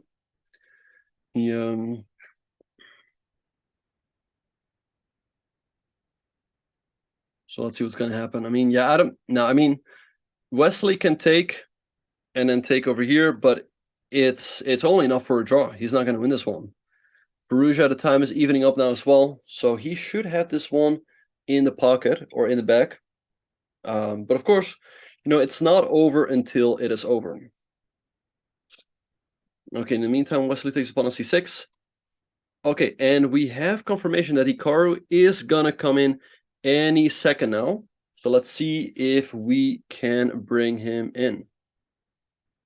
Hikaru's here, is of course more than welcome to join. We can, of course, also still finish this Armageddon. In the meantime, we have more moves. So rook takes c6 and a5 have been played. So let's see what Wesley's going to do, but I don't see how he can create realistic winning chances here. Now Firouzja can take the pawn on b2. And after rook a5, I mean, rook b3 just ends the game. So let's see what is going to happen. 91. Oh, nice move by Firouzja. I think this might just kill it on the spot. Attacking this pawn over here if Wesley takes. All right, and Hikaru is here. All right, Hikaru, welcome. How's it going? It's good. How about yourself? All right. Doing pretty well. Yeah, congratulations on winning your game against Aryan Tari. What are your thoughts on the game? Yeah, I mean, it was a very interesting game. I think, the opening, I just wanted to play chess, so I kept all the pieces on the board. As you're familiar with, I've probably played this position a million times online. I think overall it was fairly balanced. I felt like when I got the two bishops, I should be a little bit better. But then, we reached this very critical moment in this middle game. I think all the moves we played were pretty standard, like d6, h3, knight f3, a5, castles. Like all this was normal. And then somewhere around here, I thought the way that Aryan played this was quite smart. Rook e8 was very good. And then I played bishop d2, which I think wasn't best, but it's what it is. So knight e6, knight e2, d5. Yeah, I mean, I really didn't want to. I didn't want to take the. I really didn't want to take the pawn on d5. I mean, it didn't feel right. But I spent a lot of time, and basically, I was worried he would take the pawn. I felt like if he took the knight, so be it. And so I spent like 20 minutes. I take, and then he takes instantly with the knight, and it was very similar to the game against Gukesh, where suddenly, like, why did I waste 20 minutes if he's just going to take the way that I wasn't expecting? Maybe that means that I'm calculating well or better than my opponents. But yeah, I mean, I thought it was still kind of very balanced. And I played rook e1. Yeah, all this is fine. Yeah, I think knight d4 here was probably wrong. I had a feeling he had something better because after bishop g5, I think there's no danger of me being worse. If anything, only I can be better. And I thought rook b8 was very suspicious. But again, I had spent so much time getting to this point that, I mean, it's just like, I don't know. He played rook b8 and then yeah, rook b8. So can you go forward one move? Yeah, he plays rook b8, and then I played bishop e3 quickly. I got off the board, and I had some choice words for myself, because as soon as I played this move and got off from the board, I was like, wait a second, I could have gone c3, knight b3, and then d4, because I just, for whatever reason, I didn't see that I have bishop b1. I thought I'm going to always have to trade the bishop for the knight, and I think this is just winning. And so as soon as I played bishop e3, I got off from the board, I was back, and I was just like so angry at myself that I didn't do this, because I think I probably would have won the game. Yeah, and then so yeah, because basically in my mind, I spent all this time looking. Actually, what it is? I spent like 20 minutes calculating bishop g5, and then he didn't play f6, knight f6, or there was another move that I was thinking of as well. And then he played rook b8 right away, and so I played bishop e3 because I was trying to move quickly. And if I had used 5 more minutes to calculate c3 and d4, I think I would have won the game on the spot. But I didn't use that time, and so as soon as I got off from the board after bishop e3, I was sort of this agony feel of like, how did I not do that?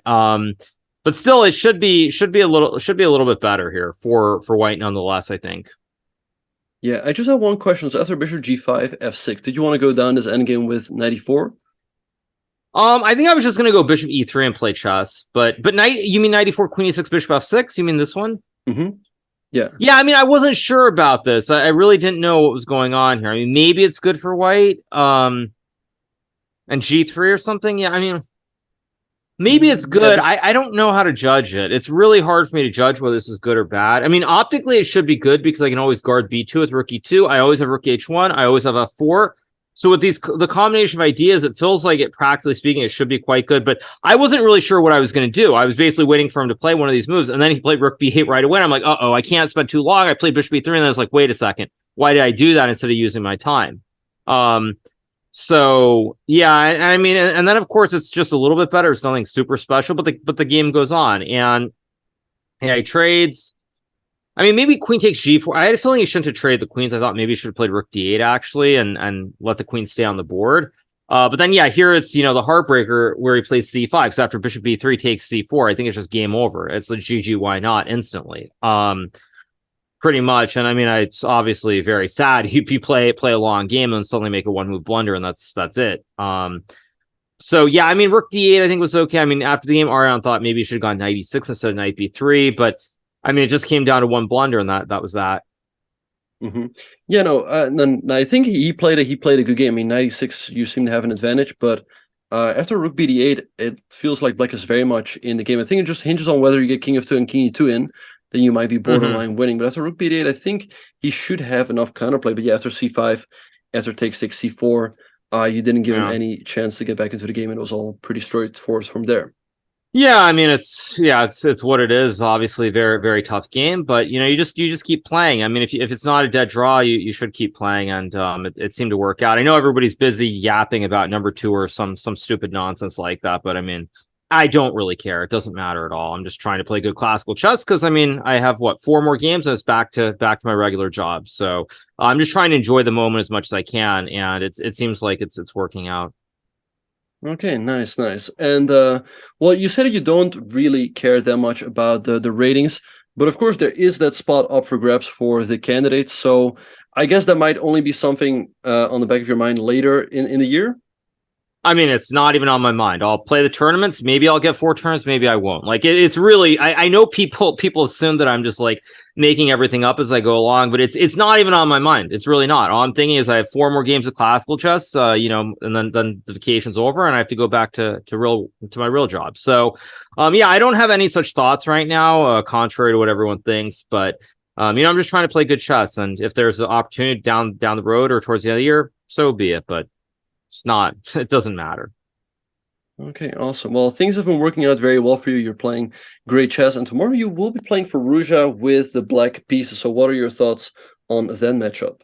Yeah, I mean, of course, Ali Reza. I think for him, this is his first tournament since St. Louis in September of last year, if I'm not mistaken. I mean, maybe he played 1 or 2 tournaments elsewhere that I'm forgetting about, but I mean, he hasn't really played much lately, so it's good to see him back playing. I mean, he's been very up and down. It felt like he has 2 wins, 2 losses, and I think he drew Wesley, if I'm not mistaken, today. I mean, it could have very easily gone the other way too. I mean, he probably could have lost a Shakrar, but he won that game. So very up and down, but obviously a very very talented player, and should be a good fight. Yeah, no, always an exciting matchup with him. All right, so right now you narrow the gap down to 1 point with Fabiano. Um, is that something something on your mind, or again, like you're saying, you're just thinking 1 game at a time, and you just want to play good chess? I mean, as I said before, I'll say it again. I mean, I came here, I have 9 games of classical chess to play, and I'm just trying to play good classical chess, and everything else doesn't matter. So I played 5 good games. Let's see if I can play 4 more good games. If that happens, then you go from there. But again, it's just none of these thoughts are on my mind. Obviously, it was nice to see Shakrar win that game as far as the tournament standings go. But considering that the Norwegian krone is off by 25% since I last played here in 2018, the prize money is not as high as it once was. God bless the U.S. dollar. So yeah, it's none of these things are on my mind. I'm just here playing classical chess to the best of my ability, and it seems to be good enough right now. Okay, awesome. All righty, Hikaru. I'm sure you must be a little bit tired after this game. You have some exciting games coming up. So still anything you want to say to all of the fans who have been here throughout the day, cheering you on, who gave you that energy to win? Yeah, I mean, I think mainly it's just it's fun to play chess. It's fun when you don't play classical tournaments, or you don't even play tournaments for that matter all that frequently. It's just fun. It feels fresh. It's enjoyable, and I mean I think for the fans, they've gotten their money's worth so far, with the exception of my game against Magnus. So yeah, I'm just taking it 1 game at a time, trying to play good chess, and good things seem to be happening thus far. But again, it's a long term. There's still 4 more rounds, and anything can happen. For sure. Yeah. Again, you have a very important game tomorrow. Still 4 more rounds to go. So if there's anything you want to say, we're going to let you go. And we wish you best of luck tomorrow.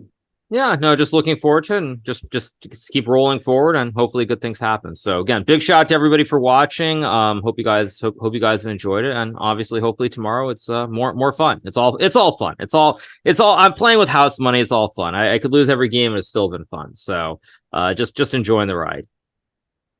All right. Awesome. Well, best of luck, and enjoy your evening. All right, see you guys. Bye.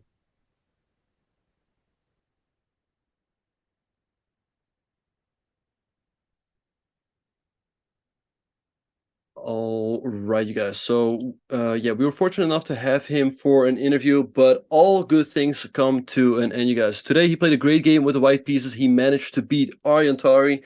He moves up to number 2 in the standings, only 1 point behind Fabiana Caruana, and number 2 on the FIDE World Rankings as well. But we are going to wrap up here. We hope that you will tune in tomorrow. Tomorrow, I will be joined by by James Canty. It's for sure going to be a lot of fun. Same place, same time. We hope all of you enjoyed the show today, and we look forward to seeing you tomorrow. When I see some of these moves that computer suggests after a game that I play, and I just go, wow, that is the beauty for me, because these are not moves that I would ever consider. And when I then see the move, and then like I might make a couple of moves to try and understand why, that is the beauty to me.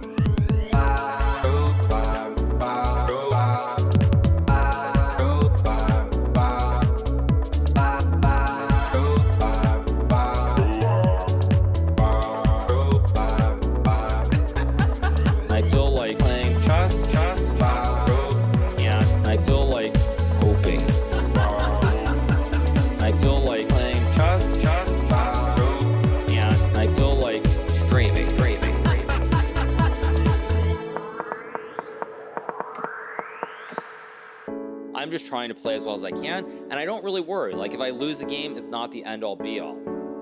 I'm not naturally talented, but if I don't get something, I try to figure out, why don't I get it? What am I doing wrong? Over and over and over again.